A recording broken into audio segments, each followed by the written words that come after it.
Well. Well, we're not gonna step into the game just yet. Waiting off some things to be prepared. And I'm waiting on some other things as well. But hey, how are we doing? Welcome in, Flash. I had no idea I became a star as well. And yet, here I am. It's been now, what? No, not 7 days. Not 5 days. It's been a few days since the last stream.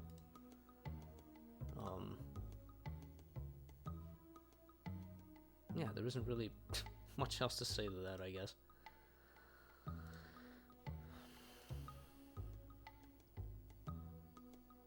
So yeah, at the minute, I'm gonna be waiting on the other party to finish up some things, and then we can get down to business. Hello, brother. How you doing, Flash? Good to see you.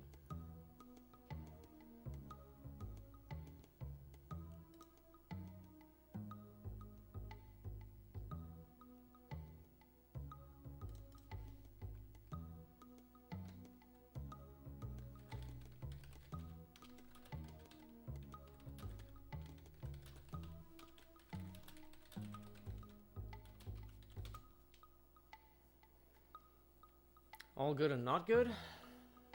Would you like to elaborate on that? It's okay, you don't have to if you don't want to.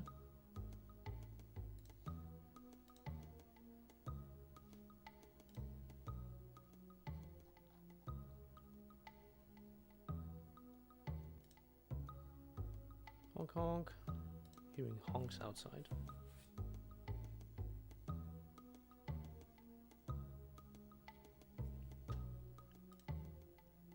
Hello.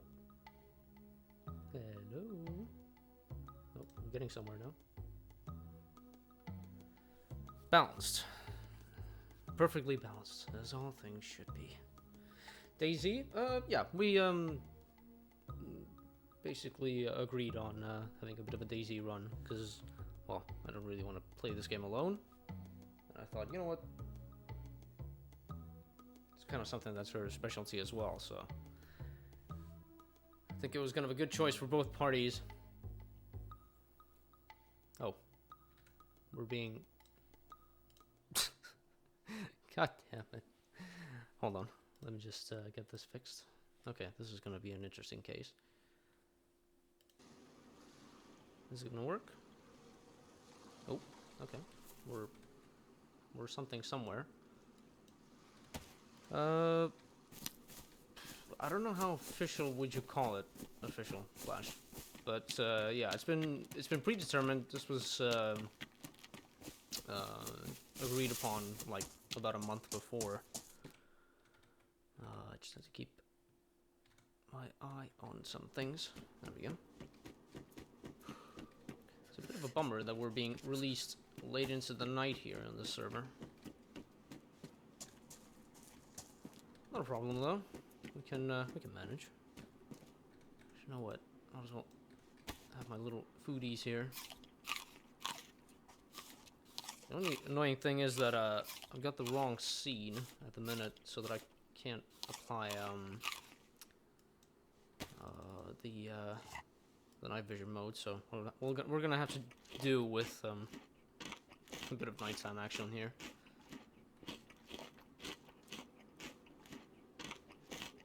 Shouldn't be too much of an issue, I hope. Let me just check something here. Okay. Right, gas station. I wish I could remember what it was even close to. It could even be a town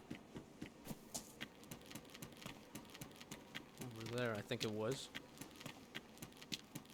I somewhat remember what that, gas station was. Oh, okay, I'm seeing a bridge. I'm seeing street lights, so... and I can see a house. Is it a house? I think it is. Should be seeing street signs then. Oh, something. Gotcha.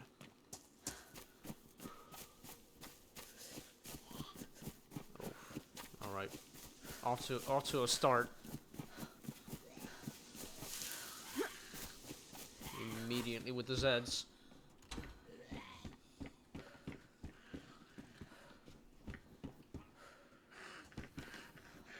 Yep, enjoy your CS, man. I've heard it was pretty good so far. Thank you for coming by, though. Highly appreciate that. Ammo off the bat here.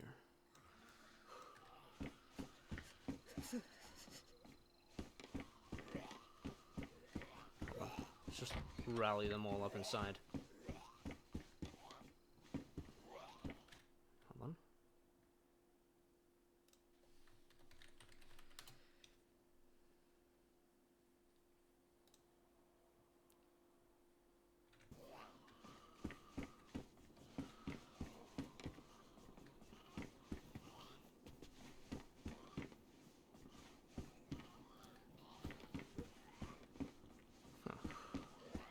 Hello. Hey, hey. Can you hear me now? Yep. Oh, nice. Okay, good.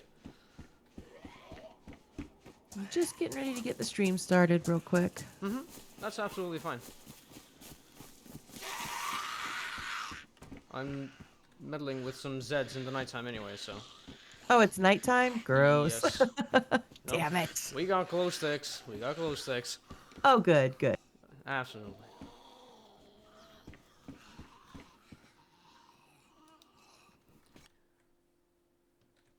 Just need to make sure that like mute and unmute buttons are functioning correctly. Seems to be the case so far. God damn it, these guys.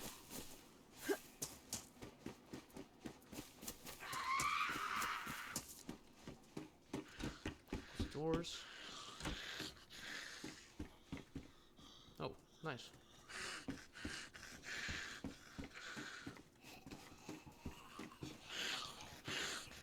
I kinda wish I didn't have to run house to house with these guys.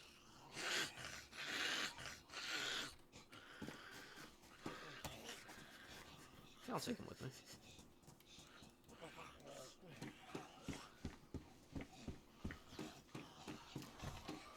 I'm trying to rally these guys inside again.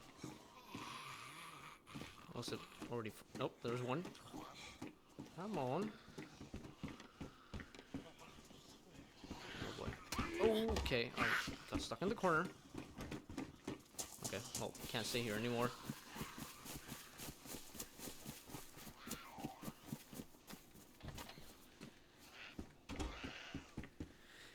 Yeesh. Ugh. Oh yeah, NBC gear. Of course. As we're sitting right next to a hospital. And hospital.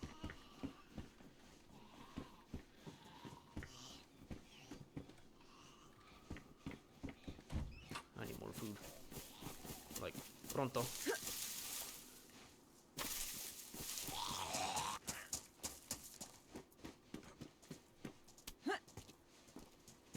Actually, I have an idea.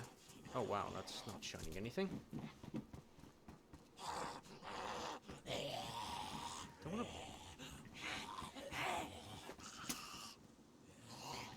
Huh! Just fell underground. Ooh, what was that? Wish that I could see something.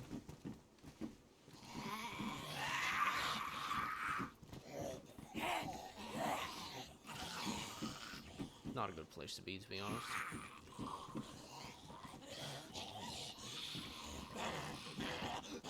Let me just make this a quick work here. Ooh, okay. Works for something, I guess.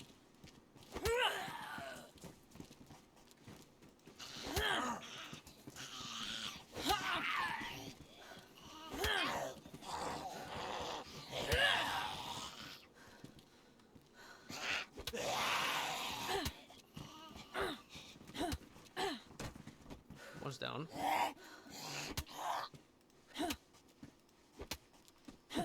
Petting the Zed's head.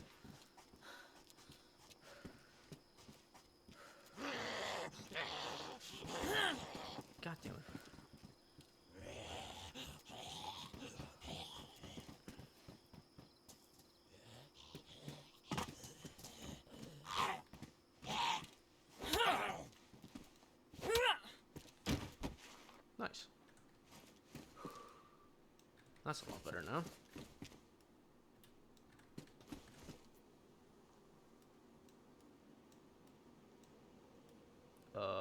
Now I'll leave these up here. Actually, you know what? Should probably next to both of them. Okay, I have no idea where I am. Okay. Because I just can't see. I've got my little glow stick and I can see the ground in front of me. So I'm just running around to try to get my bearings. Gotcha. I'm in Solnechny at the minute. Oh, okay.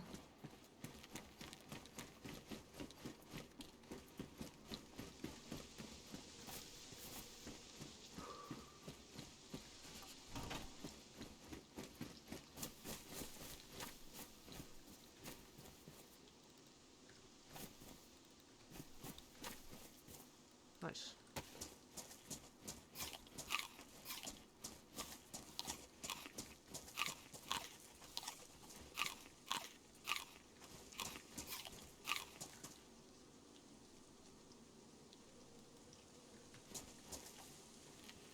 Might as well swap it over.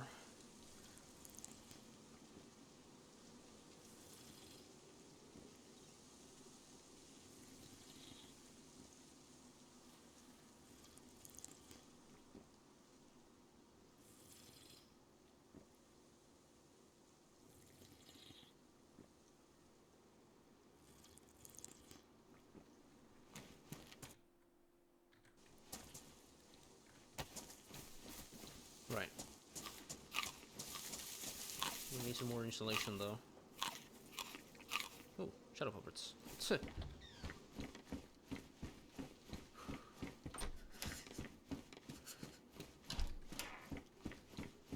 Shirt. Yeah, I'll take it. Good source of rags and a potato. Just need a knife, though. Got neither of those things.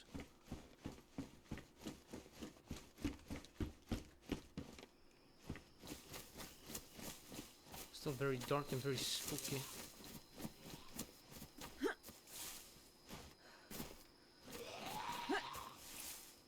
Oh boy. Oh boy.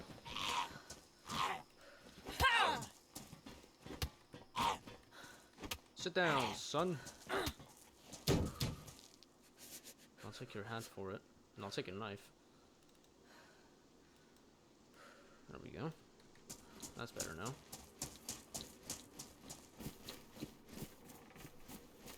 Hacksaw. No, probably should have one. To rip these clothes apart, of course.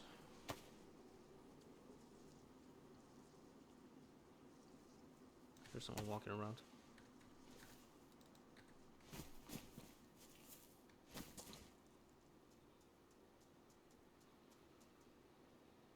Can't tell whether this is Zed or a player.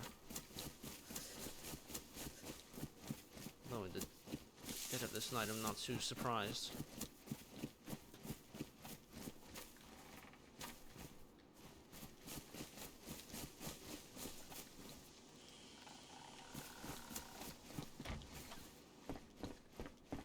Ooh, okay. Getting blessed with a lot of food now.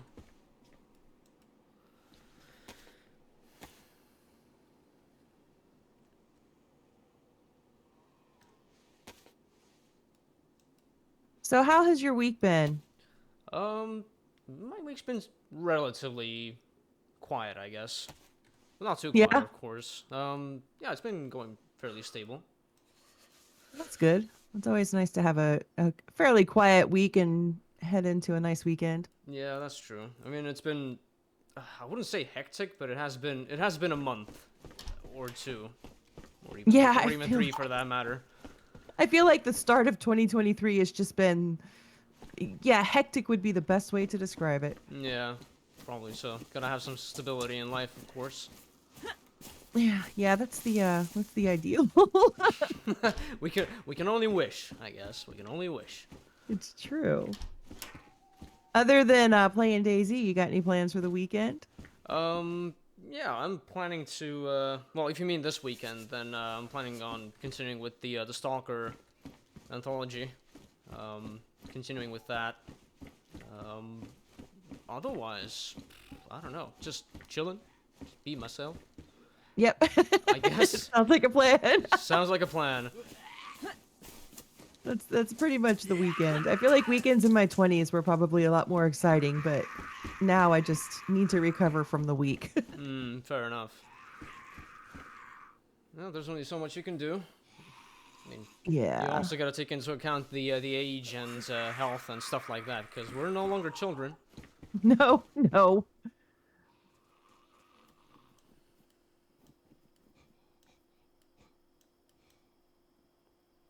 How about yourself, though?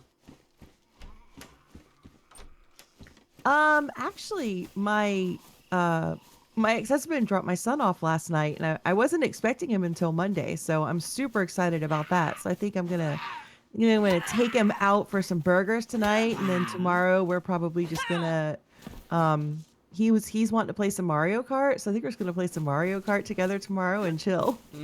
Best make the most of it. Yep. Sounds like Oh a fun time. yeah.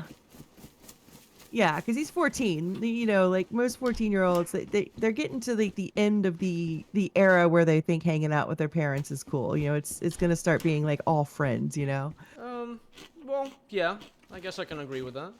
It also depends. So It also depends on the sorts of like relations you've had with that person for that amount of time.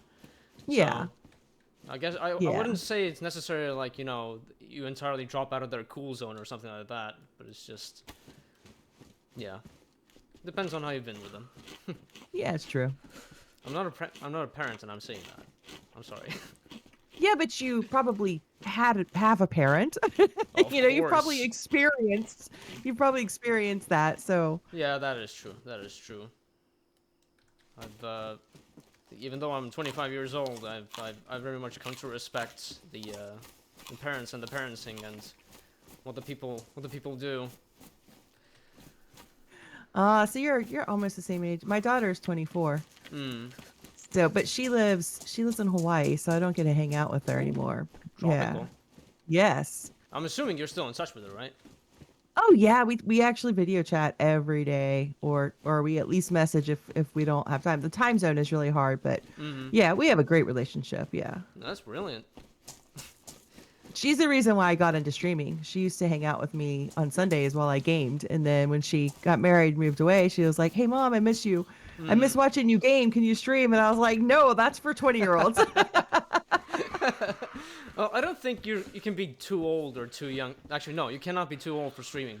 Too young, it's a bit of a different matter, but Right. Yeah, no, I don't think you can either. I just was like, I don't know about it. But yeah, streaming's great. it is. I will agree to that very much so. It is a little taxing at times, but you can still work through it. The bigger picture, it still kind of like keeps you in the circle, I guess. Yeah. Yeah, it definitely it feels like that for sure. Like now the weather's oh, I'm getting shot at. Oh no, shoot back. My glow stick? Sure. Just make pew pew noises, and inevitably they'll fall down.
Did you survive the attack?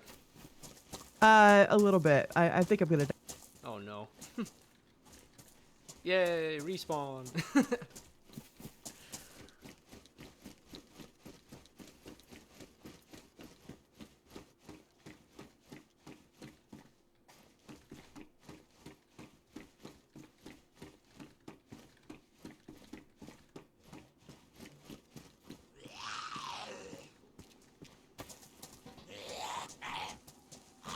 I asked them if they would please just shoot me because I had too many bleeds to bandage. Oh, yeah, fair enough. Well, maybe up for a better spawn. And yeah, not anywhere near them. I think they're just roaming the coast looking for people to shoot. Yeah, fair enough. Some people are like that. Yep. You can't necessarily denounce them for even doing that. It's just part of the gameplay. No, but I did pew pew back at them and they thought it was pretty funny, so. Makes for a little bit more of a colorful experience for them, I guess. Yeah. It's not all doom and gloom. And then I asked them if they could just finish it. Hmm. I think they were happy to do that. Well, then again, they got what they wanted, I guess. Yeah.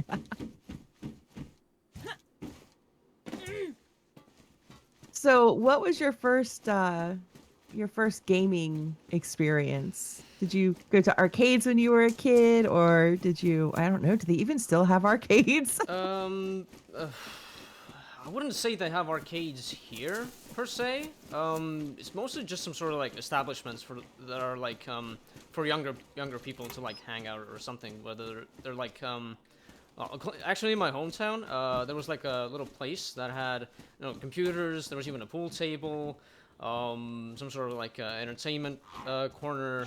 Mostly just for like young people to like hang out and stuff like that. I'm not entirely sure how prevalent it is around the rest of the country.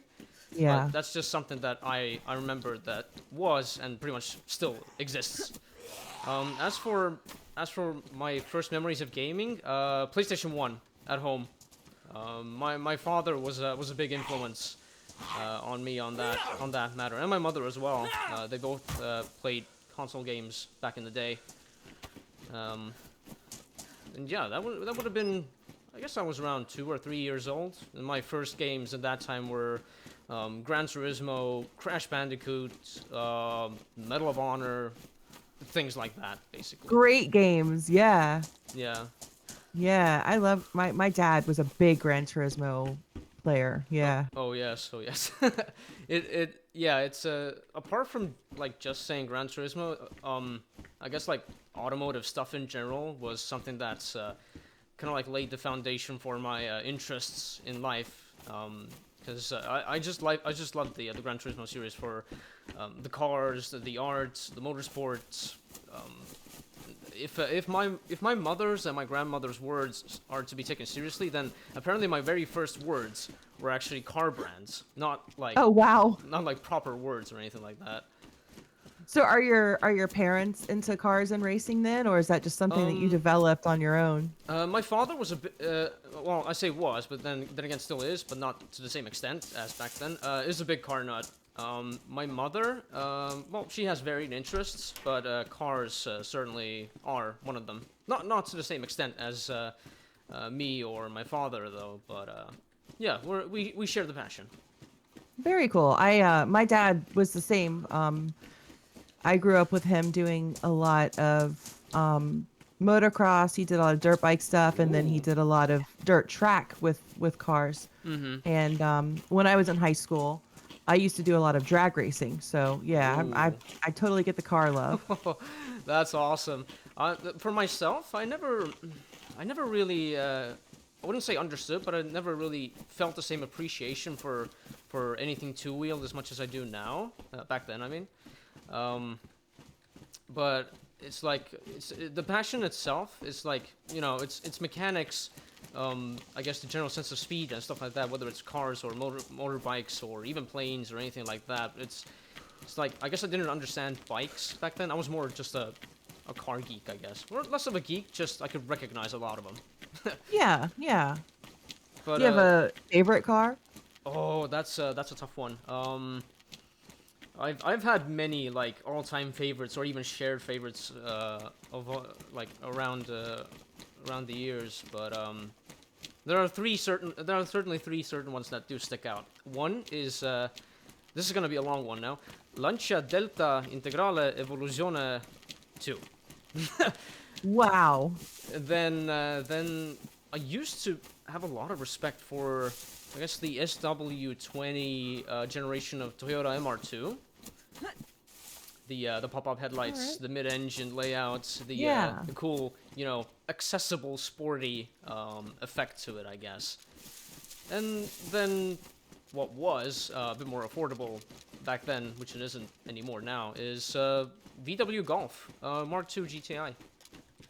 Oh yeah, yeah. Those are Nice little pocket rockets, I guess. Yeah. Yeah, yeah.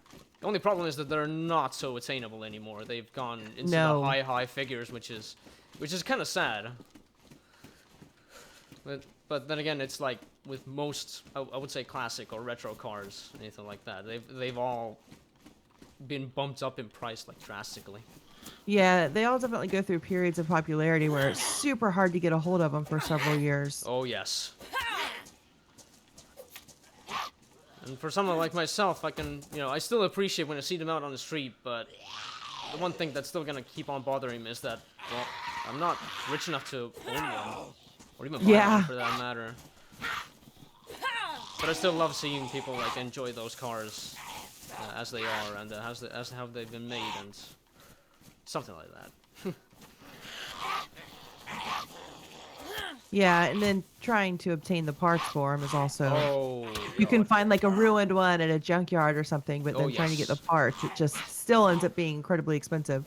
I would actually say that to an extent, with some of the parts, it's actually gotten a lot easier during these modern times, thanks to like 3D printing and having CAD drawings or like general schematics and stuff being available on the internet. So that's sort of made things a little bit easier. But if you want to get the original stuff, then that's a bit tougher. Yeah, I would love to have had 3D printers when I was in high school. That would have been the absolute coolest thing because I was always into cars from like the 60s. And even when I was in high school in the 90s, it was really hard to find parts for them. Oh yes, I can So imagine you'd that. have to get them machined, which was ridiculously expensive. Yeah, and it was a more of a craftsman's job as well, or anyone with the Oh, crafting yeah. skills for it. All the more appreciative though of what those people can do. Oh, yeah, absolutely. Yeah. I guess like modern technology has like been a blessing and a curse at the same time. Yeah, I'll agree with that. Yeah. It's like very cool that you can get some of the older designs like still being incorporated into modern ages, I guess, and still having the ability to kind of adapt some things like to the modern age from the olden times. But that also comes with its own like pricing, I guess. Yeah, it does. It does for sure. Mm. But you can also make much lighter weight parts. Like I know Yes. when I was doing my car, like people would get really mad because I had a 66 Fairlane and I took off the trunk deck and I got a fiberglass one made. Took off the hood and got a fiberglass one made. You know, I was trying to lighten up the car. Yeah. And people like purists were oh my God, you can't do that to an old car. That's horrible. But Mm. you know, I kind of retain some sort of like respect for the purists, but then again, they're like oh yeah. a bit like extremists with those sorts of how do I say this notion, I guess. Yeah, I mean, But we can either let it rot in the junkyard or we can keep it on the road. If we're going to afford the gas to be able to drive it, we've got yeah, to yeah, lighten yeah. it up. Yeah, exactly. Actually, like putting fiberglass parts on like older cars like that, I can understand why people would do that. I can understand why you would do that. And I wouldn't say I'm against it, but it's like I guess I need a bit more elaboration as to why someone would decide to put either fiberglass or carbon fiber or whatever material instead of the original onto their car. Yeah, It's and not bad. It's you right. know it's like a way of I guess it's kind of like how do I say this building up to our imaginations, I guess. Would that be right to say? Yeah, yeah. Well, I think so. And I think like if you're trying to restore a car, if you're Mm-hmm. trying to restore it, um, then yeah, you should keep the parts original, or you should try to find parts that are equal or original. Mm-hmm. And if you're gonna be racing it, then Yeah, fiberglass. And I think it just all depends on what it is that you plan on doing with it. Yeah, exactly. Um, I guess that's and kind of what I like about like being a well, being like into cars or the car culture in general is that we all have our own like different I don't know ideas, visions of things all automotive, and so that's kind of making the experience a lot more colorful than well some people seem to have it. So yeah, that's also kind of why I like it. It's also like a form of art. oh yeah. Oh, it absolutely is, for sure. But yeah, I would love to go racing one day as well, but the monetary like obstacle has just been putting me off entirely.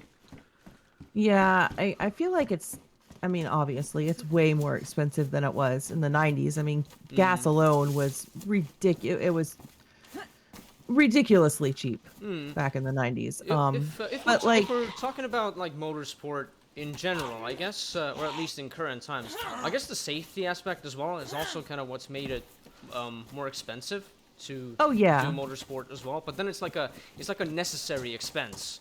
It is still a limit, but it's still like a necessary expense you need to make. So Yeah. no I need mean, to it burn is. up in a car. I only had two. So I used my car. I used my car to drive back and forth to school. But then on Saturdays, I would just take it down to the racetrack Mm-hmm. and put it on the quarter mile strip and race it. Mm-hmm. Um, and I needed all I needed to have installed was a roll bar. That was Mm. it. So that wasn't hard. But Yeah. yeah, the safety has gotten a little bit more intense at this point, which is a Yeah. good thing. It's Yeah. definitely a good thing. The only sad thing about it is that it needed monitors if that's like correct to say. It needed monitors for those changes to come into effect. Yeah, Like we do a lot of we do a lot of research after a wreck oh and to yes. make those safety improvements. Oh Yeah. yes. Oh yes. There's way too many like explanations and way too many like moments in history where something very serious has been needed to take into effect in terms of safety so that we can have a lot more longevity in our racing drivers. Yeah, absolutely.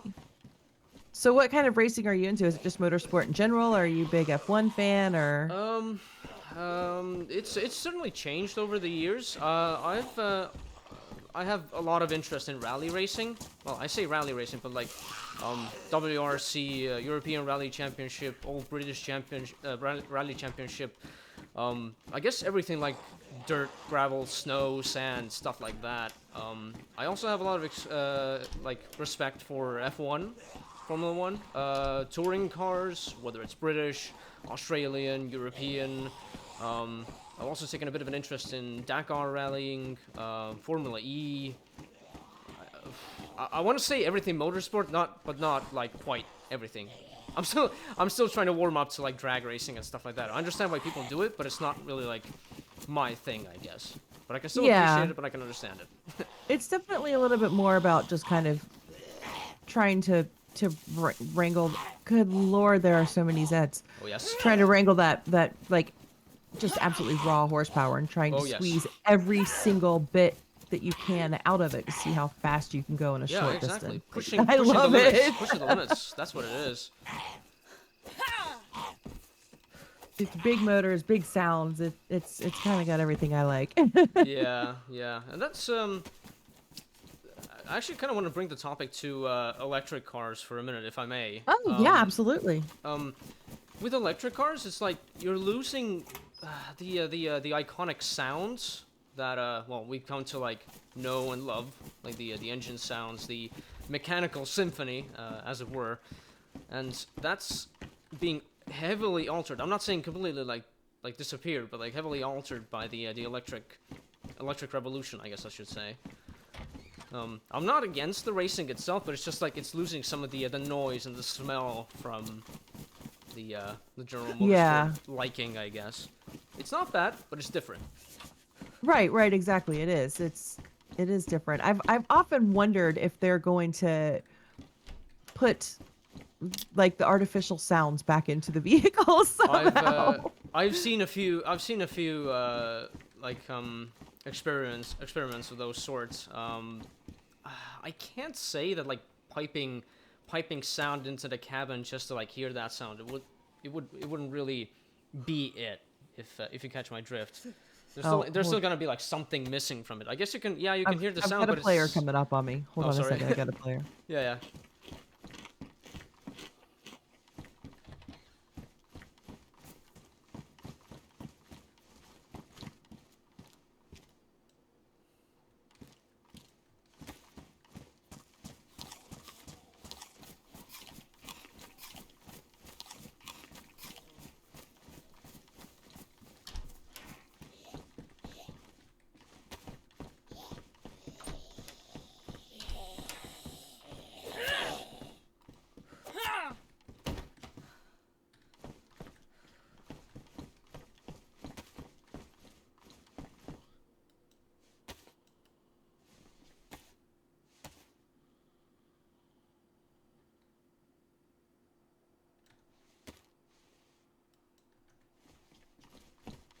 Oh, this guy.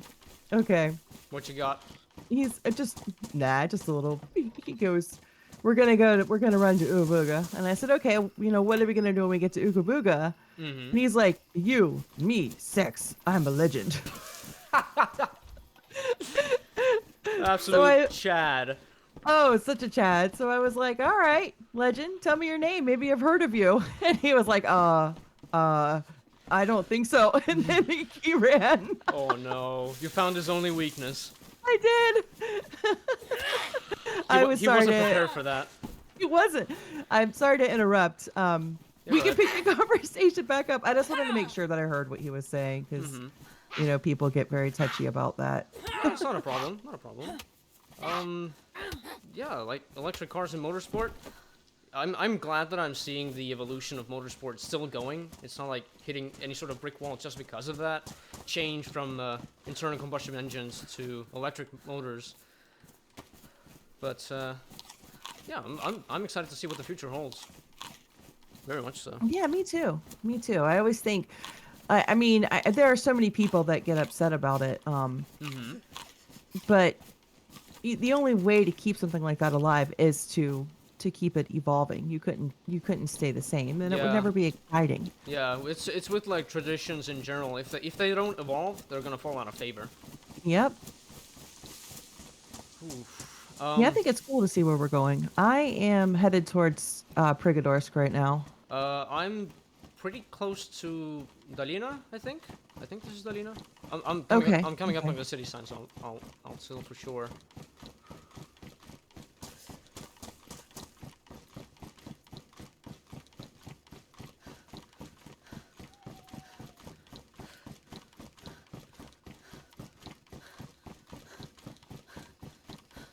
Yep, I've just made it to Dalina. So I'm closing in on the center of the map somewhat. Yeah, yeah. Okay. I'll see if I can get headed up that way. It's been slow going through the night like that. Mm-hmm. I think I was in Berezino and I just walked right into the nest of zombies and died again. So, Oh no. but we're good. We're good now, I think. As long as I don't catch those guys roaming the coast looking for people to kill, that should Yeah. be smooth sailing, I think. Yeah. I guess there's some sort of safety in like going inland, but you have to somewhat be prepared to even, you know, to survive that that sort of endeavor. Yeah. Oh yeah, absolutely.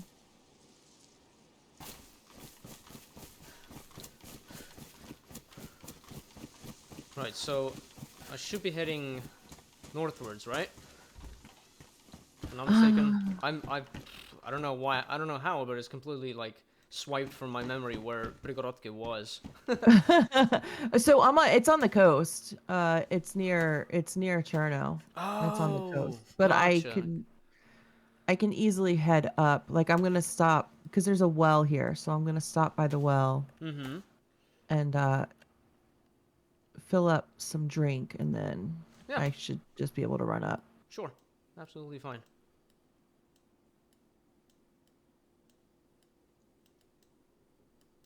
So you said your dad kind of got you into gaming. Did you used to play games with him on the PlayStation? Seldom, yes. Mostly just Medal of Honor or Gran Turismo, but how do I say this? He wasn't the most pleasant, person to be with, at least at that time. When I was a kid, I wouldn't really been able to tell, but as I've like matured and reflected back on those moments, it's just kind of been a bit more, you know, what's the word I'm looking for? Understandable, I guess. He wasn't the type of person to really like kids, Oh, okay, I understand. Yeah. and because I was like because I was a young soul and not that educated in the matters of the world, this was something that kind of got in his way at times. So yeah, but still, like major influence on me and video games, I guess. That's something I can still appreciate very much so.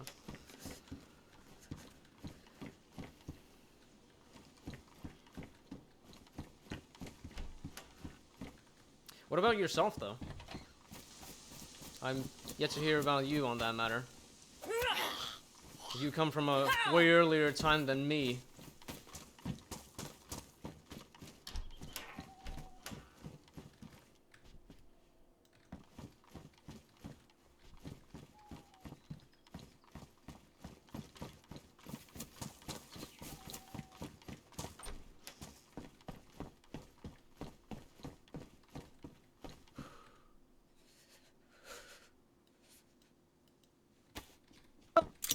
Yeah, Nintendo and Mario Brothers. When we first got our Nintendo for Christmas, Mm-hmm. I've got 5 siblings and I'm Mm-hmm. the oldest. Okay. So it was like we had our one Nintendo and we had one tiny little TV hooked up to it. Mm-hmm. And it was so, like my siblings would really argue over who got to play, but even from a really young age, I loved watching people play Oh yes. the games. So like I would tell my brothers, hey, I'll clean your room for you, or I'll take out the trash for you next time Mom asks you to if you'll play Zelda for a while. Mm. Um, so yeah, like I played the hell out of Duck Hunt and Mario Brothers and the original Zelda. Like that was my jam. I loved it. And my grandmother had a pinball machine at her house. So I used to play pinball a lot when I was a real little kid. Man, I used to love pinball and billiards and stuff like that as well. But like on like video game level, I guess it was something that kind of interests me. It's been a bit less nowadays, but I just wish I could play with the like a real pinball machine at some point. I haven't quite gotten around to it yet. Real pinball machines are so cool, but yeah, it's really rare to find them. When I lived in Japan, they still had really big video arcades in the malls, and Mm-hmm. sometimes they would have like electronic pinball machines. They were not quite the same. Yeah. But man, I loved the video arcades there because I am such a fan of playing arcade games. Like that is the perfect freaking Friday night. Like go grab some burgers, go out to the arcade, play some games. It's so much fun. Well, yeah. As I've already mentioned, we don't really have arcades or stuff like that. We have like when it comes to like entertainment places in general, there are a few places that have some sort of arcade, I don't know, games, I guess. A few cabinets, but nothing like to the extent that I've seen going on in either USA or Japan or anything like that. Yeah. It's been on a lot more smaller scale. Yeah, I really haven't seen any in Germany Mm, at all. Like nothing that would be that way. So I don't know if it's just not popular and they've all closed down or if it was never a thing, but mm, yeah. yeah, I know And that. even in the States, like a lot of them have closed because they're just not as popular anymore, but they still have them in Japan. Yeah, I guess it's like a cultural thing when it comes to Japan. At least that's the way I see it. It's Yeah. it's would it be right to say that it was the origin for like arcade gaming in general, like Japan? Maybe I that's why don't they still have know. it. It's possible. If it wasn't, then they caught on to it and it just became wildly popular there. I think more so than other places. Yeah, because Japan really did like grab the I guess the electronic like rise and the revolution very well, and That's why, you know, more parts of the world have become associated with the technological and the electronical advancements that, well, came from Japan, and the rest of the Yep. world has just like adopted to it. USA, Great Britain, Germany, doesn't really matter what country. I'm not positive, but I think that the Atari was a US invention. I'm not positive. But Nintendo was definitely Japan, Yeah, and Nintendo was it Japan. was That's for certain. way better. And then of course Sony, of course the PlayStation, Oh my. like once that hit the Japanese market, and they were so much more innovative, Yeah, so much faster. yeah. Truly, truly. I'm all for it.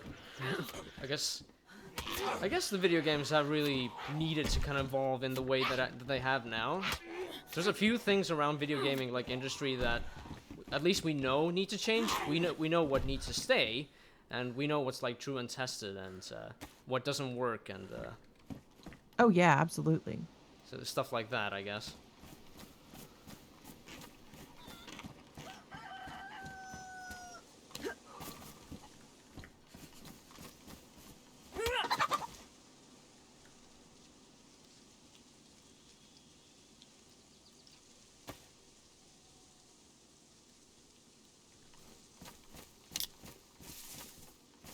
Your character's still keeping alive, I assume. Yep. Yep. I'm just gonna kind of run across up to the north edge of Cherno, see if I can find some food before I head out, and then I'll start heading north. Mm-hmm. Very nice.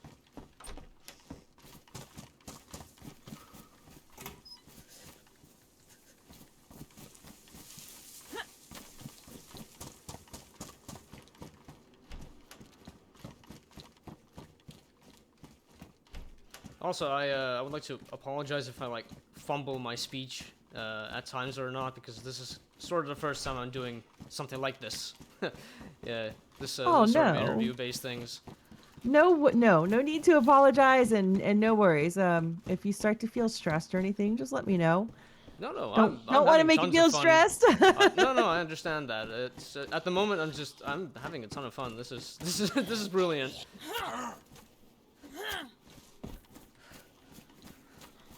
Yeah, it's a lot of fun. I love getting to know people. Like just in general, I love getting to know people. But when I started to do this, I was like, I just really want to, like let our communities get to know us a little better, Oh yes, and each other kind of as peers get to know each other better, which is really cool. It's a yeah. lot of fun. Whoa, holy shit. Okay. Oh. uh, I'm assuming you also had connection issues for the moment to the server. Oh no. I I had a bit of a stoppage for like 2 seconds. Sorry about that. Weird. No, it's okay. It's all right.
So, so you started out on consoles. When did you kind of make the jump to PC gaming? Mm, oh, well, it's kind of hard to pinpoint like a set year, but it was ooh. Well, I should probably firstly mention that the first PCs that I got weren't the best, so I couldn't quite extract, you know, the power of the internet and PC gaming to its max. But I started at around, what was it, 2008 to 2010? That's when I first got the real experience of like having like a home PC or something like that. Because at that point, I'd mainly just been using consoles to do my video gaming stuff, and then I've had some introductions to like the PC thing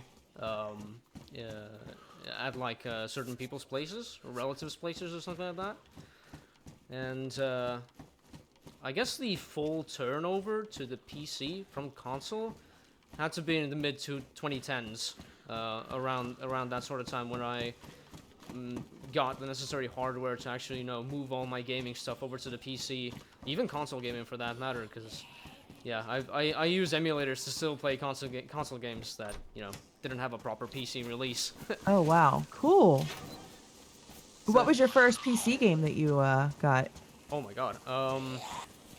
Well, it had to come with a PC that had Windows 95 on it, which would have been either Age of Empires or Command and Conquer Red Alert, something like that.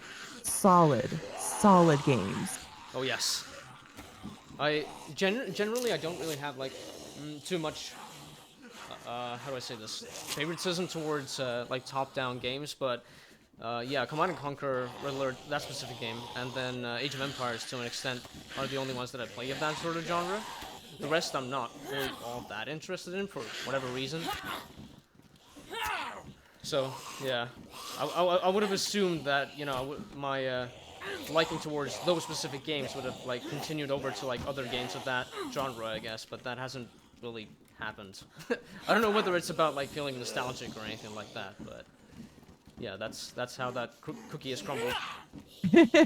I mean, the first PC game I think I ever played was Oregon Trail, and that was at school. I didn't have a home PC. I think my stepdad had a PC. He had a Commodore 64. Ooh. I want to say that was like probably 95 or 96. Mm-hmm. But I wasn't allowed to use it. He was the only one who was allowed to use it. So I can't remember. I think I got my first PC.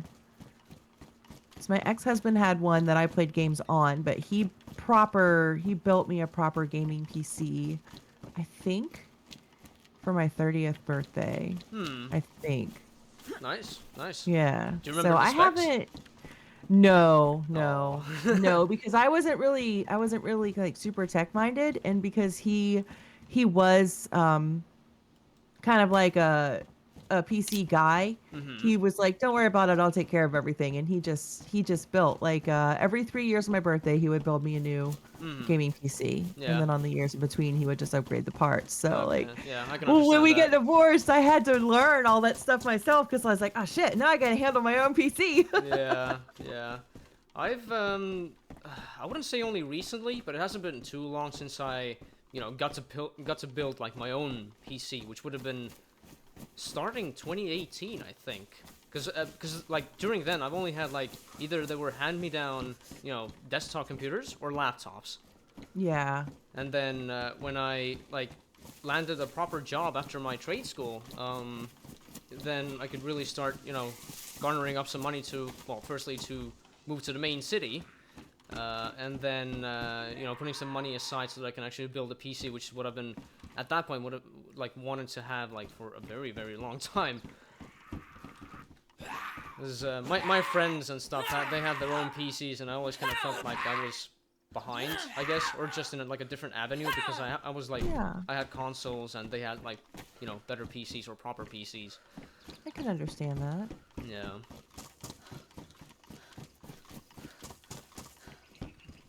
And well, luckily, well, I say luckily, I'm glad that I have like a bit of background in computer science and mechanics and electronics and stuff like that, which is basically, putting all those experiences together is what helped me put together my first PC. And I was super stoked by it, to say the least. And yeah, in current times, I'm a bit afraid of my current build, because if something were to fail, like mechanically, then that would put a lot of hindrance to my PC stuff in general. I do have a laptop, but it's not like to the same sort of caliber as what my PC is built on.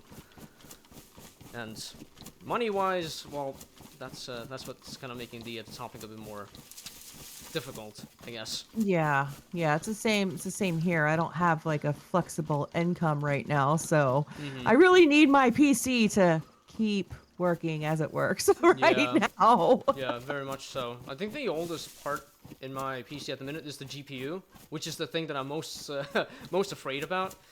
It is like a 1080 Ti, which is what is it now, a 6 or 7 year old card, and it's still Yeah, going yeah, strong.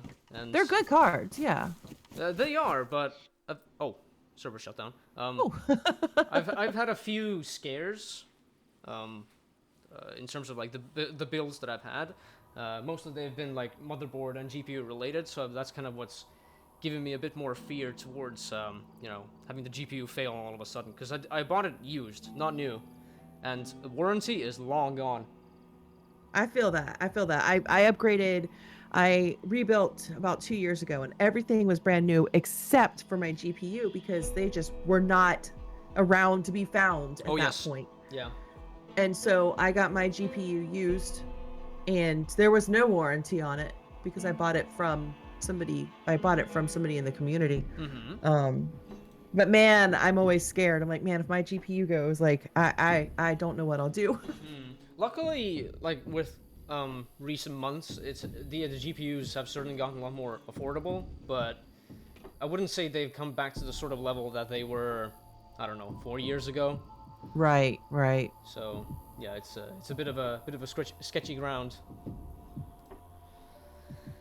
I'm just When I started streaming, I had a 1070 still, so oh, I feel ya. Yeah. I actually started streaming with the 1070. Nice, nice. I mean, they were also really good cards. They were certainly decent, but at that time I felt like I needed some sort of a switch, which is why I upgraded to a 1080 Ti, because at the time I got it for relatively cheap.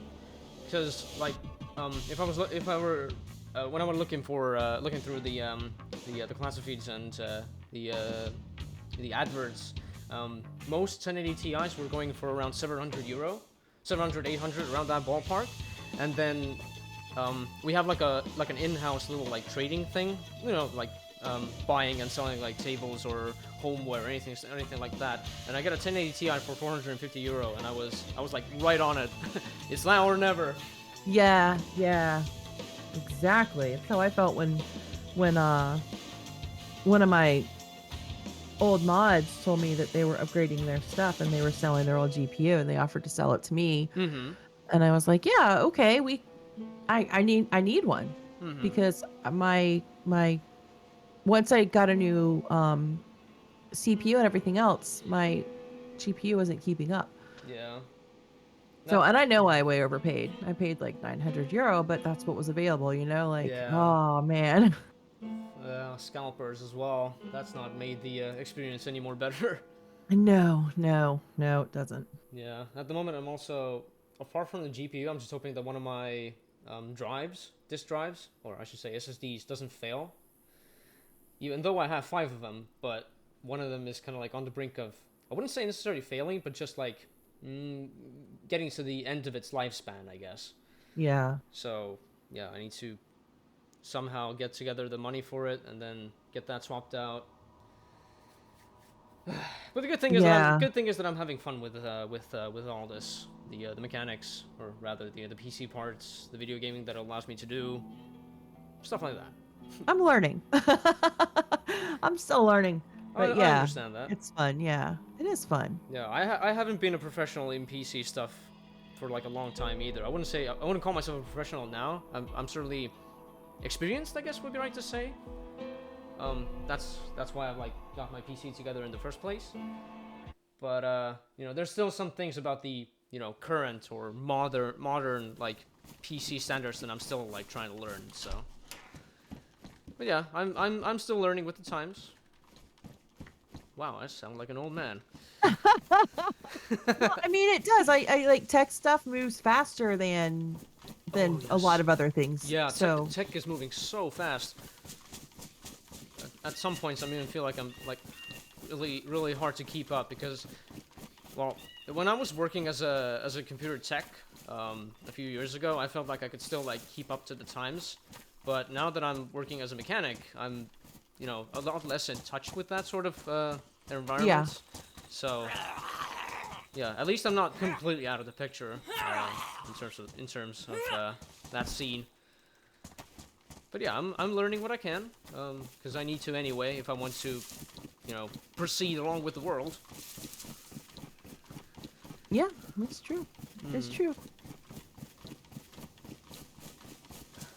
But I feel like if you're mechanic, then you also kind of keep up with a completely different type of tech in a different kind of way. Like if you give me a car from like I'd say 1988 or before, I could do anything to that car. If I was to try to work on my car that I have now, I have a 2016 Volvo. No, there's just no way. Like Yeah. the computer stuff, it and everything just is so fucking different. Yeah, yeah, that is true. I remember one of my old mentors um, in one of the places I used to do practice at as a computer technician. He said that like in around 15 years, the technicians as such are just gonna start fading away because everything's starting to become so compact in terms of like microchips and integrated systems, stuff like that, and that the job itself is gonna start falling towards more on the coders or programmers and things like that. Yeah. Yeah, because I think, there are some that are already to the point to where um, for non-mechanical issues, they can almost fix themselves. Mm-hmm. That is true. That is true. And with the rise of AI, that's gonna be a bit more prevalent, I guess.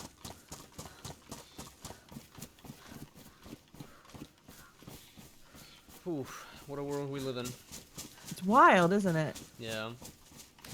I'm running through the forest southbound at the minute, see if I can make it somewhere closer.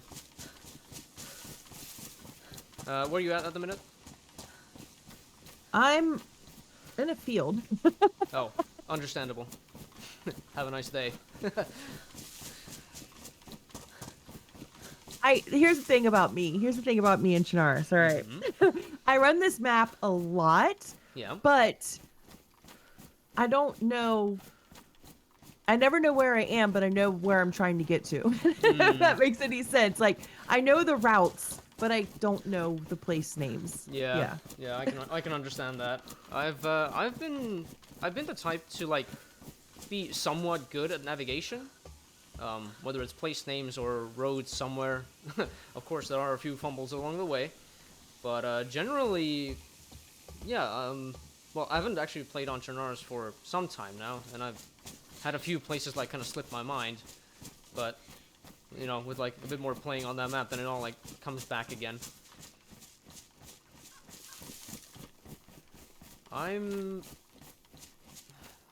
Wait, this isn't Gorka. Oof. Okay, I've already forgotten what the town name for this is, but it's close to like a little military place. Just north of, I think it's north of Electra. What's the town name called again? I'm running to it anyway. I'll see what I can get from it. Okay.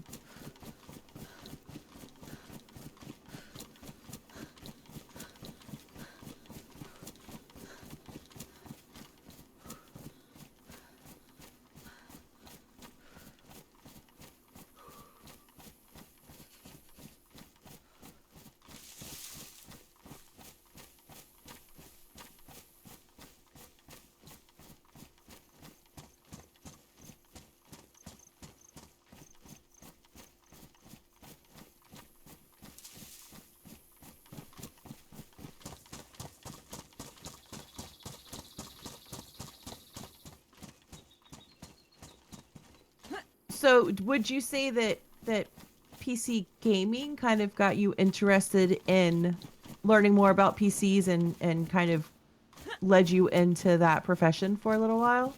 Yes, very much so, because at the time when I was like, when I was really into PC games, but I wasn't too knowledgeable about the PC systems themselves, I kind of felt like, this is some sort of a profession that I had to learn if I want my video gaming passion to kind of like move forwards or like even like survive. Okay, not to put it too grimly, but Yeah, I felt like if I want to keep on doing video gaming stuff, then I have to know the systems and the mechanics that actually run these things, which is why I enrolled into computer science in trade school.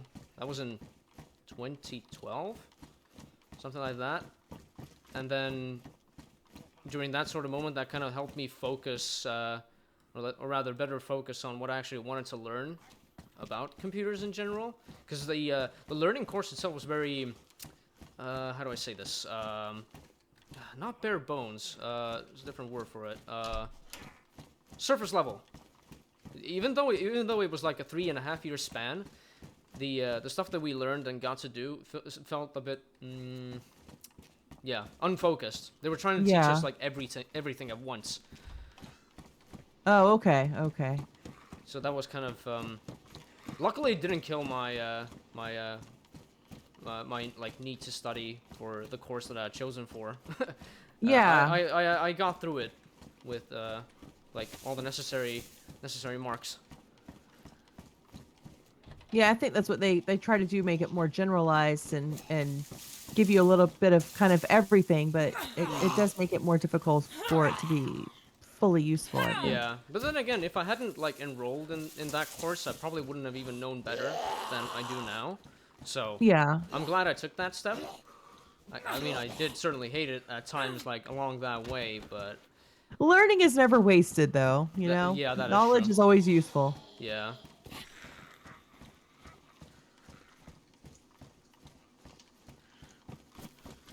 So, do you have a favorite game other than I know that you play a lot more games than DayZ. Mm-hmm. Do you have a favorite one? Um, it's kind of hard to pick like all-time favorites, because the video games have really evolved since when I started and well to current times.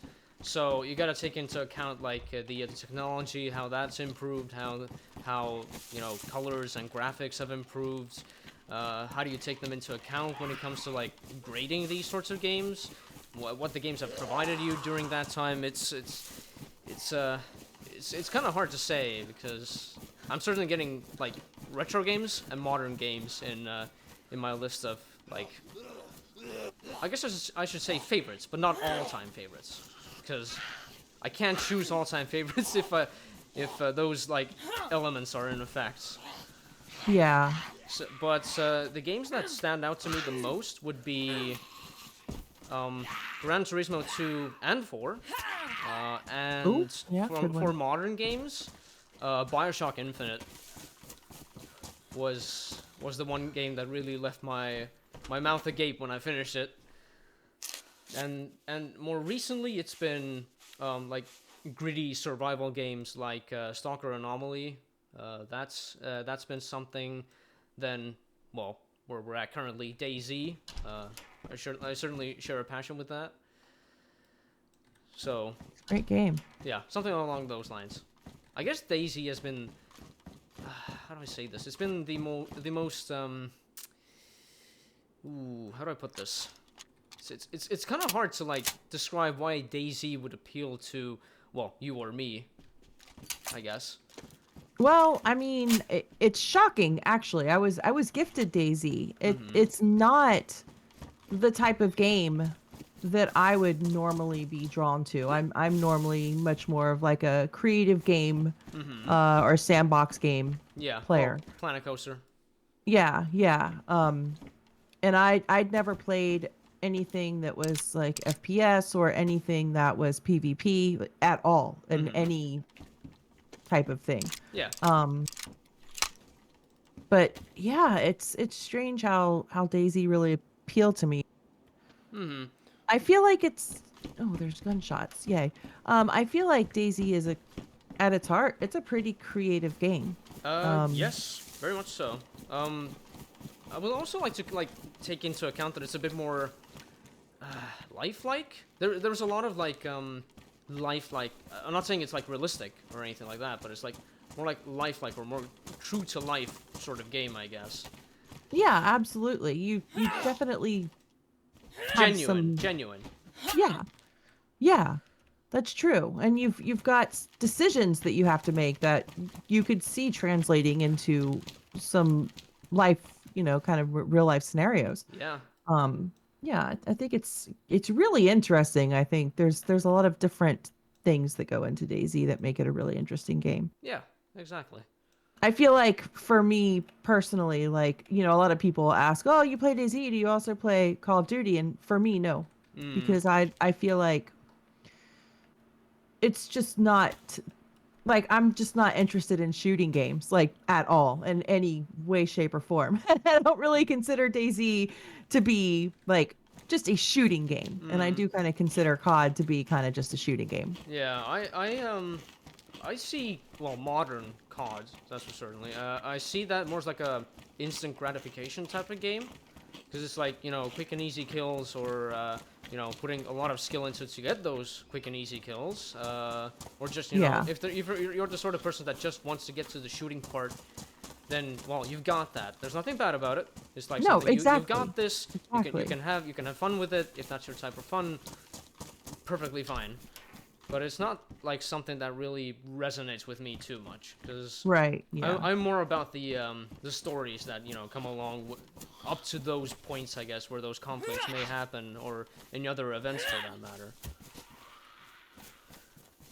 Yeah, what I love about that with DayZ is that when you do get to like the kind of conflict point, there's always this kind of you're you're very aware and your Yeah, senses kind of get alerted yeah, and you get this um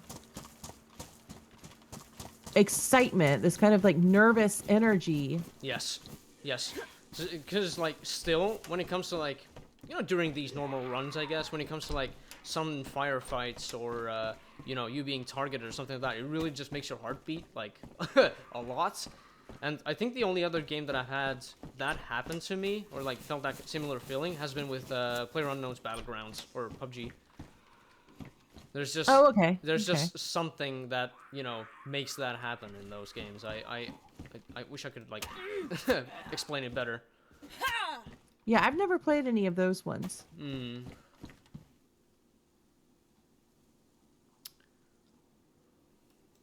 Yeah, I mean, like I said, but I wouldn't have because Daisy's really the only one that I played like this. But Hmm. and I like when I first started playing it, um, I was like, okay, I didn't really like it. Hmm. um, and but because it was gifted to me, I was like, all right, I told the person who gifted it, I'll give it 50 hours Hmm. because I had been told that there was a bit of a learning curve Hmm. with the game. Oh yes. Um, and of course, I'd never played anything in this survival kind of genre before, so I knew there'd just be a genre learning curve as well. Yeah.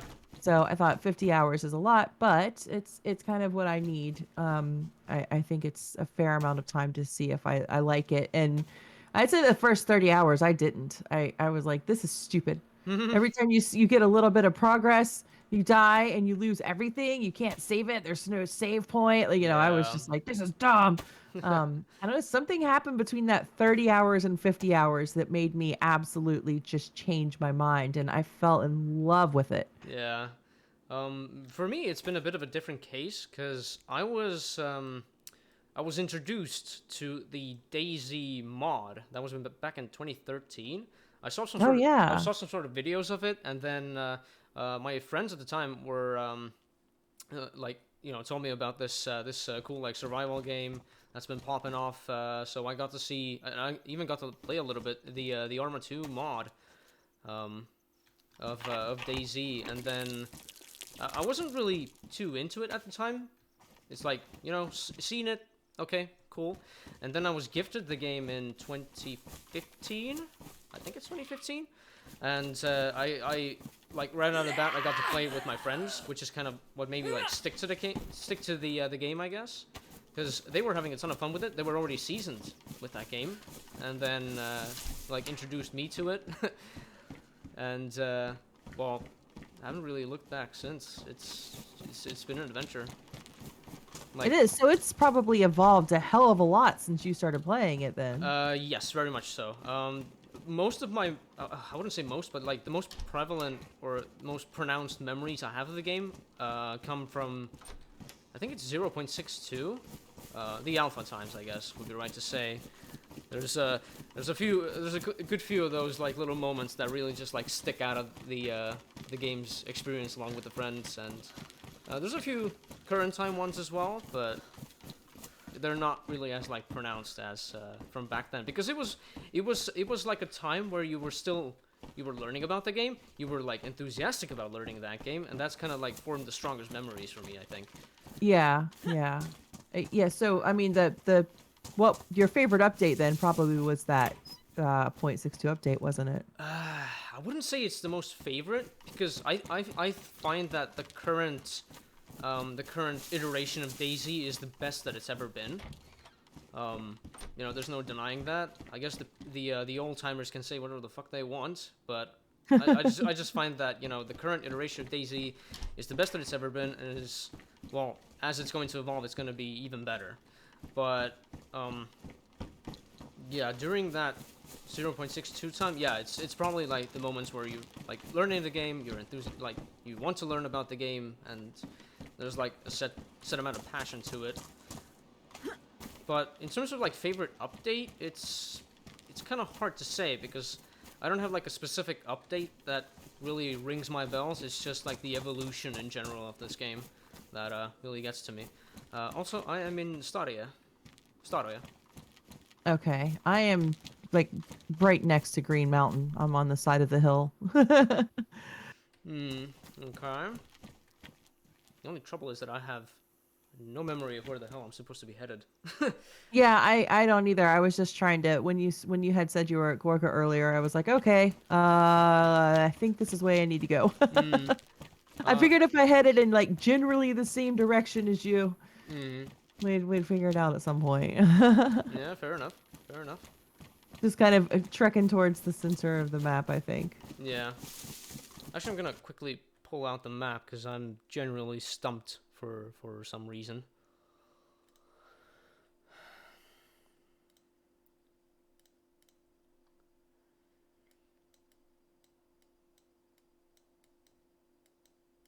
I am actually heading up to Zeleno right now. I don't think I want to be heading up to Zeleno with like no weapons. Whoa, you're that far out already? Okay, I just remembered where Prigorodki is. I need to walk quite a ways west to get to you. Yeah, well, I mean, since I'm at Zeleno, but I don't think Zeleno is too far away from Soroya, yeah? Yeah, around half the map away. Oh, shit. It's a bit of distance, but I think we can cover it if we start walking towards each other. I luckily I have a general sense of direction where I'm supposed to be headed, so it's not all that.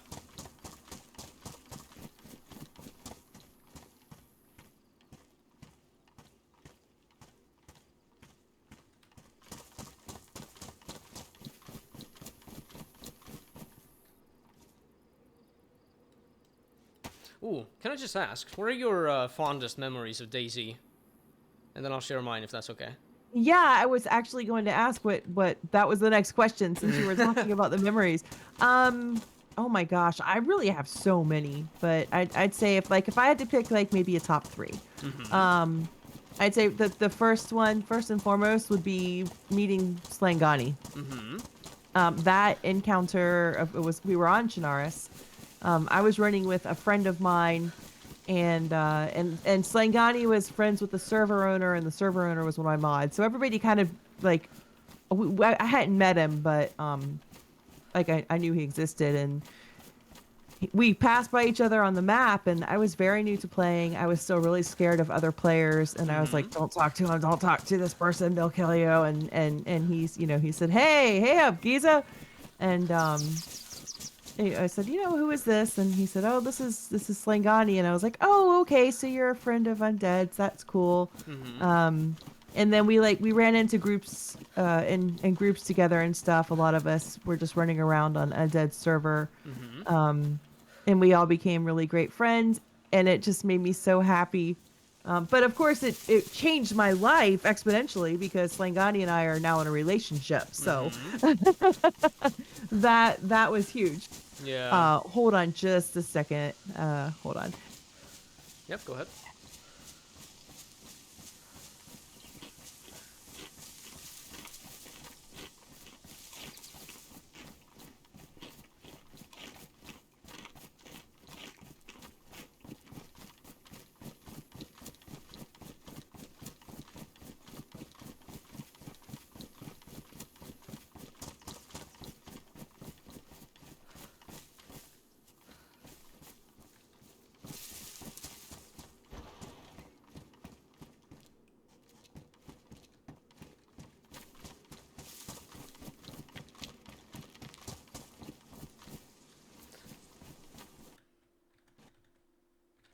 Hey Dingo, sorry I couldn't quite catch your message before, but hey, how you doing, man? Good to see you. We're Sorry. Sorry. I was greeting some people mm-hmm. in chat. Didn't mean to be rude. No, no, it's fine. It's Um fine. Absolutely fine. um so yeah, I loved running with those guys. It was always a hell of a lot of fun. And then I think probably my um probably playing in the War of the Women, Mm, the event that Ariana created. that was super cool.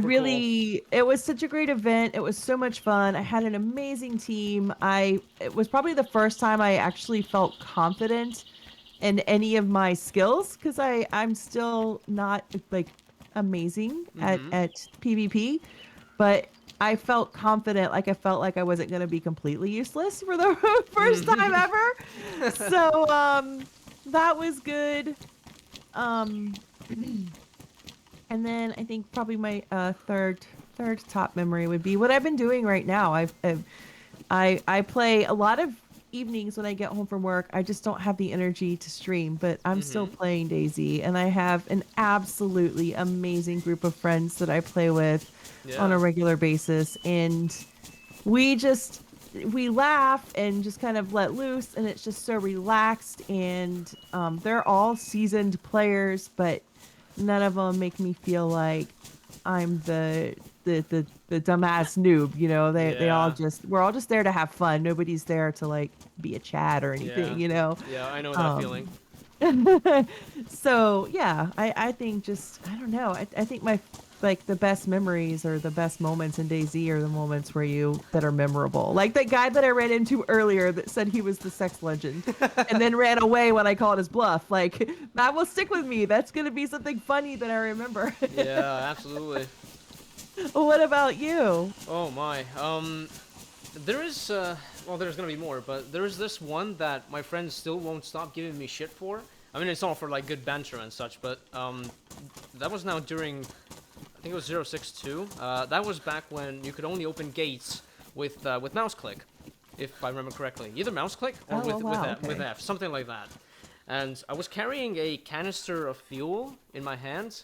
I was trying to do something with it. I don't quite remember what it was, but I walked up to a gate. I was trying to open it, and I don't know whether I accidentally flicked my mouse or something, but instead of opening the gate, the character took like a drop of fuel in the in the system, and I was ill. And so for me and my friends, it was the mission of get to the nearest like hospital or like a medical center or something like that. Get antibiotics and get this shit like corrected.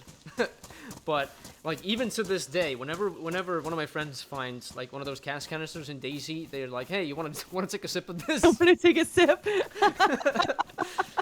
And then another situation that we had that was also in like 06. That was now in 063 or something like that. But we were chasing around a cow in a village somewhere. I was laughing my ass off because the cow kept like running through interiors and stuff like that. It was like funny to me at the time. And then at some point we killed the cow, and then I was trying to like cut it up, and then my friend thought that, you know what, let's bury it at the same time. So initially what happened was the game said oops, because that was like back when instead of like having these like stats that you see on the bottom right screen, we had like characters like thoughts that were like being projected to the left side of the screen, in words like whether like I'm cold or I could use a drink or something like that. Oh, wow. So those actions like mixed. Initially it said oops, and then we thought, you know what? Let's try it again the second time at the same time. And what happened was the cow basically pulled me to the underworld, killing me instantly. What? Wow. That was like, yeah, we were. I don't know how the hell that happened even. It's just like it was like initially failed. The game didn't know what to do, and then the second time it thought, yep, you're dying. And then another situation that we had was the three of us were playing. One of us was at Northwest Airfield, and me and another friend were in the summer camp near Mushkina. And I think what happened was one of those heli crashes spawned on top of my friend who was in Northwest, and he was like immediately knocked unconscious. What? I didn't even. I always wondered if you were standing under a heli crash, if it would like hurt you. Yeah, it was like, either it was a heli crash just spawning in, or it was like gone, but it was like kind of like glitchy or something like that. And Oh so, wow. and so the friend was like knocked unconscious, and so me and my other friend thought, you know what, this was back when you had like infinite sprint, technically or something like that, and so we ran from the Mushkina summer camp all the way to Northwest Airfield. My friend still hadn't woken up back then because the on-con times were a lot longer. Oh And wow. basically, we made it just in the nick of time to get our friend back on his feet. He was almost dead actually by then. If we would have like dawdled around for a few more minutes longer, then he would have just passed in the game. So that was something that I really remembered. And coming to modern times, the one that stands out to me the most was the racing event that me, Fire Dingo, and Player Flash hosted on Zero Deer Isle. That was around 2 years ago, I think. Oh, that was before I started playing DayZ. I was like, wait a minute, wait a minute. I didn't know about this. And it was like we had a lot of help from other people as well who were trying to like help to our cause. We were trying to like Fire Dingo initially had the idea to have some sort of like a car racing event or something like that out in the Rockenheim circuit in Deer Isle. And so we kind of put the word out. Me, Flash, and some other people were trying to get all the necessary things to like get the event going, whether it's cars, clothing, spare parts, stuff like that. And luckily, I say luckily, but sadly I wasn't around for the event for too long because I had some obligations during that day. But I got to like still like hang around and get some things done during that time when it was going on. And from what I heard from Fire Dingo, it was a resounding success. I believe that because I keep hearing people talk about, oh man, there was this event called the Wacky Races one time, and there was another like the racing events seem to be really popular, but nobody's done one for a couple of years. Yeah, It the seems. funniest part is that the server was like full PvP slash PvE. That sort of server. It was like, encouraging like adventuring, but if you wanted to kill people, that was absolutely fine. And we didn't really have many people that were trying to interfere with our business somehow. Oh, so So you just held it on like you didn't close the server, so people like no. This was during just like a normal. just like a regular normal thing. Yes. Oh, I like it. And now, like thinking back to that moment, I'm still thinking like, how the hell did that even work? That's I think that's how Spaggy runs the run die retry. Like he doesn't close his server, so there's regular people on it that probably aren't even aware there's an event going on. Yeah, exactly. That's cool. I love that. Yeah. I think it adds a little bit of unexpected chaos to the mix, and that's kind of my favorite thing. Then another actually situation that comes to mind very clearly still to me was, Baleen Bandit, right? Oh yeah, absolutely. Baleen's lovely. Yeah, during like when he was still starting off on Twitch, we had a run in Deer Isle where we were trying to get to the temple.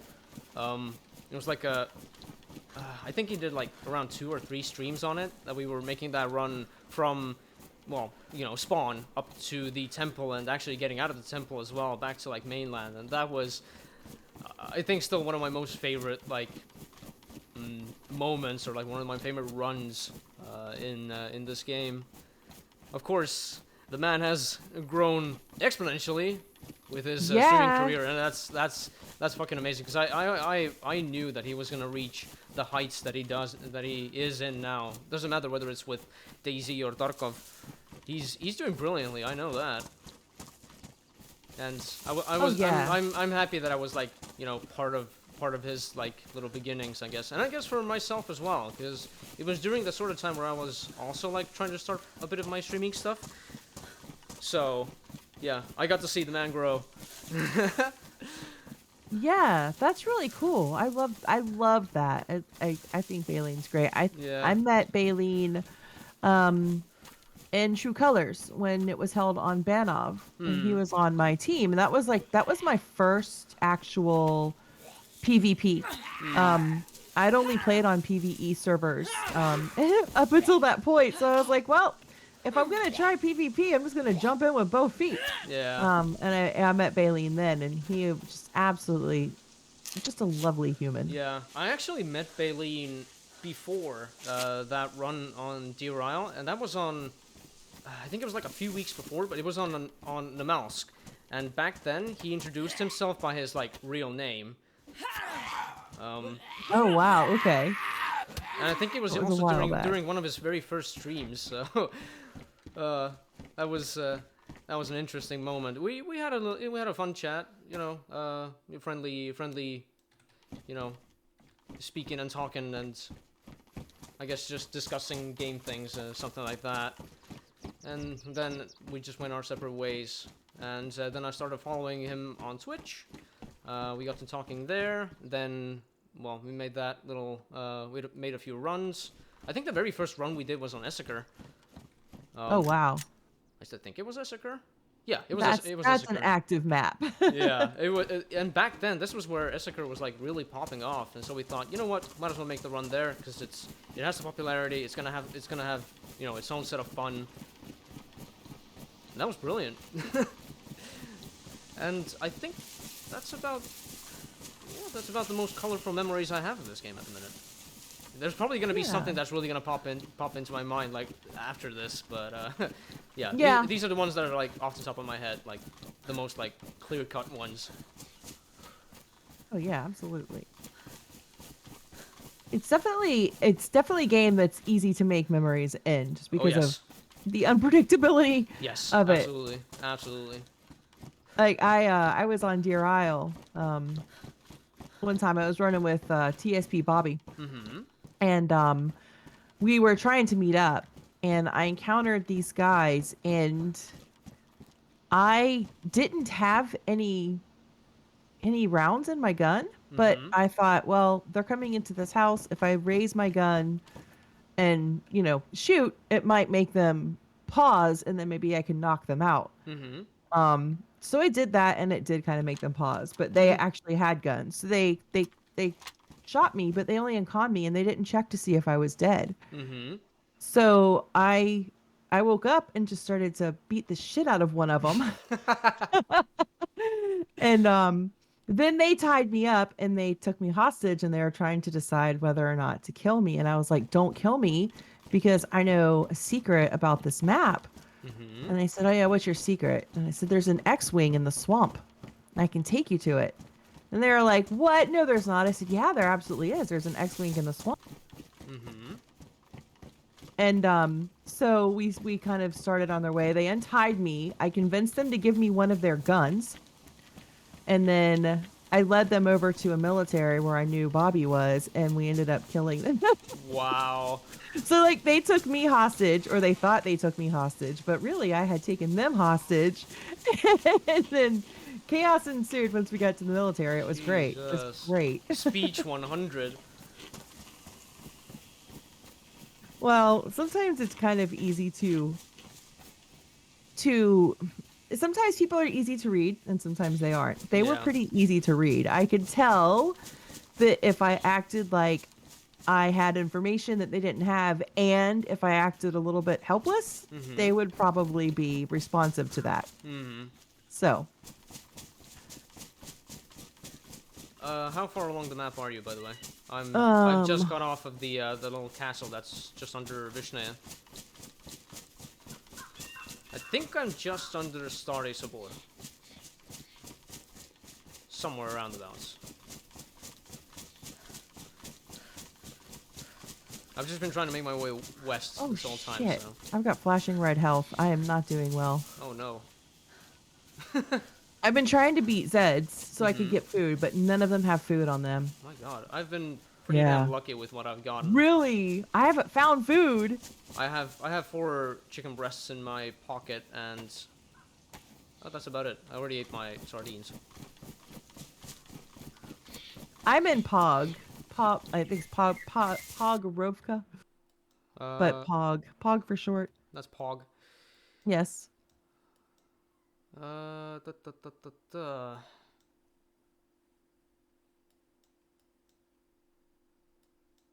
You mean Pogorevka? Yeah, Pogorovka. You Gotcha. say it so beautifully. Like I'm just over here like all American and shit. Like I don't know how to say these, and then you just make Mm, it sound like music when you say I've these. well, the way I can read Cyrillic and how I can pronounce these town names is because of a friend of mine who speaks Russian during during his day. He's part Russian, part Ukrainian, Oh, okay. and that's how I've gotten to learn the pronunciations and some of the letters and stuff like that. So that's like helped me along that matter. Although the funny thing is that if I would have learned Russian in school, then that probably would have made it a lot easier. But since we weren't given a choice, I studied German instead. Oh, okay. Okay. Yeah, when I was in high school, it was learning we had a choice between French, German, and Spanish. Mm-hmm. I took French. I Mm-hmm. don't know why. Spanish, because I lived in Florida. Spanish would have been much more practical and useful, but I took French. Mm-hmm. I've retained none of it. It was a long time ago. Yeah, I learned German for around 6 years, and apart from anything like academically, I haven't really used German outside of that environment. So it's kind of mostly it slipped my mind. But I think that if I were to pick up German again, I would probably learn it pretty damn quickly. But Oh yeah, the only thing easily. I will not get like properly are the gendering of the words. Yes, Li- that's a struggle. der, die, das, and the e and es's that are like at the ends of the words in certain scenarios, and that's just something I could never like perfect or get right because we don't use gendered words in Estonian necessarily. Um, it's just like they them sort of a situation. Yeah, it's the deed that gets it because you have to yeah, you never know which one's the right one to use. It's so hard. Yeah. And then it's like you have to know the gender of like certain words, whether it's for like dogs and cats and cars and whatever. It's something like that that just kind of didn't make my German learning all too easy, but I got through it. No. I got through it pretty damn well. All right, I found a plum and an apple. My starving is not happening anymore, but I've still got red flashing health, so I'm really being slow right now. Fuck yeah, survival! I'm gonna try and kill a goat.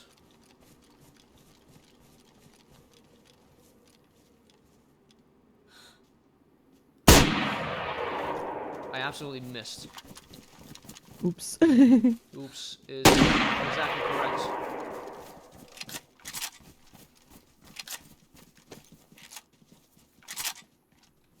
I might have heard your shot. Um, at first I shot with a shotgun, that missed, and then I took a second shot with the CR-527, which I still think is the loudest gun in the universe. So that's maybe why you've heard it. Probably, yeah. I'm gonna take the chance, even though my health is flashing. I'm gonna take the chance with these zombies to see if I can get some food. Mm-hmm. Go ahead. Although I do still have some raw meat in my inventory that I actually need to cook up, because otherwise it's gonna go spoiled.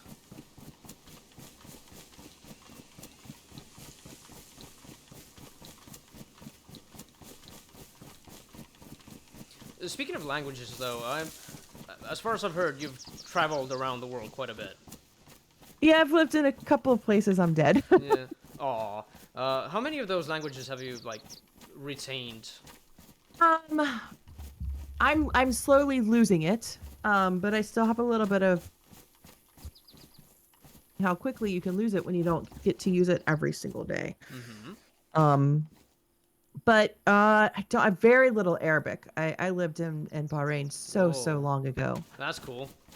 Um, but yeah, and German and we fight with each other. I struggle with German for some reason. Um, German is supposed to be like one of the easiest languages for somebody who speaks English to learn, but Uh, I honestly think Japanese was easier for me, and I'm not quite sure why, but it uh, just was. I can see why some people would say that German is easier to learn, because there are a lot of carryover words from English to German, actually. Um, if they're not like direct translations, then they're fairly easy to like understand. Um, so things like handy, which is mobile phone. Yeah, yeah, some things do translate. It's funny because I'll speak like a mixture of German and English, or Mm, like I'll be at the bakery in my village because they see me all the time. mm-hmm. Um, they're very patient with me because I'll speak German with them. And when I first started going in, like as soon as they hear the accent, because I live in an area where there's a lot of Americans, Yeah. most people would just automatically switch to English. Oh, okay. Um, but after I'd been going to the bakery for a while, I asked them if they could please just stick with German, Mm-hmm. so that I could actually speak it. Um, and like they'll laugh at my pronunciation, but not in a mean way. It's more, like just to giggle. Yeah. But yeah, they stick to German with me, so I'm getting a little better. But man, I find it hard. I find the words hard to say. Oh yeah. So with like some words, even though I speak like my like, native language is actually one of the more tougher languages to learn. I found that German was it was a different kind of gauntlet to kind of like cross through when it came to like learning that specific language, because there are still a few words that I still can't say properly, or rather they wouldn't come to me as naturally as any other word would. Like for Yeah. example, the word for speed, as we were taught, was Geschwindigkeit. Something like that. Yeah, And that's for some difficult. reason that word, I don't know why, I could just not get it in my head. And now it won't leave my head. Well, I one of the guys that I run with regularly, he's German. Mm-hmm. And one night I was like, I'm gonna tell him good night in German. Mm-hmm. And I was really excited. I'd been practicing it. I was like, this is gonna be so great. Mm-hmm. And I said, Gut Nacht, Mm. which it should be Gut Nacht, right? You Yeah. gotta get like ha. Well, I didn't tell him good night. I told him he was a good naked man, and he fucking laughed his ass off. He laughed like I thought he was gonna lose his balls laughing. He was laughing so hard, and I was like, I am never speaking German Oh again. my god, Man, you that's... say it just a little bit wrong, and you have no idea what the hell you're saying. Oh my god, that is perfect. Oh, that is absolutely perfect. I love that. Good god. I remember there was a certain line in Spanish where if you missed your pronunciations, you would say something completely different. It was like the difference was that whether you had 50 siblings or your dad had 50 anuses. Something along those lines. I don't quite remember what the line was, but I think your dad has 50 anuses is like one of the best insults that you or like a curse, like may your dad have 50 anuses. I think I might have to use that if I encounter somebody that is a dirtbag in DayZ. Like, may your dad Jesus. have 50 anuses. Man's built like Swiss cheese. Good god. Where'd you spawn, by the way? I am close to where am I? I've been trying to run like down to the coast after I heard your demise. I'm heading southbound. Oh my god, that was one hell of a demise too, wasn't it?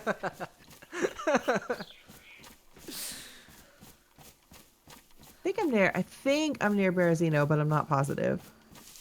I kind of spawn like in the middle of towns. Hmm. It's either now on the eastern side or the southern side.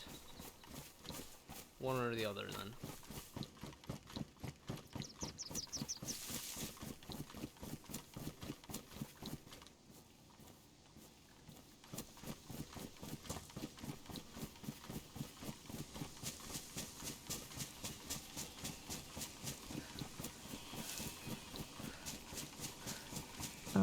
Hold on. I'm trying to run up so I can get closer. Yeah, Let's sure. see.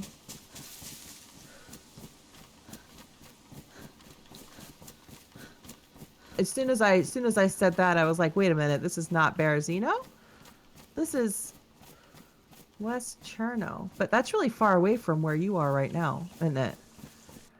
I'm Because you're on the other now. side of the map. Like it would have been better if I had grabbed a Berezino spawn, wouldn't have?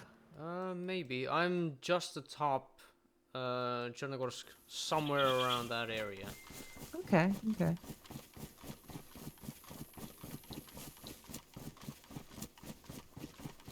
I'm in fucking Electro. Jesus Christ. I'm like, I've got chat saying West Cherno, and I'm like, this doesn't fucking look like Cherno to me. I think this is Oh. Electro. The I'm fuck? okay. I can see some sort of town name, so I can tell for sure whether I'm near one or the other. 'Cause I'm fairly close to you now, that's for sure. Wait, this is.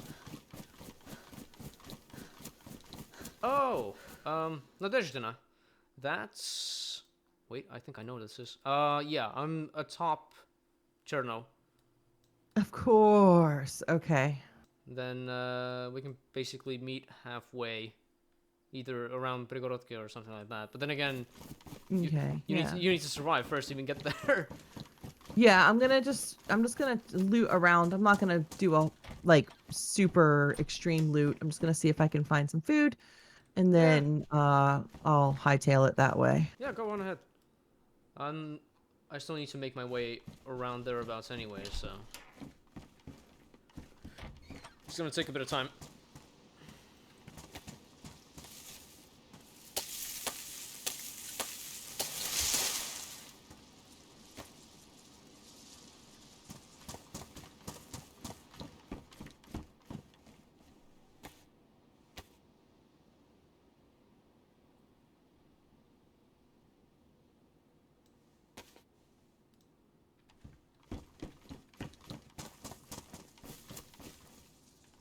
So, are you looking forward to any new releases for games that are coming out this year? Um, ooh, it's kind of hard to say. I haven't really been keeping on top of like new games that are going to release or stuff like that. It's just something that I'm looking forward to. Is just like general. How do I put this? Well, in terms of like racing games, I've been looking forward to like maybe some sort of new rally games. Not like a specific title, but like new rally games, something new to the industry, or racing games, different of like different. Hmm, how do I say this? Different. God damn it! Sorry. It's all right. Uh, I guess of like different disciplines. Okay, okay, yeah, that makes sense. Um, but nothing's really been catching my eye so far. Um, yeah. So, do you have one of those really cool like racing setups for when you play racing games with the seat and all that? Oh my god. I'm unfortunately I'm not that rich. Yeah. I do have a wheel and pedals, which are Thrustmaster TSXW, but the problem is that I can't use that wheel right now because the kitchen table that I'm using just doesn't quite fit it, and the kitchen chair that I'm using just isn't really up to the task. But yeah, I do want to like put a proper rig up at some point because I'm still very much interested in sim racing in general. But yeah, that's kind of been in the back burner for the time being. Yeah, I wasn't really aware that that kind of stuff was out there. Oh yes. But man, I saw some setups this morning in Discords, and I was like, "Holy shit! What the damn? This probably costs more than my car." Yeah, yeah. The rigs, depending on well the parts that you choose and the manufacturers that you buy the parts from, it can get pretty spicy in terms of pricing. But yeah, there's a price to pay if you want to get as close to realism as possible, or rather, the level you want it to be at. So, like seats, pedals, wheels, the hardware that's gonna run those games, how you want the game to be displayed, whether it's in VR or triple screens, single screen, stuff like that. Yeah, it can get pretty damn expensive, but it is still a very niche market, so it's not that much popping off right now, but it's still there. It's very much there.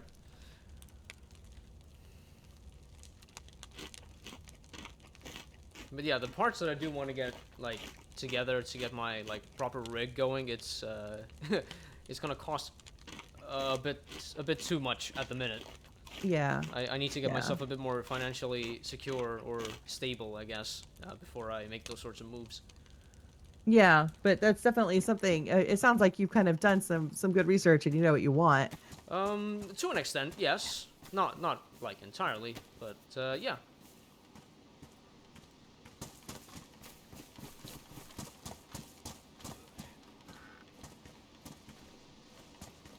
There's always, I'm sure there's probably always really new kind of innovations in that kind of stuff. Well, you say that, and during these past few years, it really hasn't been the case.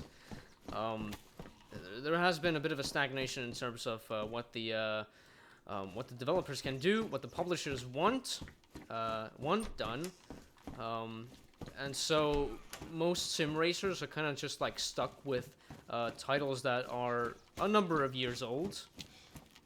So the new and innovative has hit a bit of a stagnation, I guess.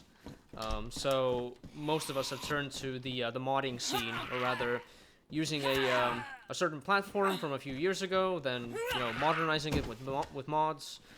Doesn't matter whether it's graphical mods or car mods, visuals, anything of that sort. Um, so yeah, it's not really as new and exciting as for like any other genre of video games, I guess. Because with shooters we get like, well, basically we get a new title every year, a number of Yeah, titles every basically. year.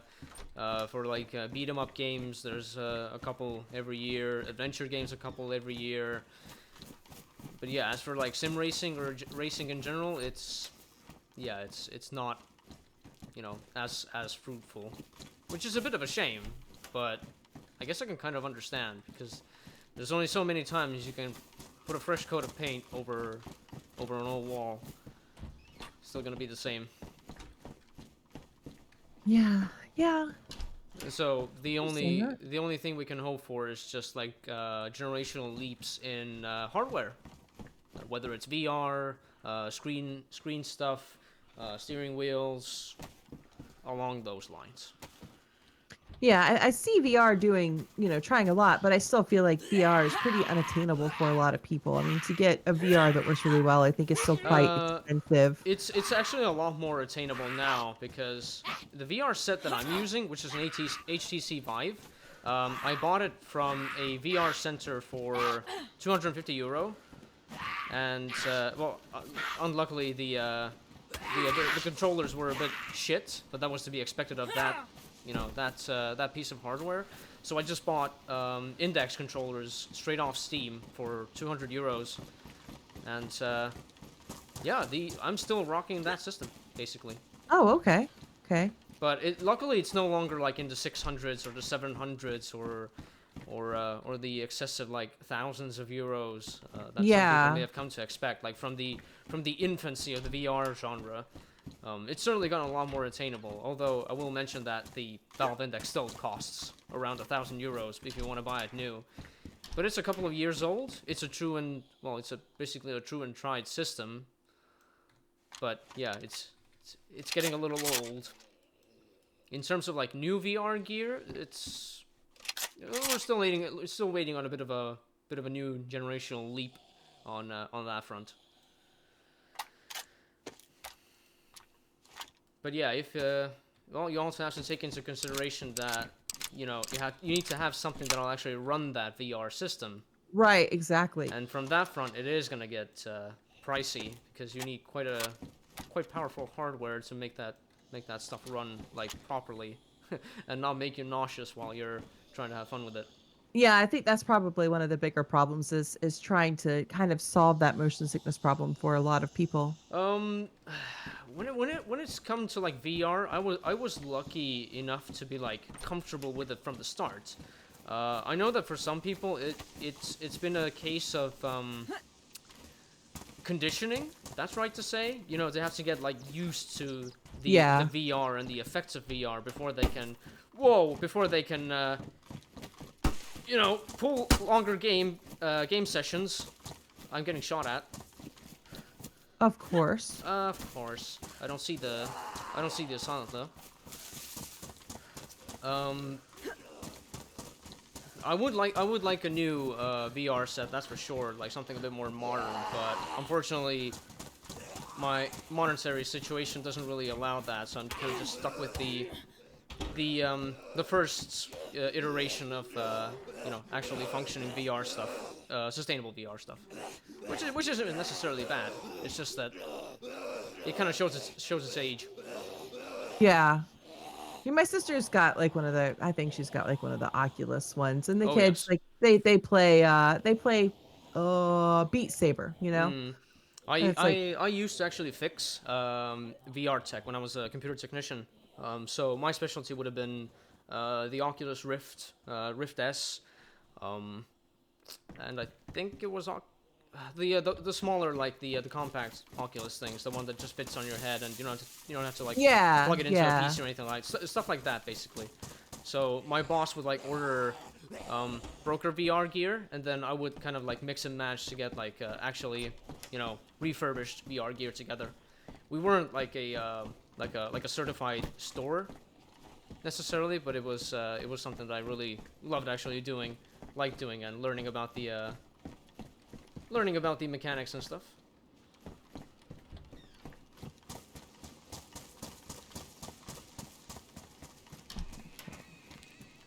I see another player over here.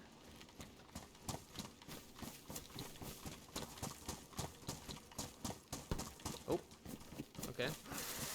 So whoever that person is trying to shoot at me, he's trying to shoot at me with a scorpion. Oh, I tried to talk to somebody and they just kept running away from me. Oh no. That was fucking rude. That's rude people. I'm almost at Prig. Gotcha. I'm still trying to keep myself alive in Nadezhdina. I think the zombie just landed on the roof, so of course they did. I'm not seeing the person that was trying to shoot at me though. With a scorpion. They couldn't have been too far away. I don't know. But yeah. Oh, I hear the shots again. Okay, they're fairly close. Oh, I can see them. Okay, they're a geared player, which is not the sort of fight that I'm gonna win. Yeah. I mean, Yeah. I'm only with a little Makarov and a dream. A Makarov in a dream. The Daisy story. Yeah. I took a few shots at them, but I don't think any of them even hit.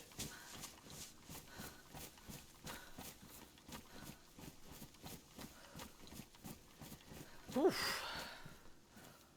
I can already feel my heart pumping after that. Yep. Yep. Okay, I just took a massive hit. Oh shit. And I'm still alive. I lost like a chunk of my health, and I'm still on my feet. I'm not even bleeding. Oh my god. I think I just took a Got sniper shot. knocked. Oh, okay. My stab vest basically tanked the shot. Nice. I don't have anything against the person, like, long-ranged. I do have a CR-527, but I don't have a scope for it, just iron sights. Right, what's your situation at the moment? I just saw somebody jump off of a bridge. So, damn. Someone's playing Lemmings. Well, there's 3 bodies. I got 2 pairs. Hell yeah. Stonks. Songs. Maybe I should just stand under this bridge and collect the food. I mean, I don't think anyone's gonna be taking claim on those things other than you. I guess they didn't want this spawn. Yeah, that's fairly often I see those sorts of bodies of people not wanting that specific spawn. 'Cause it has to be like next to a military place or something. Oh, I think, man, Prig is such a good spawn though because it's close to Cherno. It's easy to get up to Zeleno. It's easy to get up to pretty much everywhere. I mean, if I'm going to Severograd, I usually try to get Berezino, but yeah, I And yet mean, people are still damn. killing themselves over it. Yeah, like, man, it's such a good spawn. They must be trying to get back to a body or something really quick. I don't know. Who knows? There were 3 bodies under that bridge though. Damn. But that's like me. If I spawn in Cammy, I'm like, shit. Go to the police station, jump off. I don't really even do that sort of move where I just, you know, purposely die just to get a different spawn. I'm still trying to like make my way around to where I need to go, regardless of the spawn. If I'm solo, I probably will. But if I'm playing with my friends and I just want to get to them, I am a very, very impatient person. And Yeah. I just want to get to my friends now. Yeah, I understand that. Okay, I am atop of Cherno. Okay, I'm at Prig. I'm at the well, so I might die if the person's unfriendly and we get into a fist fight. Okay. I'm not the best fist fighter, but I'm gonna try to be nice. I'm just running down the hill here. The person who took a shot at me basically ruined my water bottle, so now I'm gonna be thirsty. Actually, no, I got a second one. Ha!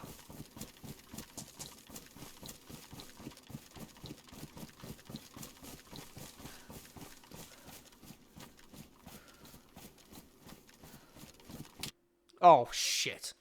Sorry. I just got clapped in the head. Immediately Oh dead. no, are you dead? Oh man, I know. I keep worrying about that. I'm worried about the person who just ran away from the well is gonna run up behind me and start punching me. I fucking hate the fact that I just hear the clap and it's immediately you are dead. While that sort of system could be a lot more better. At least like it was in 0.62. Where the sound like faded out instead of like immediately cutting out. Oh, see, yeah, I don't know because I've only been playing DayZ for, I mean, not even 2 years. So I don't know what it used to be like back then. Yeah. But I think there's like a reasonable explanation as to why the system is the way it is today. And I have Chernogorsk spawn, because I'm next to the shipping containers. Or wait, is this Electro? Oh wait, that's Cherno. Oh, okay. I think Then that's you might be right under. You might, if you're at the shipping containers, you might be right under Prig. Probably, yeah. No. I'm just gonna poke around underneath the apple trees here, since there was somebody here when I came in. Maybe there's some apples spawned. I'm pretty sure whoever I got shot at from before was the one that actually ended me, because the character like fell forwards as they died. So, fun stuff. Oh well, looks like I might be surviving, because I immediately found a full tin of jam.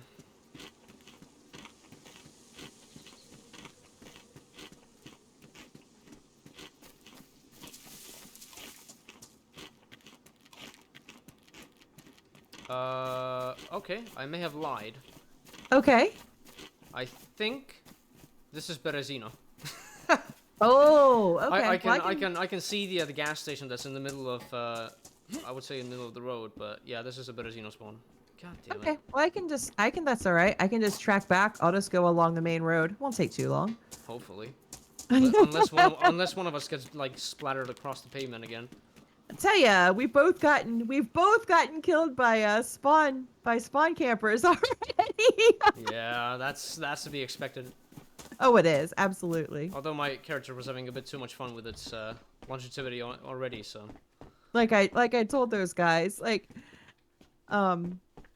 this what it's about, isn't it? Just you get a fresh start. You get a fresh start at a new life every 5 minutes sometimes. Yeah, it's actually kind of funny because for some reason I'm the type of person that would like they can't go too far out or like keep a character alive for too long. Not because I can't play, but because I'll just get bored. And then for some reason I like the procedure of like getting up on your feet again and getting all the good stuff, and then it's just like, what now? And then you just shoot yourself and then you start it all over again. And it doesn't like it isn't like limited to just DayZ. It's with other games as well. For some reason.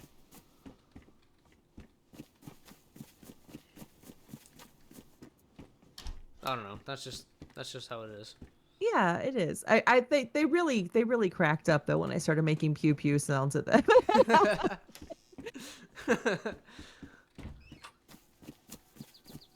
One for the ages.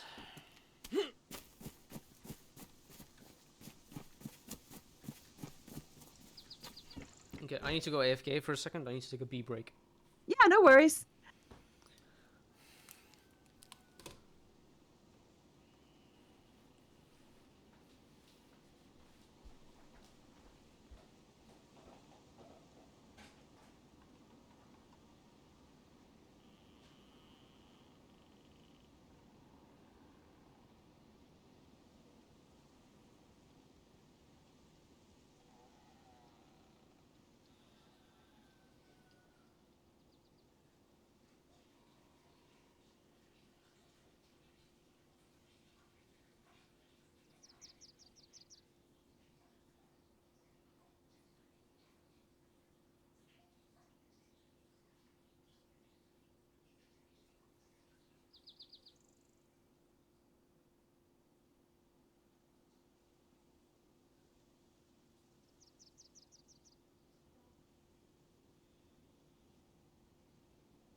Right, I am back now.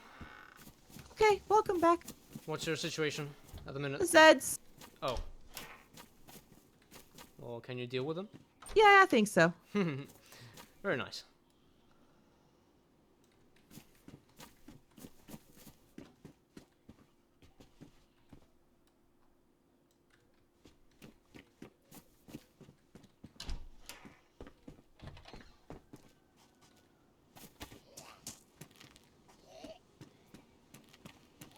So you're thinking of coming along like the coastline, right? Yeah. Okay, gotcha.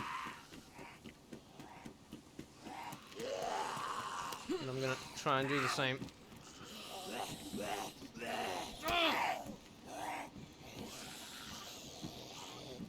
I've got 4 bleeds, but I think I can recover. Oh my We're god. gonna see. We're gonna see.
So, when did you start streaming? Um, well, that was now over 2 years ago. Oh, I'm okay. not entirely sure when the third year is gonna drop. But but yeah, around 2 years ago, and it started off with DayZ, because of course it did. Of course it did. Yeah. I remember that my very first follower was actually Happy Bombs, Oh, very cool. because and I've actually been part of his community back before the servers were called Zero. Back then it was called like Happy Bombs Community Server or something like that. And it was only Chernaris, and that's when I got to know Pudding. I love pudding. I love Yes. pudding. One of my favorite people. Yeah. He was basically the first person that I got to like chat with in the server, because at that time it was just me and my friend alone. We were just doing our own stuff, and then we got to meet up with Pudding, and then we kind of mixed with the community a bit more, and it was a load of fun though. I remember that. Ah, yeah. Unfortunately, I'm not in the Zero servers often enough anymore, Yeah. or just Well, there's DayZ in general, I guess. yeah, I was gonna say I know that you haven't been playing Daisy a whole lot, so Mm. fair. Yeah, I guess it's just like I played so much of it alone that I kind of just lost the I wouldn't say lost the passion, but just lost the fire that I had um, with the game and the plans with it. Because I was even planning to like do modding at some point. Oh wow. I had some 3D models that I was trying to conjure up. Had some plans for some mod things, and I guess I kind of just like burnt myself out, and then wasn't that into it anymore, and then I got into like different games again. So do you think that you will get into modding in the future since you kind of already gave it thought, or is that something that's kind of not as interesting to you anymore? It's certainly an interesting topic for me, but I think like the coding part of the modding stuff, that's kind of what's been the biggest obstacle for me, or what's been the most intimidating. So I've just kind of like stuck to doing the 3D models, or rather as much of it as I could make. Um, yeah, yeah, just 3D models, which, funnily enough, I actually learned thanks to YouTube and my ex-partner who made not really major, but had like a course, yeah, a years-long course in 3D modeling and animations and stuff like that. So it was thanks to that why I even learned 3D modeling in the first place. And then, thinking back on it, I probably shouldn't have started with a project as like heavy as it was, but I started with like modeling a car, which, as far as I've heard, is like considered to be one of the tougher challenges to take. And so I spent like 2.5 weeks on this one model, and then it was just like, pop, I am fucking burnt out. But it was like a learning process, and it was also a creation process in like two. So I didn't get too far with it. I still have it, but it's just like been sitting in my folders ever since. Yeah. Sorry, I was dealing with Zeds again. Yeah. Yeah, Batfink was saying that you did a great 3D model of a BMW. I got to, yeah, I made it to like some parts of that model, but I haven't really advanced on it too much lately. But yeah, I guess you could say it was pretty good effort.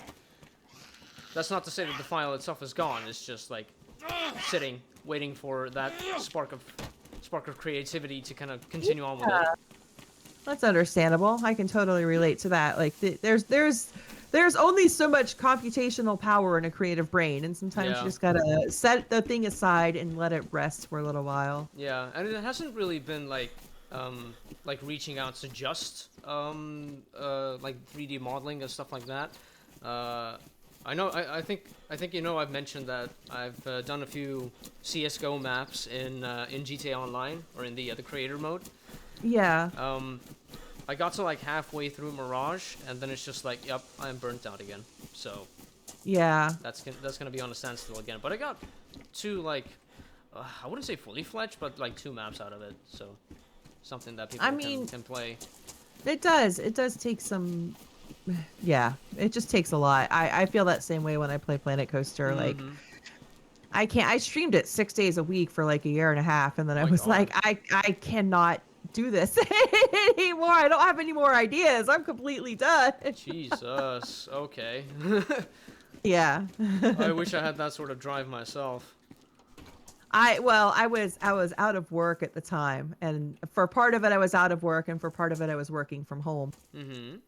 So it was easy to do that. Like I now that I'm back at work, like not working from home and working full time again, there's no way six Yeah. days a week won't happen for anything. Yeah. Fair enough. Fair enough.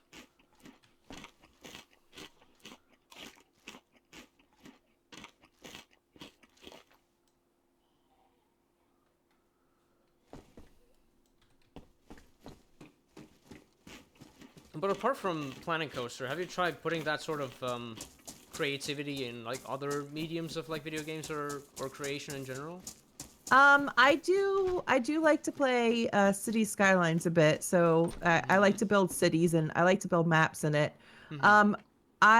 I started building a Daisy theme park in Planet Coaster, and a lot of Oh people yeah. were telling me, you really need to make a Daisy map, Poe. Oh I my remember that. God. I remember that. I've been asked a similar thing, like whether I'm gonna be making Daisy maps or something like that, but I don't know. It was kind of hard to answer at the time because it was during the sort of time where I already felt like I was a bit burnt out from map making in general, so I kind of just left a bit of an open answer to that. But it is certainly interesting. I love seeing the custom maps that are coming out from the modding community for DayZ, and it is something that did interest me for certain.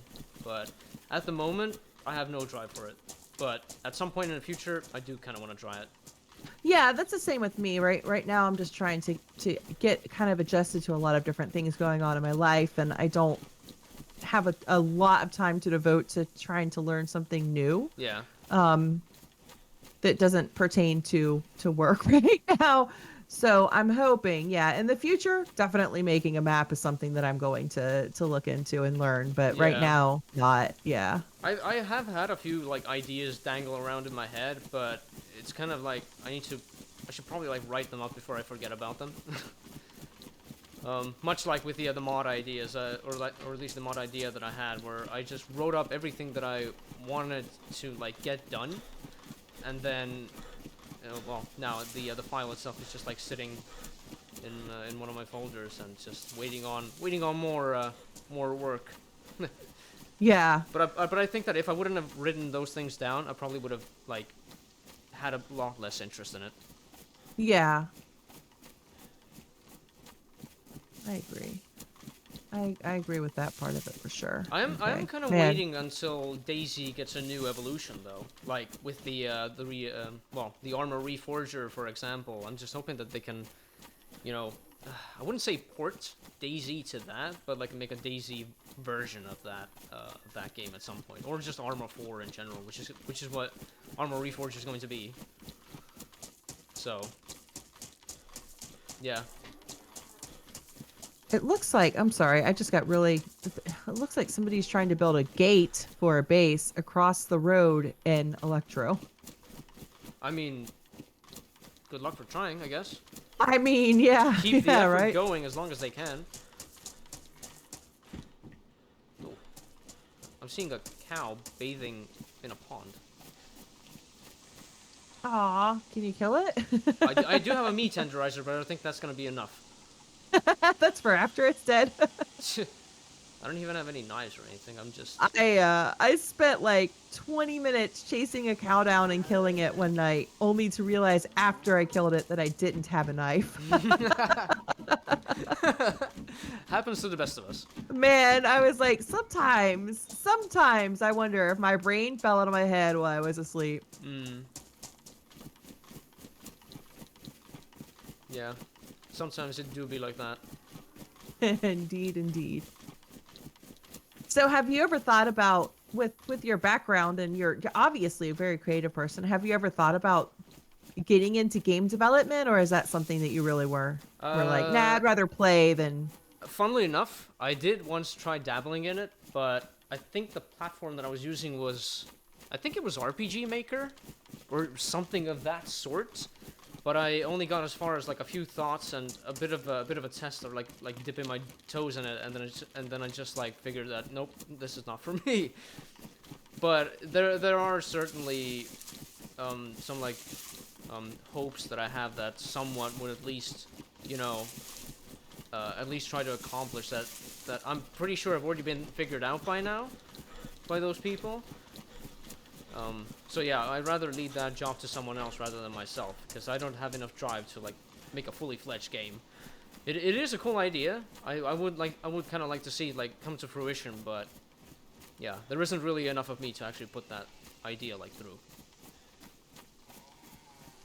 Yeah, I understand that sentiment all too well. Man, it is a struggle right now for some food. I'm in Electro, by the way, or just on the, just on the edge of Electro. Gotcha. I am in Nizhny, so I'm still making my way over. The next town is Solnizhny, so it's gonna take me a bit.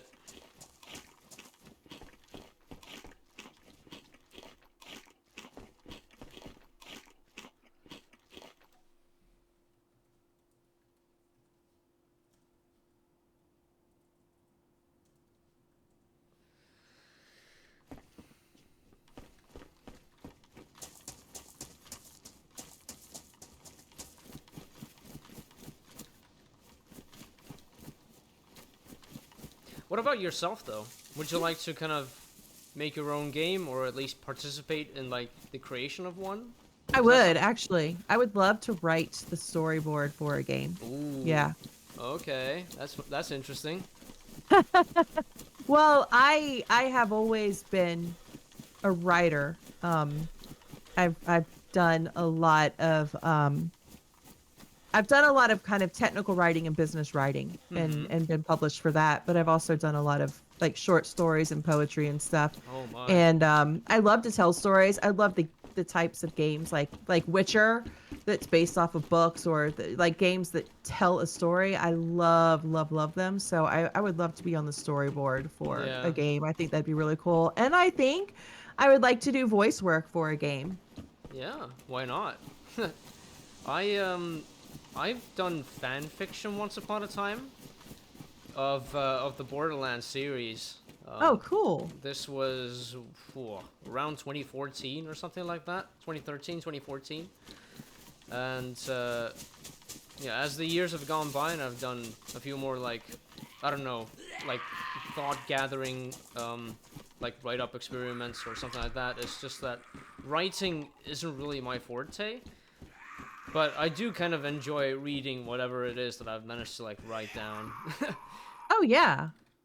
It's another outlet for creativity. Yes, exactly. Yeah. And I'm a really big fan of outlets for creativity. Well, who wouldn't be? Yeah. Yeah, I think games are just there's so much that you can do with them. I think when I was younger, and you talked about getting into game development, basically it was all just coding. What can you do for coding? And now game development teams consist of musicians and artists and composers and, of course, coders and writers and voice actors. You know, it's like a production at this point. Yeah, it's heavily expanded. I mean, some like game companies basically are rivaling like movie companies and such. Well, oh yeah, absolutely. And even surpassing them. Like, it's crazy. And then, ooh, can I bring up a certain topic in terms of like writing, and video games and such? Do you remember GTA Vice City? Yes. Yep. So basically, the voice actor for it, Ray Liotta, I think his name was. Yeah. He had very little faith on like the success of the game itself, because it was during a time where the movie productions and such were still like at such like a paramount that, you know, some of the old, you know, getting the old geezers to take interest in, well, this new, you know, format of entertainment that, you know, They didn't think that it was really gonna go through, and then it's just like the series now have just expanded to such scales that they may as well just be movie companies at this point, or even better than Yeah. them. Well, I think now, yeah, back then, if like a big name movie star lent their voice to a video game, it was like, what are you doing? Like, unless you're associated, like the Star Wars video games, they get one of the actors from the movies. It was Yeah. fine, but now I think there are plenty of movie stars, for lack of a better word, that would like beg to be on video game projects Yeah, because it's gotten exactly. that big. Yeah. I remember that even a few musicians were like actual musicians were on the well, as with the current topic in the GTA series as well, and even loved it. For example, oh my god, what was his name now? Oh no, Phil Collins. He was quite heavily influencing the story for GTA Vice City Stories, and I think he even was a DJ in one of the radio stations over there. And Oh wow. he said it was one of the most pleasant like experiences of like video games that he had. Yeah, and you know what? It's a really great way to kind of get your name out there too. I mean, the amount of bands that I found through playing the Need for Speed games, Oh my that I didn't god, know. But maybe I'd hear a yes. song playing Need for Speed and I'd be like, "Whoa, who's that? I want to go." And so like for band discovery even, it's Yes. it's Yes, yes, huge. yes, 100% yes. There's a lot of music that I've discovered thanks to the, well, either it's the Need for Speed series, Gran Turismo series, GTA series, stuff like that. I love my varied music, and I think those games have Yeah. really just helped along discover my taste for music. It doesn't even matter whether it's the OG Need for Speed or the underground series of Need for Speed, or Right. whether it's the infancy of Gran Turismo, the current times of Gran Turismo, GTA, stuff like that. I've always found something that I like.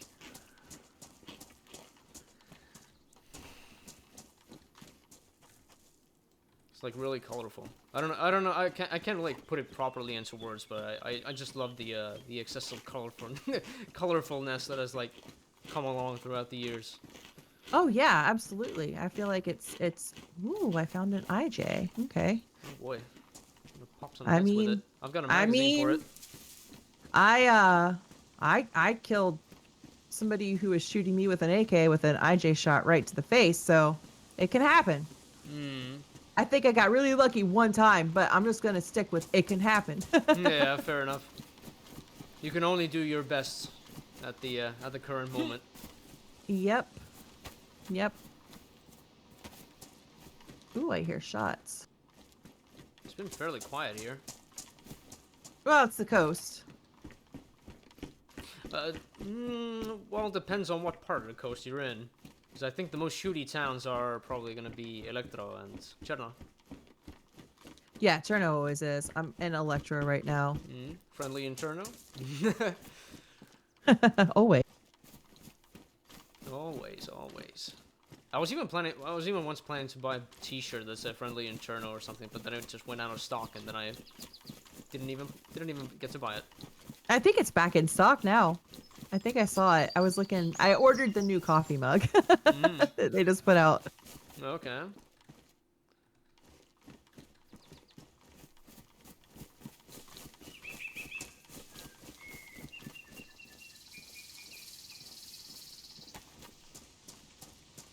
How's your character doing so far? So I've got red hunger. No, I've got yellow hunger, red blood, and yellow health. So we're looking a lot better than we did a few minutes ago, believe it or not. Gotcha. Okay, I'm running away from Nizhny, just getting towards Solnitsyn, so should be a bit before we can meet up. Not too long, hopefully.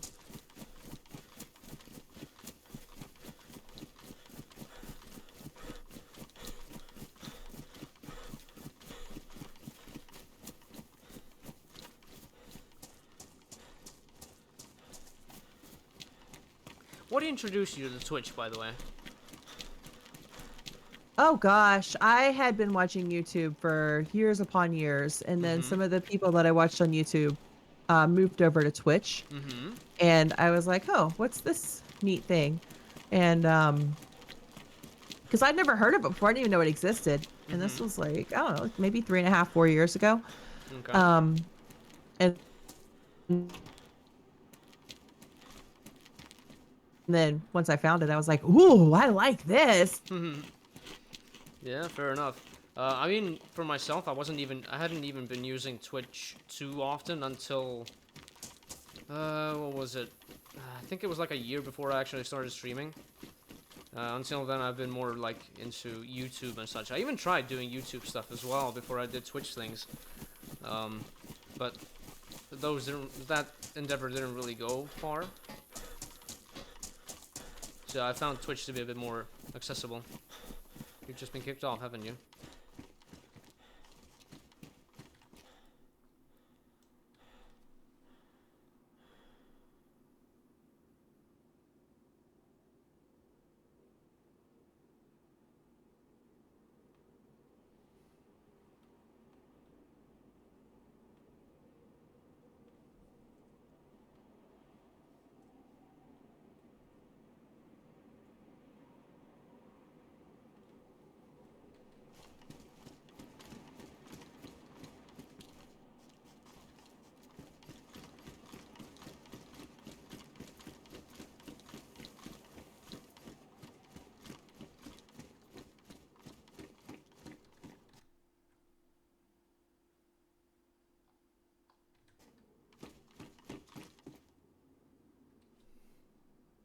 Wow. Okay. So I don't know. My internet just like decided to not work for a second.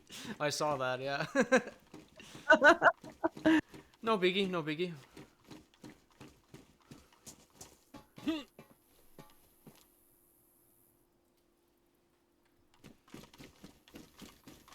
I saw your name in the chat logs and I thought, yep, I think you may have dropped. Yeah, Poetry Slam was kicked. She has shitty internet. Actually, I'm supposed to have great internet, but it when it works, it's great, but it doesn't always work. I don't know why. Hmm. Okay.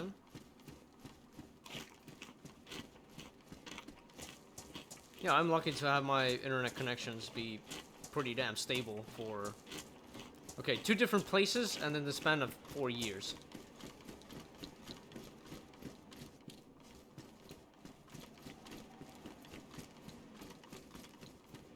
I'm sorry. I just learned a new trick with the IJ, and I'm flipping out a little bit.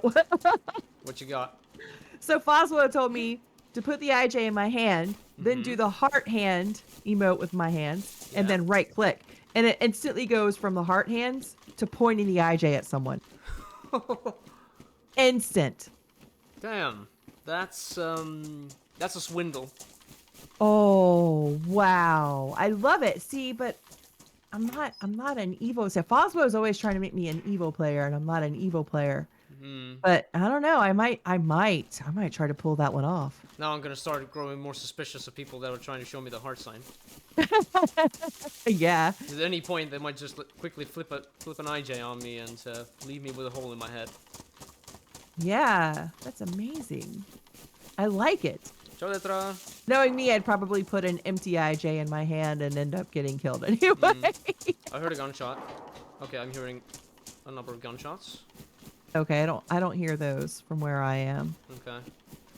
Okay, I'm coming up on the gas station between Solnishne and Nishne. Okay.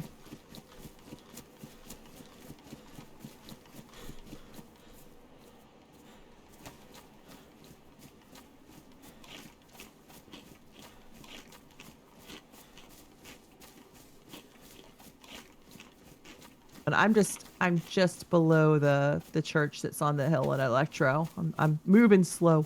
I'm Yeah. trying to find food. Okay, gotcha. So, what was your inspiration to start streaming? My inspiration. Ooh, that's a good question. Because before I was, well, more into DayZ, there was a few anime creators that I was following on YouTube. One of them called Lost Pause was also streaming a certain game on Twitch, and then as I was watching that, I thought, hey, that looks pretty cool. But at that time, I didn't think that this is something I want to do myself. Then fast forward a few years, then DayZ is in my, well, main circle, I guess. And then I saw Happy Bombs was streaming it. I think there was someone else that I was following at the time. May have been Bailey Bandit. I'm not 100% sure. But at that time, I thought, yep, I think this is something that I could also do. So I tried doing it. Before that, I tried experimenting with YouTube videos again, which didn't work out. So I stopped that. And then, yeah, I did my first day of streaming. It was an interesting experience to say the least. A bit more eye-opening than with like YouTube videos and anything like that. And yeah, it has actually very well helped me in my life. Like streaming, which is a bit of a surprise because I feel like I'm a lot more social than I used to be, or rather, I can do this sort of like live commentary a lot better. This has also come with its own little thing, I guess, is that I'm now speaking a lot more when I'm just playing alone. Yeah, I've noticed the same thing about myself. If I'm sitting in here like playing Planet Coaster alone, I'll be just like chatting away or saying what I'm doing out loud. Yeah, yeah. But it is like good practice though. I Yeah, feel. yeah, absolutely. So, do you think that kind of other than maybe talking to yourself a little bit more, do you think that streaming has changed you in any way? Yes, it certainly has. I feel like I'm a bit more out there, if that's fair to say. It doesn't matter whether it's in like in these sorts of like entertainment mediums like Twitch or YouTube, whether it's like in game, I'm willing to speak a lot more. Something along those lines, I guess. And also, I feel a bit more confident in my ability to, I guess, get things done on the fly. Yeah, yeah. So yeah, it doesn't matter whether it's like Twitch things, Twitch doing Twitch things, or whether I have to do Twitch things, or it's kind of like in a multiplayer situation in a game. Yeah, I feel like those have given me better strengths. Yeah, I feel like that makes sense, and it's a lot of people say the same thing about how streaming has impacted them personally. Mm-hmm. And I don't think, when you start streaming, you don't really give any thought to how it might bring new things to your personality or bring new things to your life. Mm-hmm. It's like, oh, this is this neat thing that I'm gonna do, and then it ends up kind of having some positive changes too. Yeah, exactly. I'm very much glad that I've taken up streaming. Well, not necessarily professionally or like a life thing. It is still a hobby, but it has improved, well, my being, I guess, um, uh, severely. Yeah, I think that's always a good thing too. Hmm. And well, I'm just hoping that I can keep this passion up for years to come, so that I can, yeah, be somewhat better at either communicating or completing certain actions or something like that. Yeah, I think it's really great for improving communication. And I think it's really great for improving kind of understanding too, because you're exposed to so many different people. Mm-hmm. And when you have people in chat, you're exposed to a lot of different kind of cultural expectations. So you learn to be more effective in communicating with all sorts of people. Yeah, exactly. I think Twitch has also kind of shaped my vocabulary a bit more. Um, not only Twitch, but okay, Twitch for the most part, but a little bit of YouTube as well. But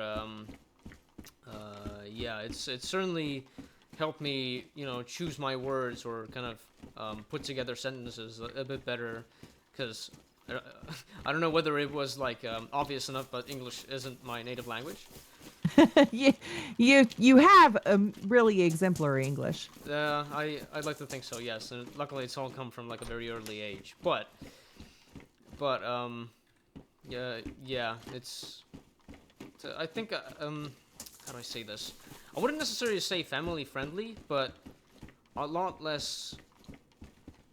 Actually, let me say it this way. If I would have retained my vocabulary from, let's say, 6 years ago, I think I would have been a lot more of a controversial figure now. Ah, okay. Okay. I feel like you're probably not alone in that, to be Yeah, probably, honest. probably, yeah. I've left a lot of spicy words in my past, which I'm not afraid to admit because growing is learning. Growth is good. Exactly. Yeah, Yes. and And so everybody needs to know that there's room for growth too. Like if yeah, there's somebody who's really young right now and they might have some things that they say, and they're wondering, am I wrong or can I grow? Yes, absolutely. I think yeah, everybody is kind of proof of that. You yeah. just have to self-awareness is key in that growth though. So Mm-hmm. Yeah, that's well. I don't think I could have worded it better at the minute. yeah, and sometimes that comes from you just have to be open to the growth. Oh So, yes, oh yeah. yes. I very much enjoy this sort of conversing with different people from different cultures and different places of origin and stuff like that. I wouldn't say that my social skills are like a trump card because I used to be pretty fucking introverted way back when. But I've certainly grown as a person thanks to actually like putting myself out there like into that gauntlet. So yeah, I think that's about as best as I can That's sum it up. that's that's beautiful. I mean, that's what you want. Yeah, certainly. Yeah.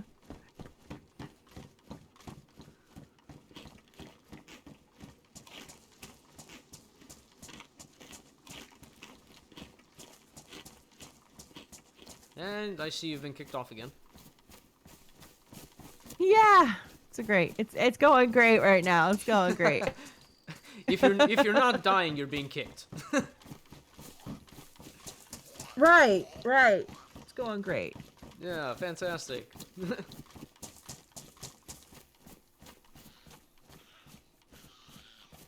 But still, you're keeping a level head. I can only commend that. Oh yeah. Yeah. There's nothing to get to.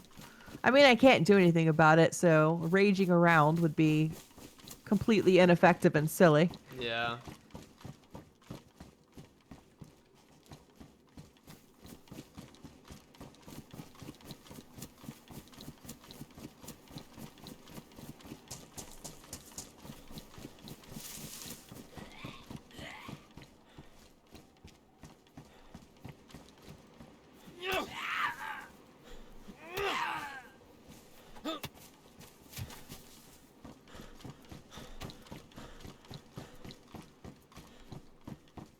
So then, is that your favorite thing about streaming? Just being able to interact with so many different people, or Yeah, that as well. Not only do I enjoy like conversing with the different people, I also enjoy sharing this passion of like video games and what else may come as like a topic in the middle of the chats. Yeah, something along those lines, I guess. chats definitely have a mind of their own. Like there are so many different topics that can get covered just like in one stream. It's Yeah, wild. yeah, exactly. So I like to think that I want to, well, I say I like to think, but I do want to actually kind of enrich myself with more of, what other people think and say, um, what they know, and, it's just like general knowledge base, I guess. It's not like you need to take everything to heart. It's just that you can also either respect people's opinions or wishes. You can, understand where they're coming from, for example. I don't know, general psychology? But then again, if I say psychology, it makes me sound like a madman. Not really. I feel like that streaming and gaming in general, especially when you're on open servers and you encounter people from around the world, Mm-hmm. I feel like that psychology and sociology both come into it. I feel like psychologists and sociologists would probably have a really good study, Yeah, honestly. especially in current times, s- since everything is a lot more open and out on the internet as well. Either you want to input that information or take that information. Well, certainly a lot more open than it would have been like 100 years ago. So Oh yeah, absolutely, absolutely. I feel like one of the greatest changes in my life has been traveling the way that I have and living in other countries the way that I have. Um, and that's not accessible. It's not accessible to a lot of people. It's really hard to do. I feel like travel is probably one of the best ways to educate yourself, yeah, to totally. expose yourself to new ideas and to get used to new cultures and actually experience them rather than just kind of trusting other people's experiences of them. Mm-hmm. But I feel like streaming and gaming on an international level is really similar to travel in Yeah. that exposure happens. Yes. Yes. And 100%. yeah, I. and once you get that exposure, you kind of start to lose maybe some biases that you might have had, and that's a good thing. Yeah. Exactly. I'm. I'm kind of sad that I can't travel as much as I wish I could. I've only been to like neighboring countries, or at least some of them. I haven't really been too far out in the world, but thanks to this like streaming stuff, I can reach people outside of my physical boundaries, um, and converse with them, and I really enjoy doing it. So, but yeah, at some point I do kind of want to travel, like around the world a bit more, like further countries than bordering countries, I guess. Yeah.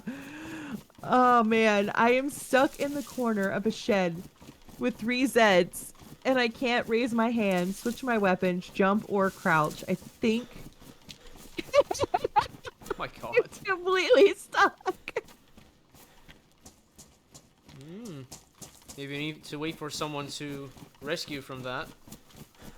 Either I'm gonna have to wait for somebody to come along, or I'm gonna have to re-log and hope that the Zeds. Oh yay, another Zed. Oh no. Where are you at the minute? Uh, Cammy. Okay. I'm like 3 kilometers away from Cami, so um, if you can just about hold on, maybe I might be able to come to your aid.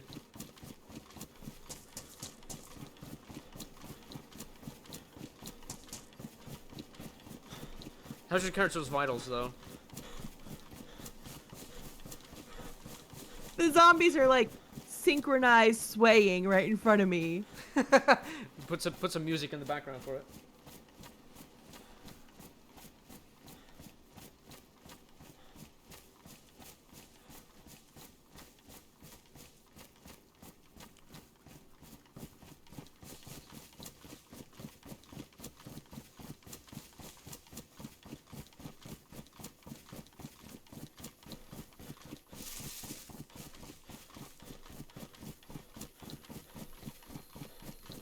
I think you might even be able to pull off that relock thing, but I'm not gonna guarantee Yeah, you're gonna be it's very not. I alive. don't. I don't think there's. I know that's what I worry about if I relog. It's like 30 seconds is enough, like way more enough to like knock you unconscious. But if you're like low health already, then it's gonna be more of a hazard. Like they're literally all just stood in front of me, and I'm just trapped in this corner. I can't. I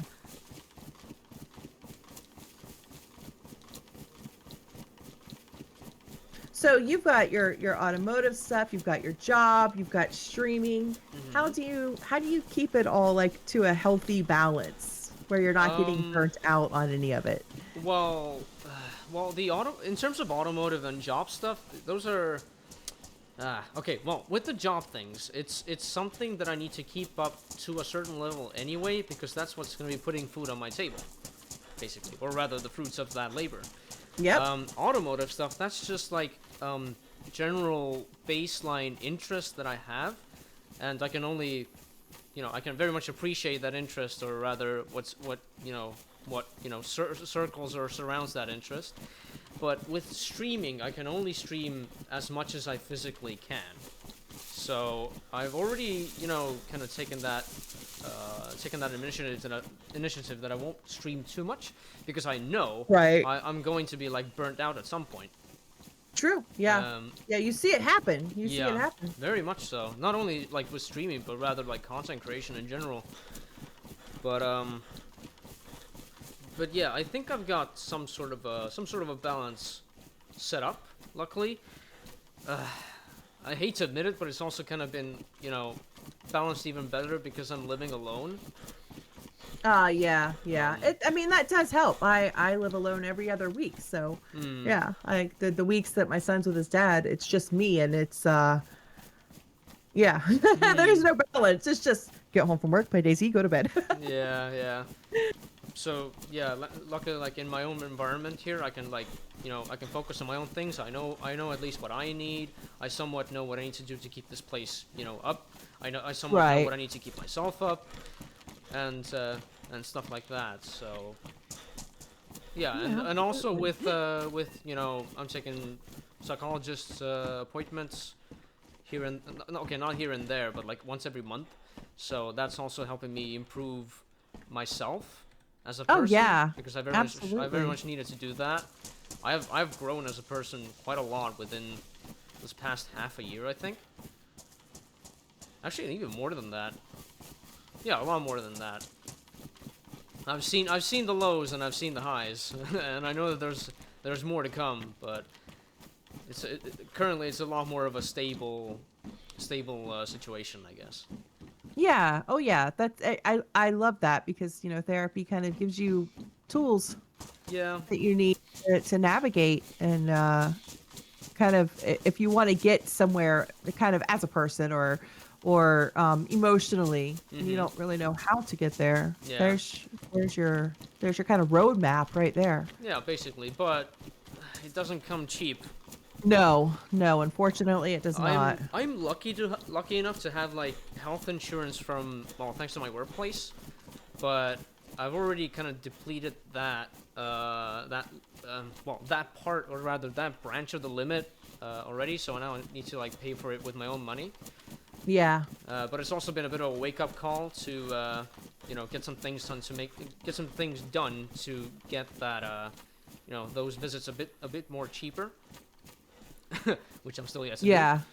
So, but yeah, I know that I need this, these psychologist visits, for now. It's not gonna be for forever. I don't need to have it be like for forever, Right. but just enough so that I can get to know myself better, get to control myself better, which have been pretty drastic issues within, or rather like since 3 years ago, or even more than that. Um, but yeah, I've been trying to like grow myself as a person again, so that I can learn to appreciate things again in life. Yeah. Yeah, absolutely. That's great. I mean, I wish that it were. I feel like that's something that should be accessible Mm, to everyone. And I feel you on the health insurance thing because my insurance doesn't cover therapy. yeah. So it's Okay. always out of pocket, and it is very expensive. Yeah. At the moment, I'm paying like 80 euros for 45 minutes. But if I get like a if I speak to my family doctor and get like a better notice, then I can get it down to like 50 Oh, euros okay.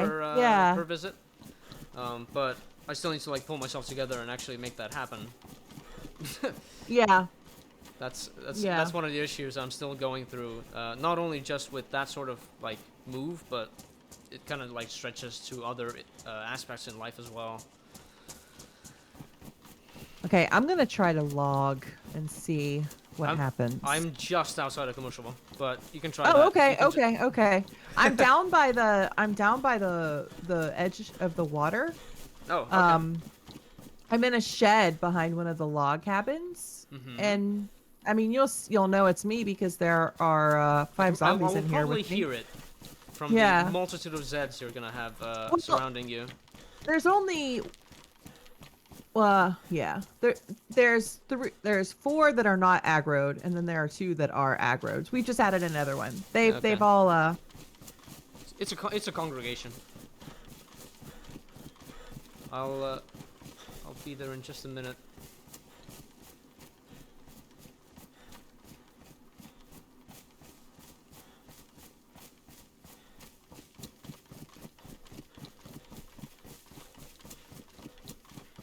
Right, what sort of a shed am I looking for? It's just like the brown wooden one that has. It's right next to a log pile. Mm-hmm. There's two Zeds wandering around right in front of it. You cannot miss it. Okay, I'm hoping I won't. You're on the port side of the road, right? Yeah. I'm down near the water. Gotcha. See sunsets walking around here, but that's not the shed.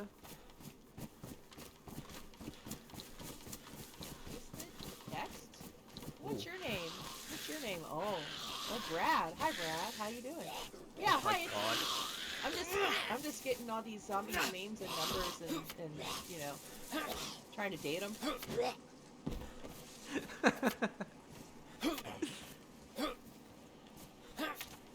I'm just stuck in this corner here. This is amazing. We've got 3 Stacies over here, just... Hope I don't hit you. It's okay, it's okay. Whoa! Okay, Did you you just- see me shoot forward? Yes, I saw that. Wow! Right. Okay, well, How's that was, how's your character? Do you need anything? I'm yellow food and yellow blood, but white health, Hold thankfully. on. I'll peel a potato.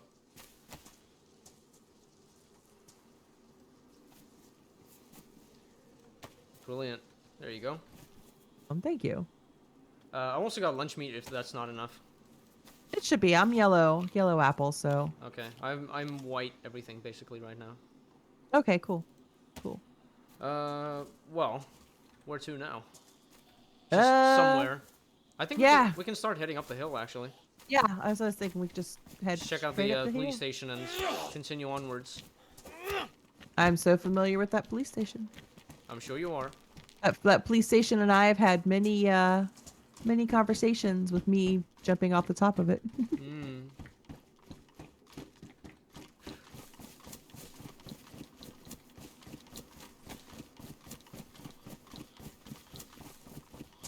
Oh, hello. Can you get that chicken, by the way? I thought. Oh, the old hag had some salty sticks. Can you cut up that chicken? Yep. Go ahead. I'm gonna have to wash my hands at the well. I can make you some hand wraps, or is that too late now? Yeah, I gotta wash them. Yeah, it's good. It's good. Okay. I got a 4-breasted chicken. That's Yeah, they can vary from 4 to 2. that's natural.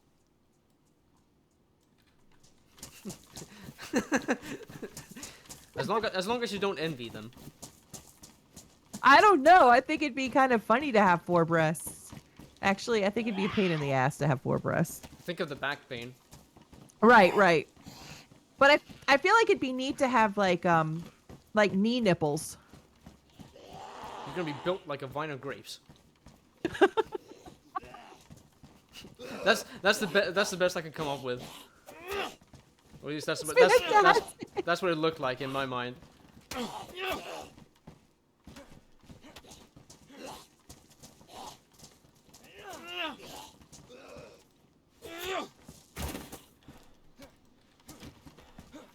You got it.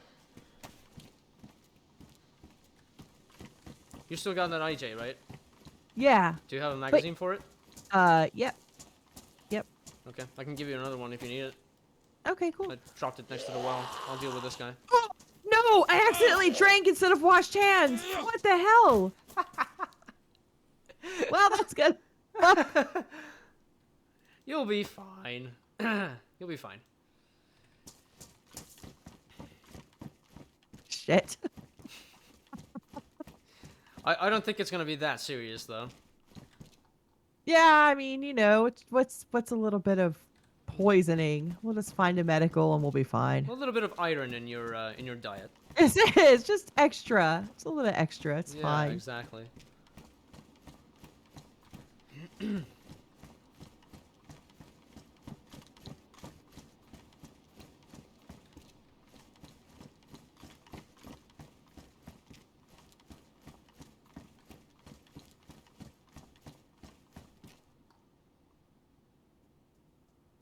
If there is gonna be a problem, then at least I've got tetracycline.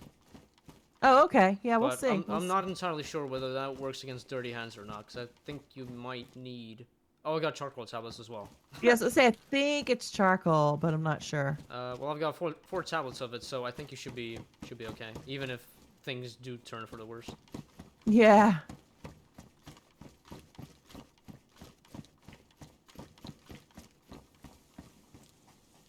Where'd you go? I'm just running around Oh, over there you here are. checking out all the fruit trees. Gotcha. Well, I guess the only way is up.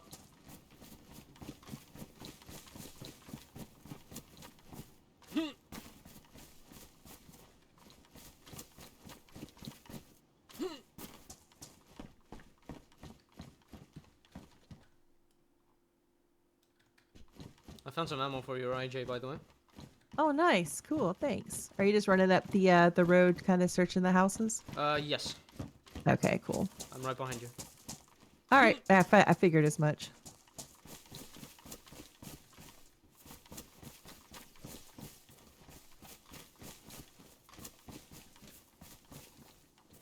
Crap. Okay, I gotta return to the well for a second. Okay. I should too, because I have a water bottle that I could fill up. Mm. My character needs to suckle on some moisture as well, so.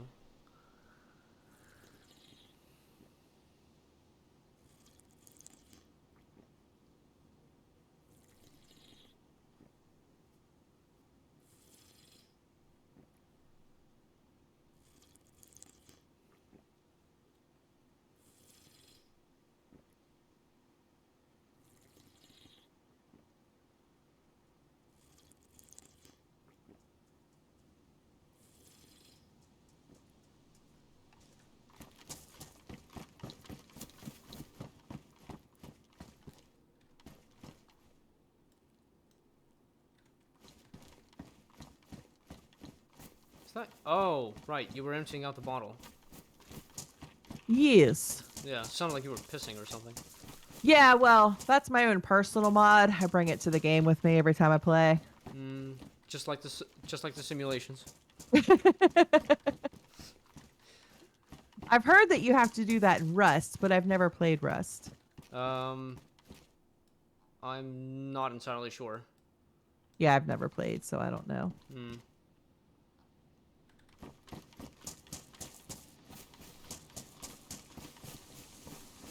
So if you could be a food, any kind of food, what kind of food would you be? Oh boy. Um, any kind of food. Caesar salad? Caesar salad. I love Caesar salad. Me too. I think that's why I like. That's why I said that as first thing. I feel like I've Yeah. heard that sort of question somewhere. Yeah, I've asked it before to other people. Maybe. Yeah, but yeah, I don't know. Maybe God, Caesar. Now I want Caesar salad. Me too. Maybe I have to have Caesar salad for dinner tonight. Giving out the best ideas. Damn, I know. My son's already like he's asked me if I'll take him to Starbucks when I'm done streaming. Hmm. So I've already got to go out anyways because I was like, yeah, but I'll take you to Starbucks. So maybe we'll just go out to dinner and I'll get some Caesar salad somewhere. I'm kind of thinking. I've never understood what the thing with Starbucks is. I don't know. I will not be getting any because I think Starbucks coffee tastes like shit. But you know, Mm. He, Oh. I think he just likes that he can get the sugary frozen, basically like coffee milkshakes. Oh. I Okay. think that's the appeal. Okay. So like certain drinks, basically. Yeah, Okay. Fair like enough. I prefer coffee without sugar, so I don't like Starbucks because it always tastes burnt. Hmm. I can't drink coffee due to health reasons. So I think I don't know Oh, whether I'm lucky or I'm cursed on that front. I don't know. I just like the way coffee tastes. It Um. makes me happy. I like the taste as well, but in like candy or liquor or something like that. Okay, yeah, If you catch my drift. So yeah, something like that. yeah. But like actual like coffee, yeah, I've for some reason my body can't handle caffeine or taurine for that reason. Oh yeah, taurine is nasty stuff. Yeah. Yeah. Even though this never used to be a problem until what time was it? Around a decade ago. Now. Yeah, it was around when I was 15. Then I realized that I can't really have coffee or energy drinks because it kind of has a bit of an effect on my blood pressure. Ooh, yeah. Well, it will. Yeah, definitely. Caffeine's one of those things that can. Let's walk up this hill. There's a castle somewhere near here. Yeah, I think so. Wait, am I seeing it? No, that's just a skyline.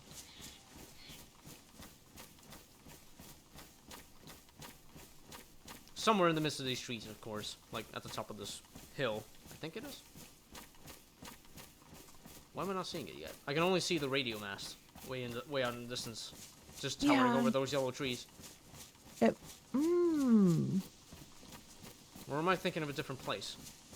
I think it's a little further up, isn't it? I think so.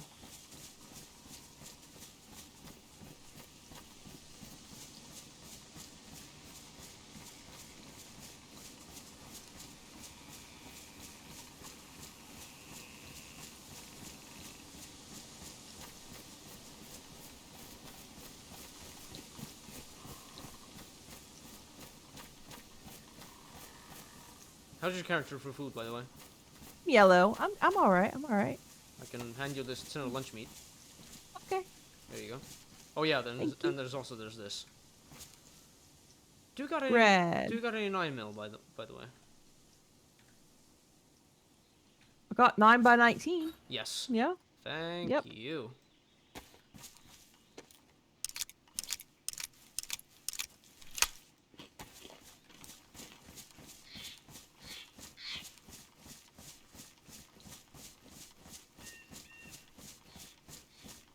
God damn it! I want Caesar salad now.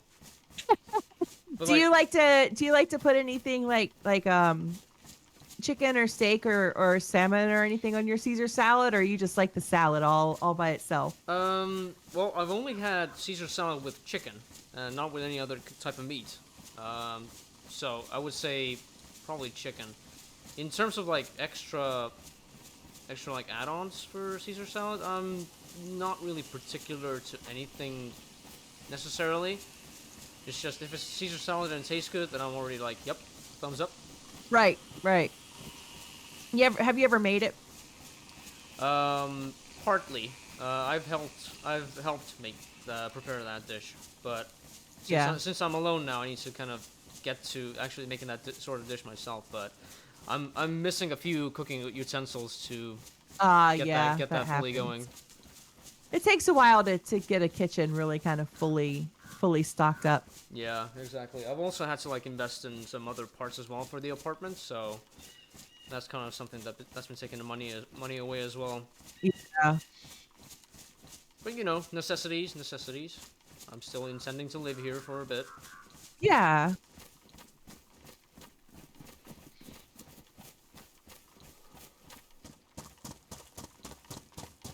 I'm gonna check the chat. Word, there's a dead body here. Ooh. Okay. Someone's fallen to their death. Gonna attack you.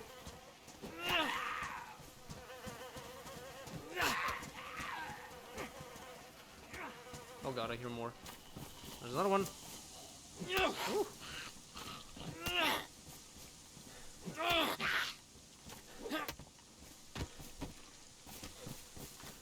Right, you okay?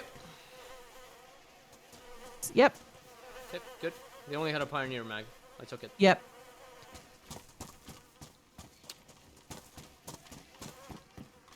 Oh, hello. Someone just left a block on the bottom floor.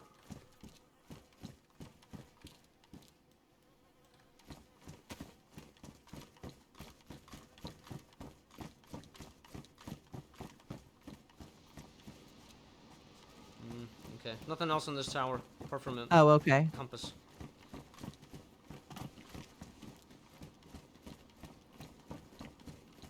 And there's nothing up there either. I went up to the stairs up top there, and there's nothing up Usually there. there's stuff on this like wooden leveling place here, but doesn't seem to be the case this time.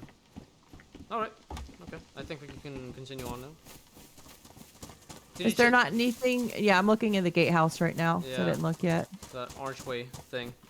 Usually stuff does spawn in there. Hmm. Goodness. Nothing. Okay.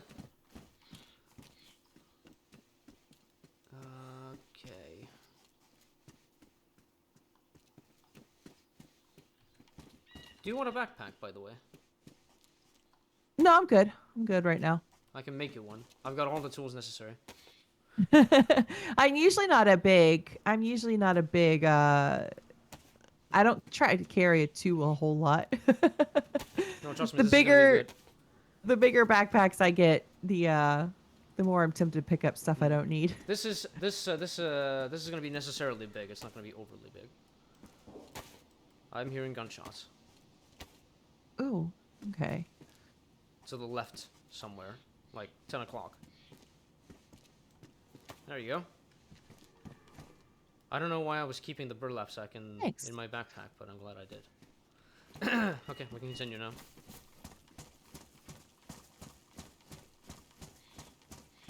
So you're a bit of a loot goblin yourself, I'm assuming?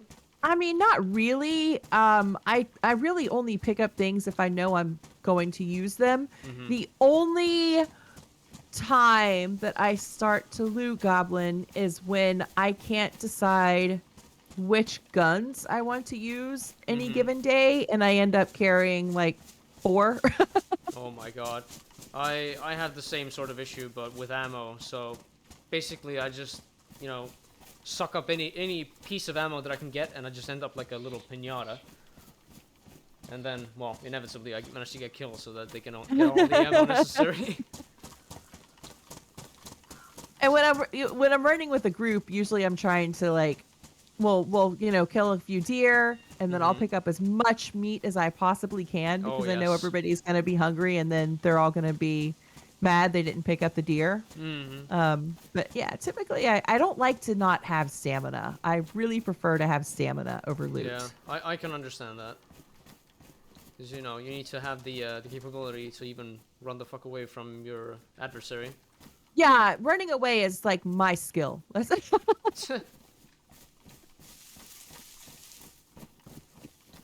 gotta start learning some parkour. Oh man.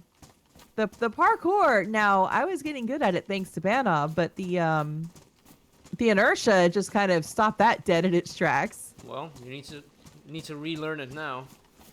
Because, you know, that temple out in DRL isn't gonna explore itself.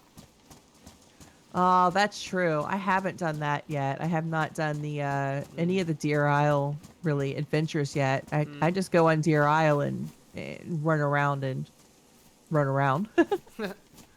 Yeah, fair enough. Oh, there's a deer on the hill. Yep. The strongest gun I have is a Glock. I don't have anything to really shoot him down. Yeah, I don't either. I do have a shotgun, but it's basically a paperweight. Oh, I've got shells. I got buckshot. Oh, buckshot? Okay, I'll take a Yeah. buckshot. I mean, I've got 2, so there you go. Well, that's two chances. Yep. I think that you'll be able to do it with 1. It's a It buckshot, looks like- so I'm not too confident, but I'll see It what looks I can like do. there's 2. There's 1 sitting down. Yeah, I'm gonna get Smaller the one with one. the antlers. Yeah. Luckily, the wind is blowing from one side to the other, so I think I might be able to get it. I just need to land a clear shot on the head. If this was with a slug round, then I probably would be able to do it better, but Yeah. we'll see. Am I gonna fail or am I gonna fail?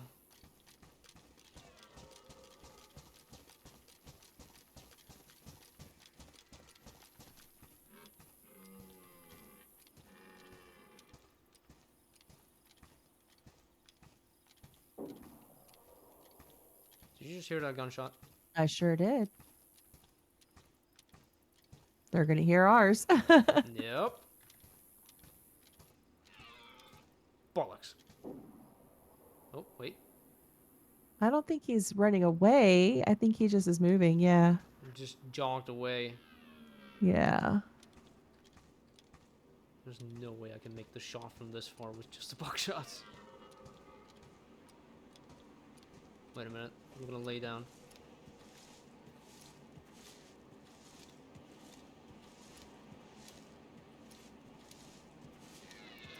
"5 years later." Yes. I love SpongeBob. Hmm. Not entirely sure how close I can get.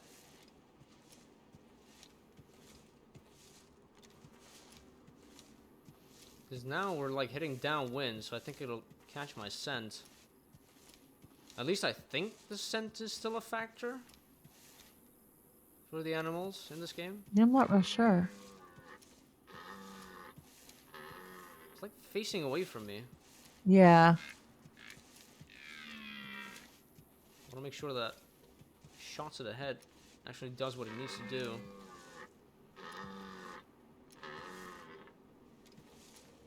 If that other deer takes off, though, that one's gonna take off. The other Probably. deer just got up. Yeah, I saw that.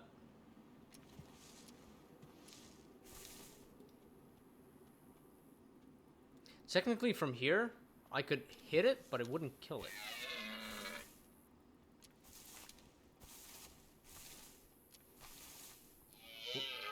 Unbelievable. He just put his ass to you again.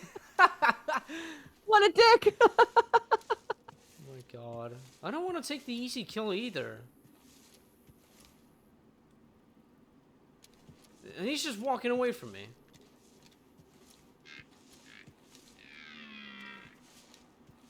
How rude. How rude. How dare you be trying to get away from me while I'm hunting you? Fuck's sake. Well, so much for that then. God. What a dick. I hate just every time you got it, it just turned around. Man. Do you find that as DayZ has evolved and changed, that the way people play it has also changed? Or do people kind of still play it the same way? Well, if there's one thing that stayed the same, is that it's still just the older demographic that is kind of in favor for this game. And Yeah, that's not like yeah. that's not like only counting in the players from the Arma 2 days. But yeah, it's just like the more I wouldn't say level-headed, but more what's the word I'm looking for? Well, on the topic of like the older demographic of players with this game, there's a certain word that I'm trying to conjure up from this. Is it as far as I've seen with any other game, this game just brings along a crowd that no other game really has. And I'm not saying the older demographic because of like strictly from age, but it's just like a certain level of I want to say experience or life experience, but I think it's a bit more than that, or just part of what I want to say. Yeah, I get what you're saying. I like maturity is coming to mind, but it's not even maturity entirely though. Like, but yeah, I always feel that way. I feel like the people that I encounter in DayZ are just a little bit more. Just like you have to have a certain level of maturity, but you also have to have a certain level of like cunning, if that makes any sense. Yeah, yeah. Because it's not just a clicky, shooty, a run around type of game. It's a lot more involved, and the people that that are willing to like put themselves through all this, this like a sort of environment. They are just a certain subset of people, basically. You know, there's a lot more to read into them, rather. You know, they're not like a sheet of Yeah. paper with some scribbles on it. They're like a whole fucking novel. Doesn't matter whether Yeah. they're like a survivalist or a hunter, a bandit, you know, things like that. I think a bit of patience helps too. Yes, and even as a bandit, you need to have patience. Oh yeah, yeah. You've got to, and I think cunning is the perfect word for it. You've definitely got to have a bit of cunning. Um, yeah, especially if you want to kind of play like a bandit a bit. Yeah, you gotta be smart about it.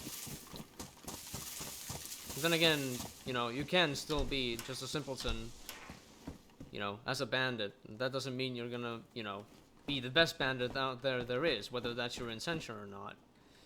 Oh, I'd be a horrible bandit. People would be able to see through it a mile away because I could not act naturally at all. I think I could pull off being a bandit, but I would be the sort of bandit that's just, you know, frowned upon. Because I could, like, come in and be all friendly and such, have a run with someone for 2 hours, and then just shoot him in the head. Oh, you should go run with Foswo. He likes to play that way too. But the thing is that I can't really bring myself to be that sort of player, because that's not really...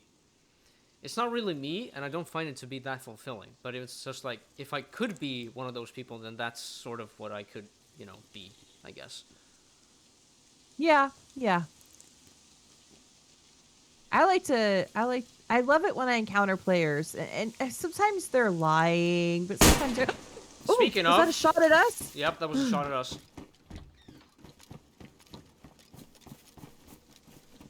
Where'd it come You're from? running. The trees? Fine. Oh! Get fucked! Oh my god! I love that. Look, he's got fish. We can eat fish. Fish is good. He's got a hook. I'm taking his hook. Oh my god! I'm surprised that went through. I wasn't. That was amazing. That was amazing. I wasn't even aiming down sights. It was just like, you know, side shooting the fucker, and that was a single shot. Oh, there's another one. He killed me. No! He killed me. He killed me. And I just killed him too. Damn it. God fucking damn it! What is going on? Oh. I was trying to get my gun too. Fuck shit. Oh. He was beating his head with a fish. I Damn was like putting away my my pipe as well, and I was a bit too late to the shots. Oh my god. I thought he was aiming at you. I was like, oh cool, he's aiming at Mass. I've got enough time to get my gun, but no. He was aiming at me initially, and then took aim at you. Yeah, I don't think he realized I wasn't a Zed until... Yeah. Maybe. Okay, now we got a shit ton of Zeds here, so that's a bit of a problem. Fuck. Well, where can I find you now? I don't know. I'm gonna... Wait. Oh, that was amazing. Well, almost perfect, but still amazing. That was so good. Yeah. I don't know Damn if it. you, I don't know if you saw the bastard drop, but Oh, I did. I was right behind you. I was like, holy shit! Yes! oh man, I'm feeling the buzz now. Fucking hell. Yeah, that was good. That was some good shit. Those guys were like they were a team. They knew what they were doing Oh yeah, absolutely. until they, well, died. True. Well, now we need to find each other again. Man, that took so long the first time. Oh my god, your inventory. My inventory, what? Yes, it's there. That's all I'm gonna say. I don't organize my inventory at all. Yeah, I can tell. I'll loot the bastards as well. So it is gonna be what it is. Tetra, thank you.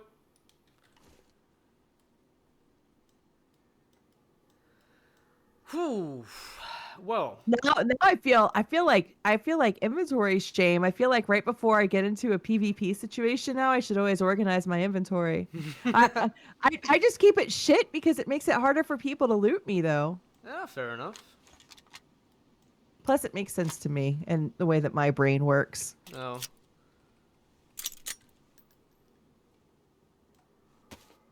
Jesus.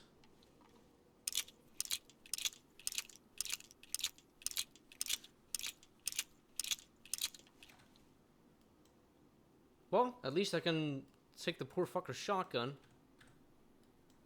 I mean that was pretty good. That was pretty good. I'm so happy about that. Holy shit. I'm not really much for like PvP, but that was brilliant. You've got the reflexes. Ugh. Now I'm pretty sure that's never gonna happen again.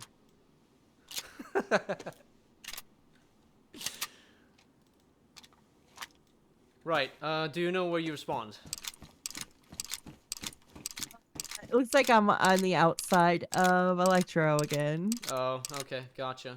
I don't think I'm too far from it. Although we Yeah, did, probably we not. did travel northwards, but it Yeah, we shouldn't be. did. And I just basically need to start moving down again.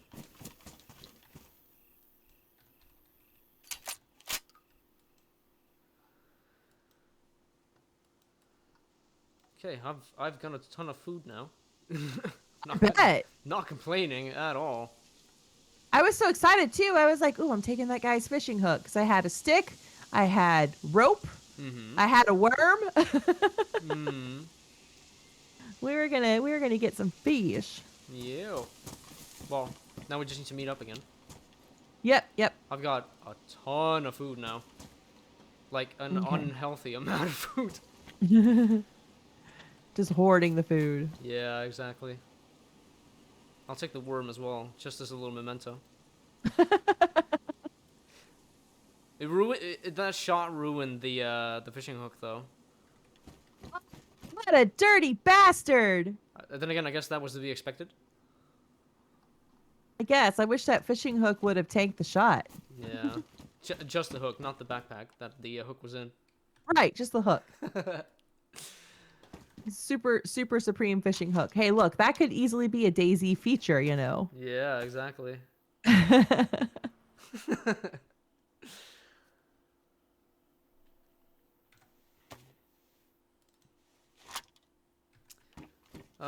Right. Okay. I'm gonna start making my way out of this town now.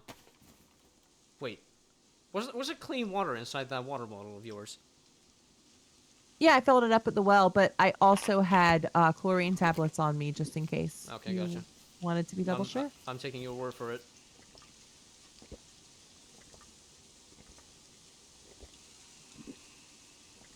My word's good. I know. That's what people who are totally trustworthy always say. I know, but my word's good.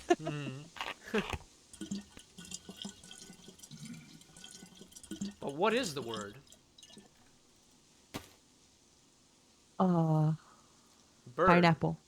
Bird. Bird. Oh, God, the song. That song is older than me. Bird. Bird is the word. Yeah, that song is well older than me even. Holy shit. I was not expecting that reference today.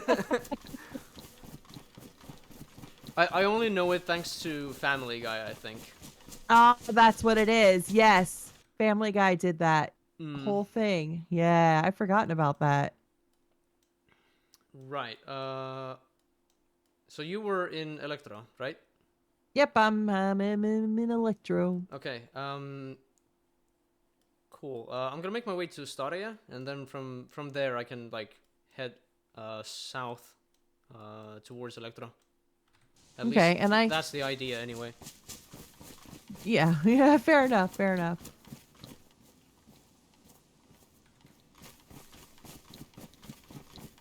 So, for as far as DayZ maps go, is there any kind of map that doesn't exist already that you would like to see, like a region of the world or a climate?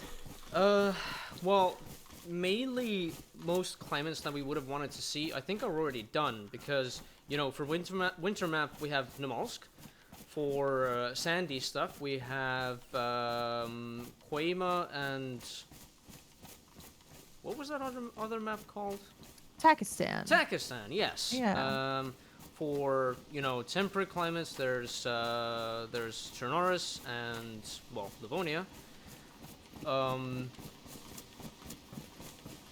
you know, then if we want like a map that like encompasses a lot of those elements, then we have Deer Isle. You know, it's got these cold parts, the warmer parts, temperate parts, stuff like that. As for what I would want to see, ooh, okay. I know it's gonna be another winter map, but like something like Alpine. Oh, that would be nice. If you catch my drift, like some sort of like maybe like some sort of like a resort area. I don't know if the map has to be a big area or a small area or anything like that, but like maybe you would even see Alps from a distance. Yeah, that would be really cool. But I think it would be kind of difficult to pull off because if you want to like actually pull it off, you'd have to like start from high up, like already. Yeah. And if you want that thing to start off from the coast, like coast like properly, then getting to the mountains would be a bit too long of an endeavor, or maybe not even fit into, you know, the map scale. Yeah. Yeah. Yeah, that's true. Whoa, there's a lot of Zeds. Oh boy. Okay, I'm gonna go the other way. Raining as well.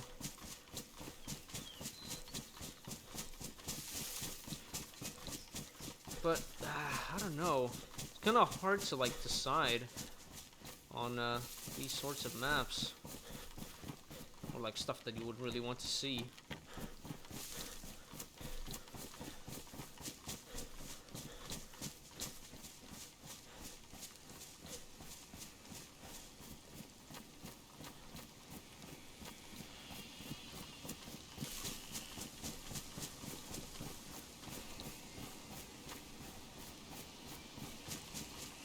What about Yeah, I you, think though? it. Sorry. Oh, yeah. I think it'd be cool to have. I would love to see a Central Florida map with Disney World being absolutely destroyed and having the swamp kind of overtaking it because it's built on a swamp and it was backfilled. Mm-hmm.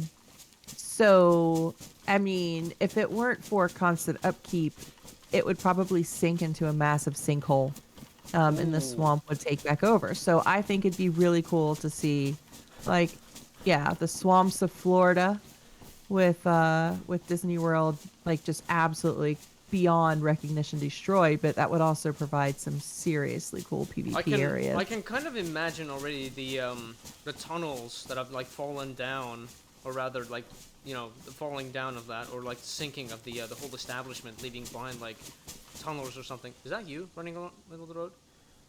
I'm not in the middle of the road. No. Are you on Electro already? Yeah. Oh, hello. How you doing? Wait, I'm I'm in the hungry, road, but actually. I'm not on a main road. Did you come I'm from at the end of the Electro? lane with like 3 little houses. Was that the I way to didn't- Electro? No, I don't think so. I just came out of the wood, but Oh, okay. of the woods, but Okay, sorry. Well, I gotta keep moving, sorry. Take care, man. okay. Shift over. Okay, I just met up with someone accidentally.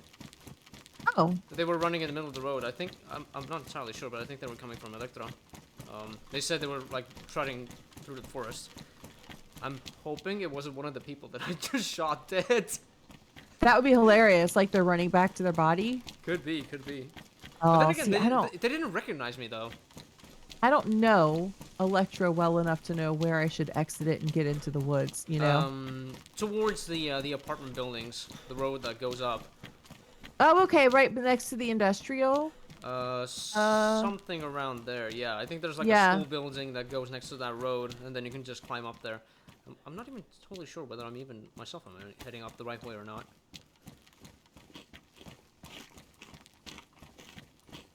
Hey, skis. Name of Jeff.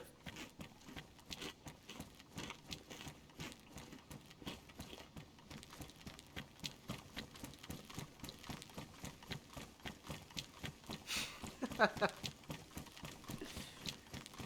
God. I'm surprised the guy Dear. didn't start, like, raising his fists as soon as he saw me. I just, you know, lifted my hand, waved him hello. He did the, you know, the little wiggle thing. Yeah, should have totally done the heart hands and IJ trick. Jesus. I emptied out your IJ for the scorpion, so. Okay, cool.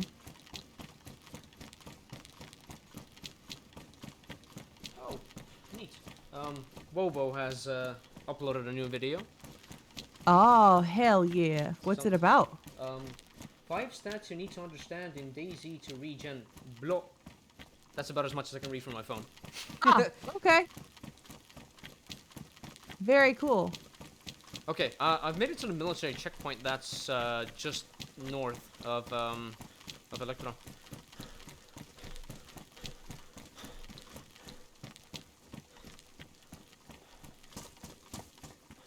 Okay.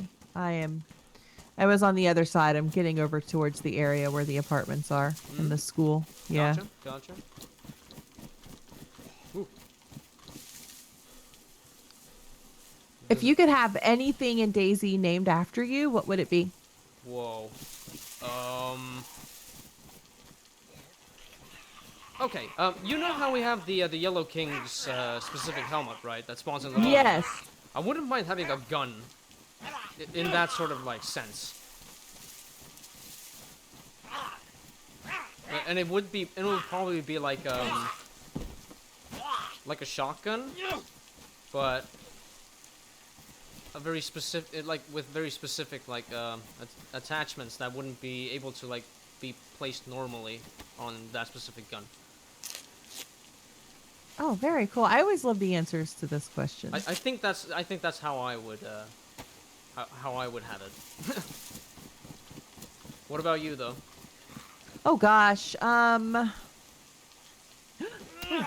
there's a lot of Zeds. And yeah, we're just not gonna mess with them. What would I have named after me in DayZ? Oh, the red and black anarchy boots. Those would be pose boots. Those are my favorite boots to put on. Fair enough. Then again, stepping on some poetry. Wait, I'm thinking too much into it.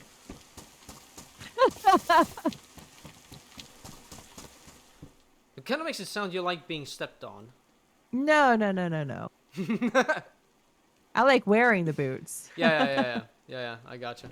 I'm doing the stepping. No, I just think they're cool. Gotcha. Man, I'm red hunger and red thirst, and I just killed a Zed, right? Mm-hmm. That had a zucchini and a beer on it. That's a snack. That's yeah. Good God, my inventory is just so full of stuff, and I'm getting even more food. I just found tack back. Nice.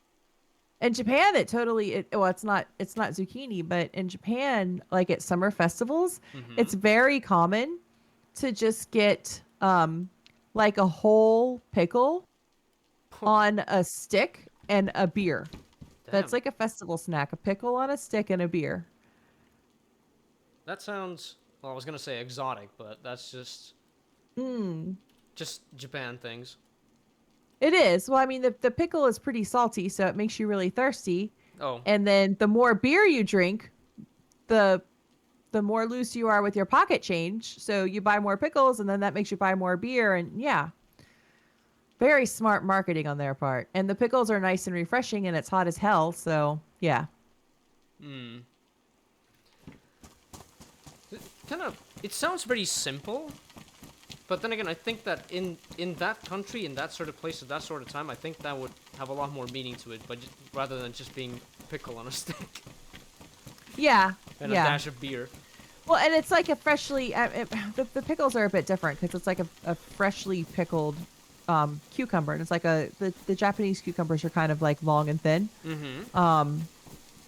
So it's not like a super briny. It's not like a German style pickle or anything, you know. Yeah. But yeah, it's quite nice. Hmm. Understood. Understood. I'm not too big of a fan of like pickles, to be quite honest. But if they're in like if they were like a topping in something, then I wouldn't. And I don't really mind eating it. But I'm not the type of person to just go after pickles. I've known people like it, but I'm not that sort of person. I love pickles. I love just about every kind of pickle there is. So yeah, I enjoy I'm a fan. olives. Oh, I love olives. Yeah. Yeah. It's been nice living in Germany because there's always such a massive selection of olives and they don't cost an arm and a leg. Like in the States, they're so damn expensive Hmm. because they're all like imported from Italy or Spain. So Yeah. Okay.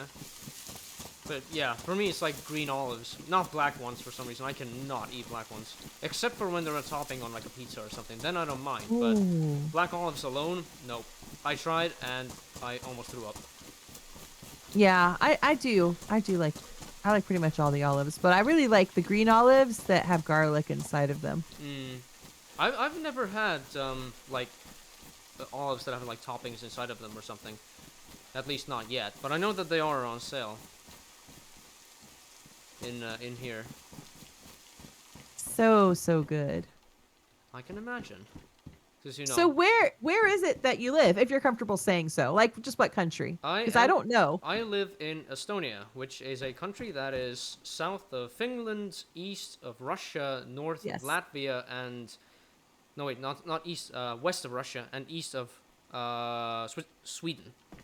Yeah, your Estonia is pretty small. It is. It is very Yes, I small. had a friend who took a holiday to Estonia not too long ago. Oh.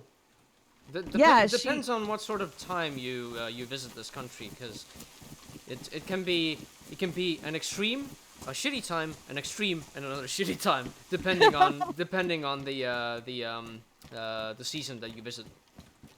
Yeah, I want to say it was like back in maybe the middle of September. Oh, okay. Um she and her husband are kind of adventurous and they have a little map of Europe and Mhm. they throw a dart at it once a month and wherever the dart lands, they take a vacation there. They do go like on a 3-day or a 4-day weekend and That sounds just brilliant. go. Yeah, right? But I yeah, would love to do that. It's most if you want to like visit Estonia during like a certain time, then it's probably the beginning of August or like late January or early February or something like that, because it's Really? either you're gonna have the warm summer days, then you can basically like go throughout Estonia, or you're gonna have the cold, crispy winters. Yeah, I think I'd like to take a warm summer day, please. Yeah, I want to go swimming again. Yes, I love swimming. It's one of my favorite things. I don't do it often enough these days, but I did enjoy it a lot a few years ago. Yeah, I don't get to do it much here because there just aren't many places to go swimming. Mm. Like there are like big indoor pools, Mm-hmm. but then it's like 20 euro per person for a couple of hours, and so by the time I pay for me and my son and like maybe one of his friends, like damn, I just can't afford to do it that much. Yeah, it does get a bit pricey. I will admit to that.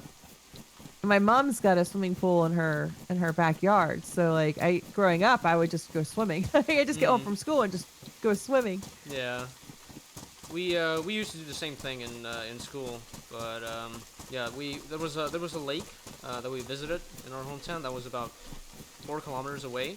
So we basically would just bike ride to that lake, have our little swim, and then go back to our little what's the word I'm looking for now? It wasn't really a village either. It was something a bit bigger than that, but not necessarily a city. A settlement. Yeah. Not gonna mark it on your map. There's a lake not too far from where I live right now, and in the summertime it's quite nice to just be able to go and have a swim in the lake. Mm-hmm. Right, I am on top of Electra now. Oh shit! I'm already well out of Electro, but I can turn around and go back. Oh my god. I already passed the little place with. Oh, you just got kicked off. Um, I did. I already passed the place with the medical and the little hunting lodges. I think that's what they're called. I'm gonna run back to that. Whoa, hello.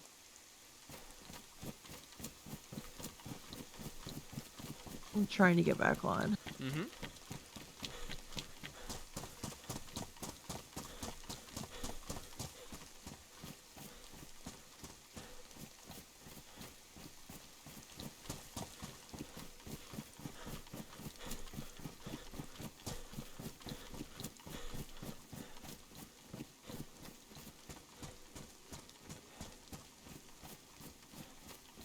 Well, I got rolled back, so I'm not too far from you now, I don't think. Okay. Well, I'm running next to the road. I'm just gonna try and see if I can find the medical. Okay, I can see the hunting lodges now. Okay, I'm not anywhere near where that is. I was coming up on a little, like, villagey area. Oh my god.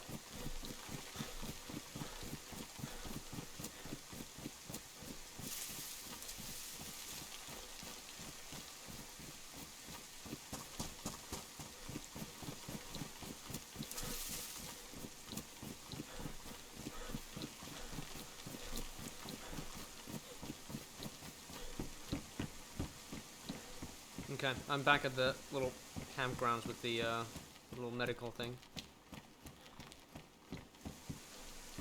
Oh, Okay. gross. Way too many Zeds in here.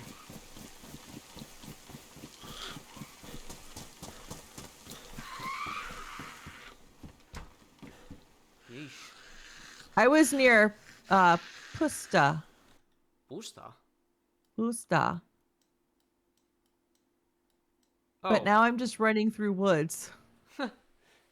Do you know where the river is? Wait, how the hell did you make it to Pusta? Uh, Oh, you went the other road north. Gotcha. okay. Yeah, so now I'm just kind of running through woods and we'll see where I end up. Hmm. This is how I find my way around. Fair enough. Fair enough. It's always an adventure, though. I wish I also like, you know, sometimes like forgot the whole map, and then I would like have the experience of like, um, I'm lost. seeing the map again, adventuring around.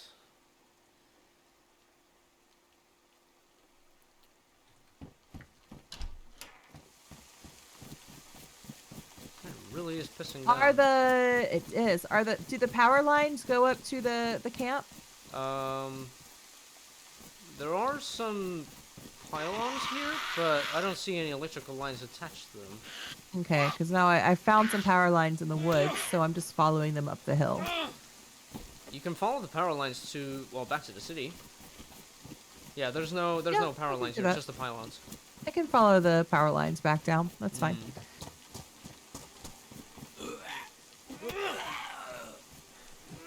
Do you have a favorite gun that you like to use in the game?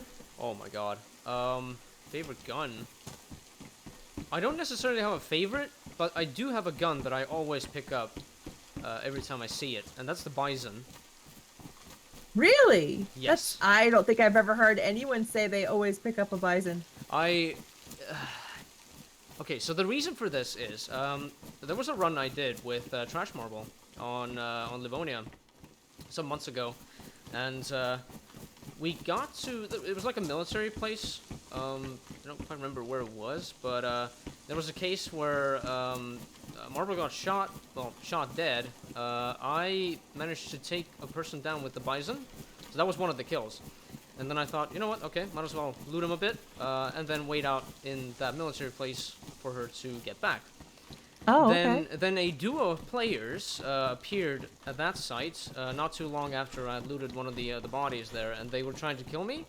And then I took them both out with the bison. And then there was some fourth person that appeared out of nowhere at some point, like it was like 15 minutes after I killed the two of them. They Yeah. tried to kill me as well, and then I took them out with the bison as well. And from that point on, I've always like said that the bison is like in quotation marks the best gun in the game. Damn. Well, see, I feel that way. I always like to find an SKS because I always feel like I cannot miss my shots if I have that. I don't know why. Mm. I just always do really, really well with it. It feels solid and it doesn't, I don't know. I just like it. I know how powerful the SKS is, but for me it's just like, yeah, I appreciate the SKS's power, or rather how much punch you can put with it, you know. But yeah, for me the bison is still just like the gun to get, and it's like come through such a weird circumstance. All right, I found the road again back to Electro. Mm. Yay. Yeah. I came out next to a big like a pond. Yeah. Yeah. So Okay. I'm just kind of headed back to Electro right now. Okay. I'm gonna run back to Electro as well then.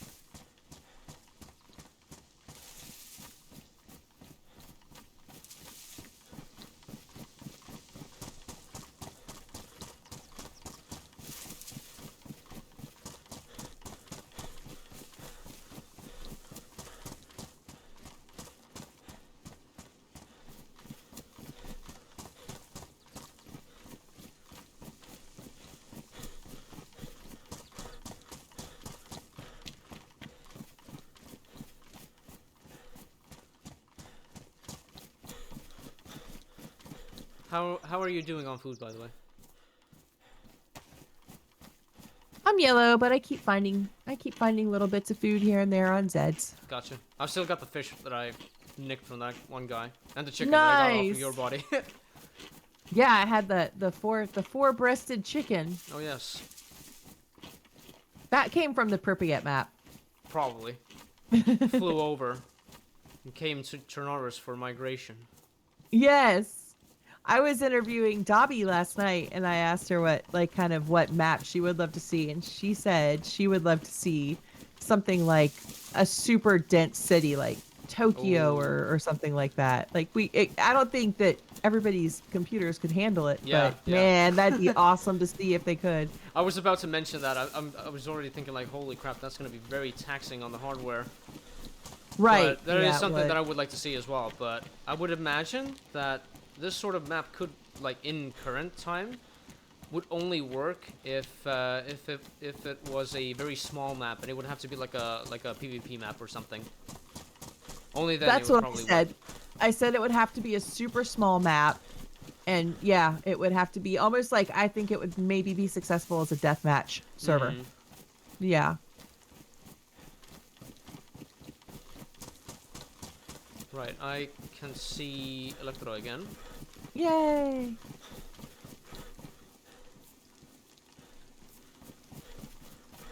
Right, yeah, I'm seeing the first like log cabins. You're on the hard road? Are you on the hard road? Yeah, the tarmac road. I can Are see a dead Zed in the middle of the road. Oh, that's probably the one I just killed, so I'm close by. Okay, gotcha. Oh, I don't have any matches though. I was thinking we can make a fire and cook up this chicken. Oh, okay. Yeah, I can run back up there. Wouldn't mind some warm breasts. I mean, breasts are good, man. Yeah, yeah. That's why I have them. 4. 2 on the front, 2 on the back. Is that why they call like the chest the front butt? I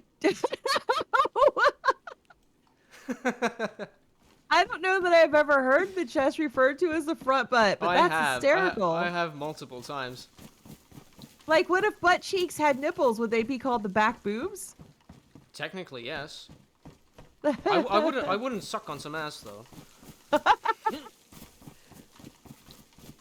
I mean, it would be the nipple, not the ass. Okay, I'm at the dead Zed in the road. Where did you go? I'll be there in a second.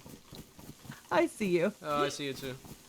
Okay, where are we gonna make the fire in? The yellow green building? So it has the nice big We can do furnace that, thing. yeah. Gotcha.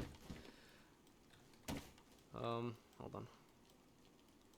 I'm assuming you're gonna be hungry as well, right? I'll leave the fish in the middle of the room here.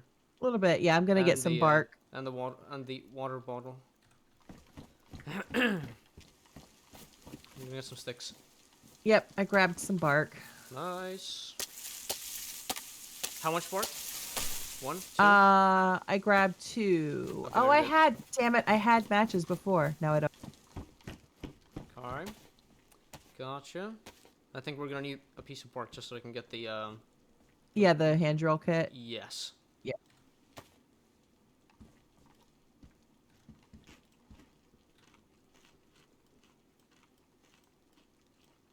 The water should be clean as well. If you want to be sure, I can drop some chlorine tablets. Yeah, I'm okay with it. Gotcha.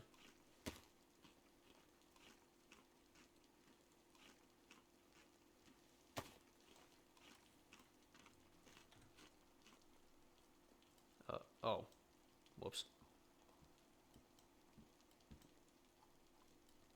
I did the wrong thing. I did a fireplace instead of a hand drill kit.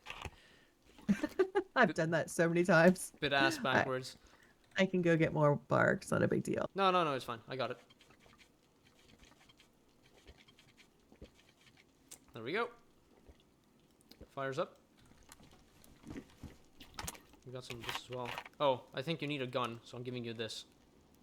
And I'll give you this ammo as well. Thank you.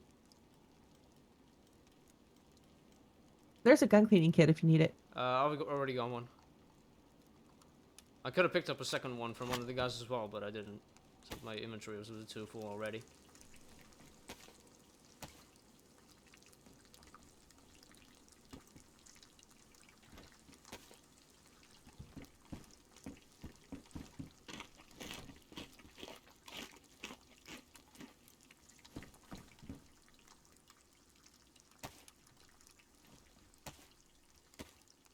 I'm fixing up the sweater on the table. I'm assuming you probably would need it.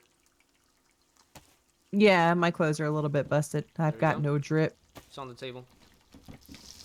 Thank you.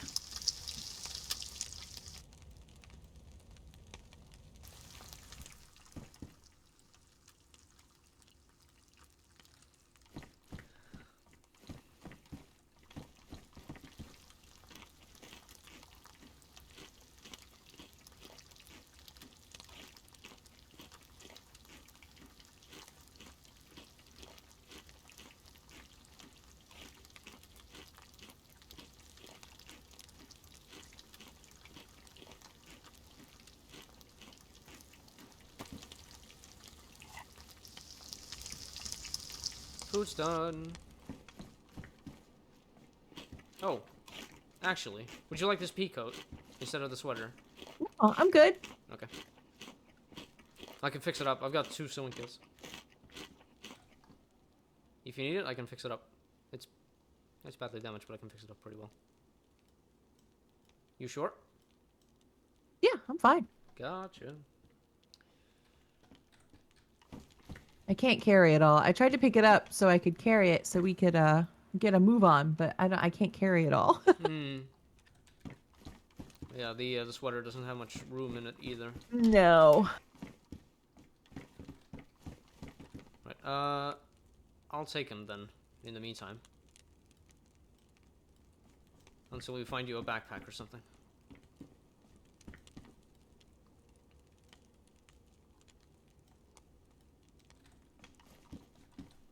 Okay. Whoa. Holy shit. Game lagging. Should we set off? Yeah, absolutely. Let's do it. Okay. That zombie's carrying a backpack. Do you want it? Yeah, I'll grab it. Is it in good shape though? Oh, it's Oh ruins. shit, it's ruined. God Yep. damn it. I was like, that looks a little bit rough. Hmm. I don't think any of the other ones I killed had backpacks, because one was just an old lady. Hmm. The Oh, other no. one was just this dude. The backpack was ruined because they were an old lady.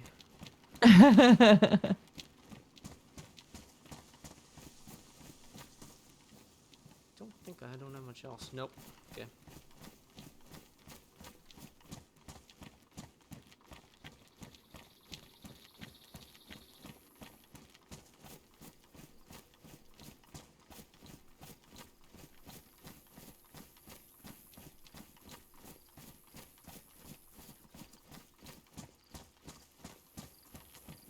Can I just say, There's a helmet here.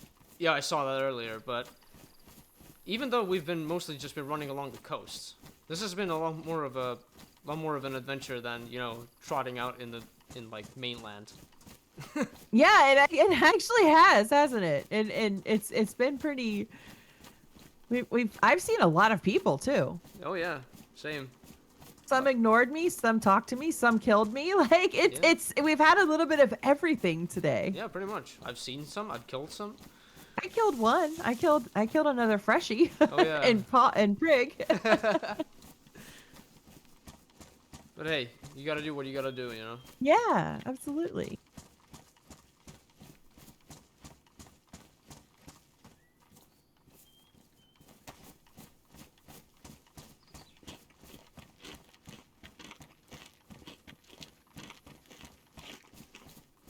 Hold up, I need to open up a tin of peaches. Do you need this chicken? I've got one chicken on me. Oh, I've got plenty of food. Okay.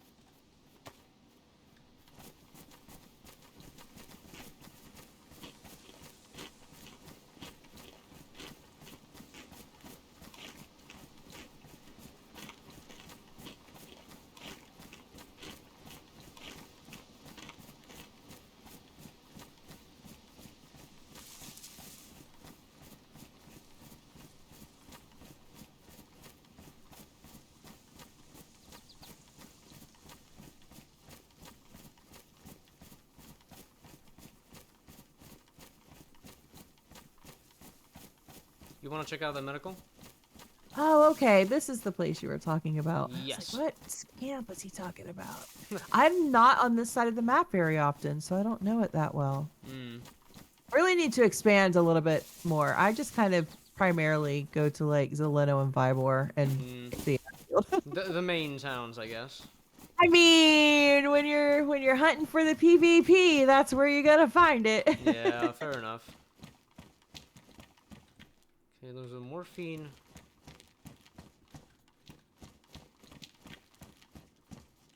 Oh, there's an EpiPen. If you need it. Saline bag. Already got one, never mind. There's not a whole lot in here. I can see charcoal tablets underneath that bench. Ooh. I can't carry them. Okay, I'll get them. All right. Yep, got it. I'm assuming you want to check out the hunting lodges as well, right? Yeah, sure. Let's go. Oh, I remember this place now. When I first started playing, I think it was like the first time I drove a car. I was in the car and I had a friend with me. And the owner of the server was invisibly watching it. I didn't realize it. Yeah. And he thought it would be hilarious to spawn 100 Zeds on us. And I was sitting in the driver's seat of this Land Rover, and my friend was somewhere. And I went to start driving over the Zeds, and I ran over my friend because he just ran right in front of the car. And it was like my first team kill, and I felt horrible. I cried. I thought it was like a huge like faux pas that I'd done. You know, I didn't realize team kills were a thing, and people joked about it and I didn't really know much about DayZ or like the culture of DayZ or anything, so I was crying. I felt so bad, but like, I'll always remember this place. And then again, it's something funny to remember, you know? Golly. There's a BK-12 in here.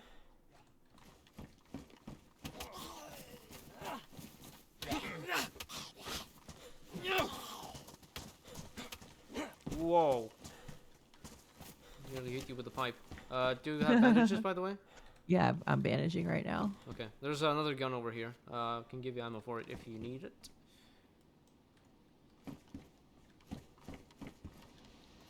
Let the slugs next to the gun.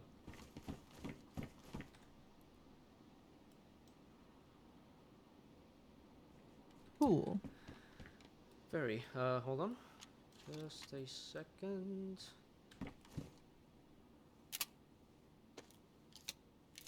Okay. Well, if we would have had slugs before, when we were trying to hunt down that deer, maybe then it would have worked out.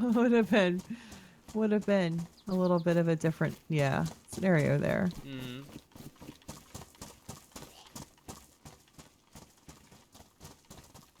What? Why is he coming after you? Oh, sorry. Another one. Yep, I see her. I hear another one.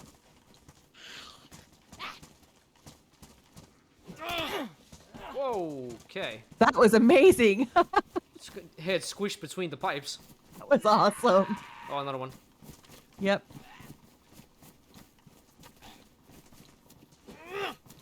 Right over his head. Have you been on any of the servers that have the AI Zeds? What do you mean? Well, I think the Happy Bombs tried it briefly on Essaker last week, but there was something wrong with the mod. They are Zeds who will, when they see you, they'll shoot you. Oh, crap. And no. they're kind of dressed like a regular player. Holy crap. Okay, that's the first time I'm hearing that. Yeah, I don't know what server. There's a server that has them. Oh, that's. That's yours. Did you just make that? Negative. Oh, that's. Hey, All right. free loot. Free loot. Streamer loot. Where's the... Yeah. Oh, I'm sorry. They're not Zeds. They're AI survivors. That's. Oh. I'm sorry. Yeah, They're AI survivors. No, I have not seen any of that. It's yeah. I was watching Happy Bomb's stream, and he had them on one of his servers. Mm-hmm.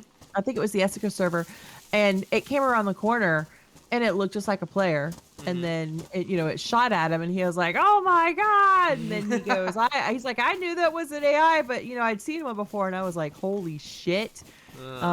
But then like the mod was crashing the server and making it unstable, so he removed it. But if they get it perfected, that's gonna be one hell of a mod. Oh yes. Although I can imagine that AI players that shoot on sight is just gonna it might kind of like start pulling the whole server towards shooting on sight, because you don't know whether it's a player or an AI. So Yeah, it's like yeah. it's like whether you're gonna definitely get shot or whether you're maybe gonna get shot. Yeah, and I hope it's one of those things where like not every server wants to start to have them. I feel like, and I hope I'm right about this, I feel like it'll be kind of like the dinosaurs, Mm-hmm. where it's like a novelty and it's a lot of fun, but there are definitely servers that still don't have them. Yeah, that's for certain.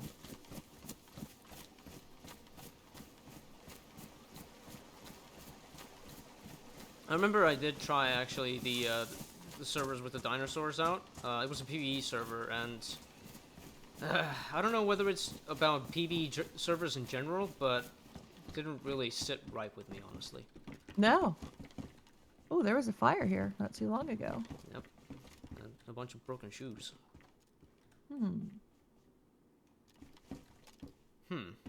Actually, no. Never mind. Let us continue. Yeah, I did a couple of the Dino servers, but they were also PvP, so but yeah, I don't know.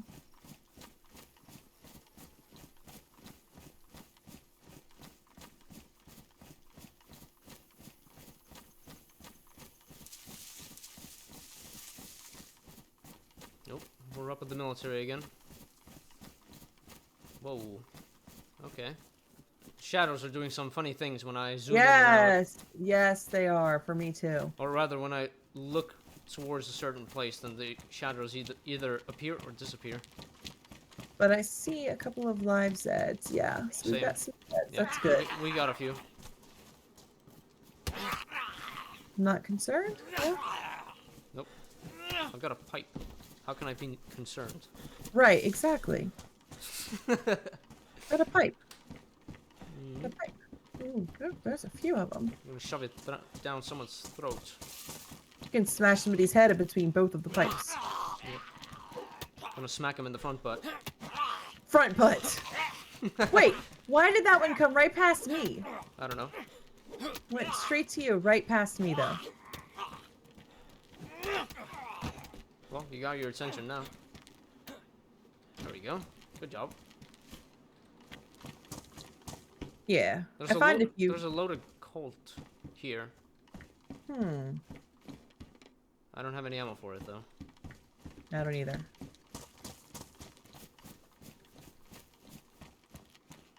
Oh. Whoa. Okay. Well, oh.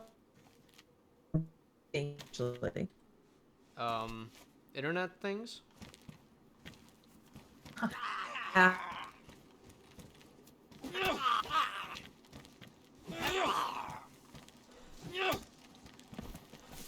I'm because it just keeps happening. Whoa.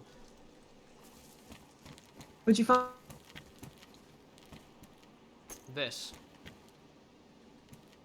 cool? Oh god. I hear more. Please come back.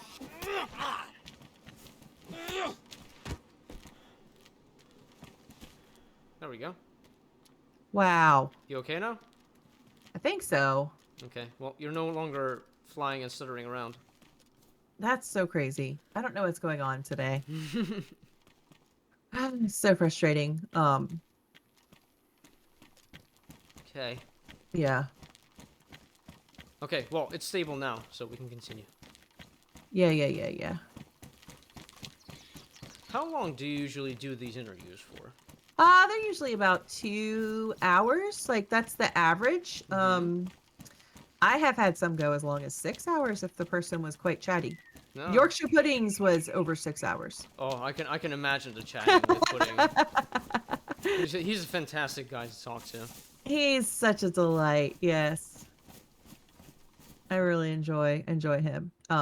But yeah, it's getting up near I have to feed my child. Okay. So I probably won't be on too much longer, to be honest Yeah, with you. me neither. I also have yeah. to swap over. Yeah. Okay, well, regardless of the fact that we didn't get too far into, well, the mainland. The map, yeah. Yeah, this has still been fun. The gameplay and the chatter and stuff like that. I thoroughly enjoyed it. The action has been actiony. My interview cherry has been popped. Yes, and how do you? I know that you were a little bit nervous. You feeling a little less nervous about it now? I feel great. This is fantastic. That's not to say that I'm gonna have to have an interview like every day or something like that. But you know, stuff like this. Yeah, this is refreshing. Yeah, it's a lot of fun. It is. It's it's like I try to keep it really conversational. But you wouldn't normally like ask a lot of questions like that. If you just come across somebody in DayZ. But yeah, I just try to keep it a little bit more kind of casual and conversational and focused on kind of gaming and that more fun stuff. That's absolutely fine. I think. This game has a really good basis for doing these sorts of interviews. Yeah. I've seen other people do it as well. I've seen some of the Reddit posts of some people that have been doing these like running interviews as well. And oh wow, I had no idea that other people were doing them. That's really cool. And this is fun. That's not to like denounce one or the other party from doing that sort of stuff. This is great. Yeah, that's super cool. Because it was quite accidental how it came about. I was just chatting with Slangani one Sunday morning on Discord, and it was after one of the updates had come out, and I was just like, "Hey, what did DayZ used to be like?" And and we were playing Daisy, and I was like, "Hey, you know what? Since I'm playing, do you mind if I go live? Can we just keep talking if I go live?" And he Yeah. said, "Yeah, sure." And chat really loved it, and somebody else was like, "Hey, I want you to interview me." And Mm. then that's kind of like how the term interview came up. I feel like there's not a better term for it, but I feel like that's maybe not the most accurate term either. But then chat said, "Oh, I want you to interview this person and this person and this person," and then it just kind of evolved. And I've been doing it for. Mm. Whoa, there's an SK here. Yeah, it's a whole convoy here. This is a this is like a whole Oh, yeah, the dynamic. yeah. I just found a drum mag for an AKM. Oh my god, an SK, an SK. Brilliant, and at a bit of a weird time because I have to step off as well in a little bit. Right, right, right. Well, I guess it's like a cherry on top to this It this is. fantastic trip, though. Even though we weren't running together most of the time, we were together in spirit. We really were. And I've had a lot of fun. So, Oh yeah, that was. ooh, This has been brilliant. anytime that you want to play, if you want to run, let me know. Oh yes, I actually have to bring myself up to this a bit more often because I was pretty damn, yeah, like Ooh, I wouldn't say ooh, scared, but just like ooh. intimidated by this. You okay? There's a VSD What the hell? on the ground over there next to that last truck. I have ammo for it. I do have ammo for it, and you can fix it up. I've got the weapon Oh cleaning kit as well. my god. What the hell? You want to pick it up? Or No, no, you can have it. I'm I'm happy just as a I'm just gonna clam. pick it up for the vanity effect. Okay, right. I have to step off now. I'm so sorry. Yeah, it's good. It's all right. Thank This- you so much. I really, really appreciate your time and Thank how much you, fun it's thank been. you. This I needed this. I really did. Yeah, me too. It's always a good time to just like I don't know, kind of. I don't know. It feels. I don't know why. But Yeah, exactly. I don't feel like I'm like at a job interview or something. This is just casual shooting the shit, getting to know each other. Yeah, something like that. This has been great. I loved it. Oh my god. So yeah, until next time.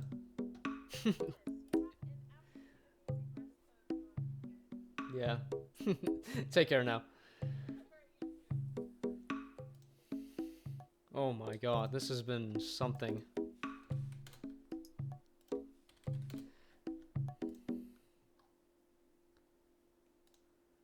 Whew.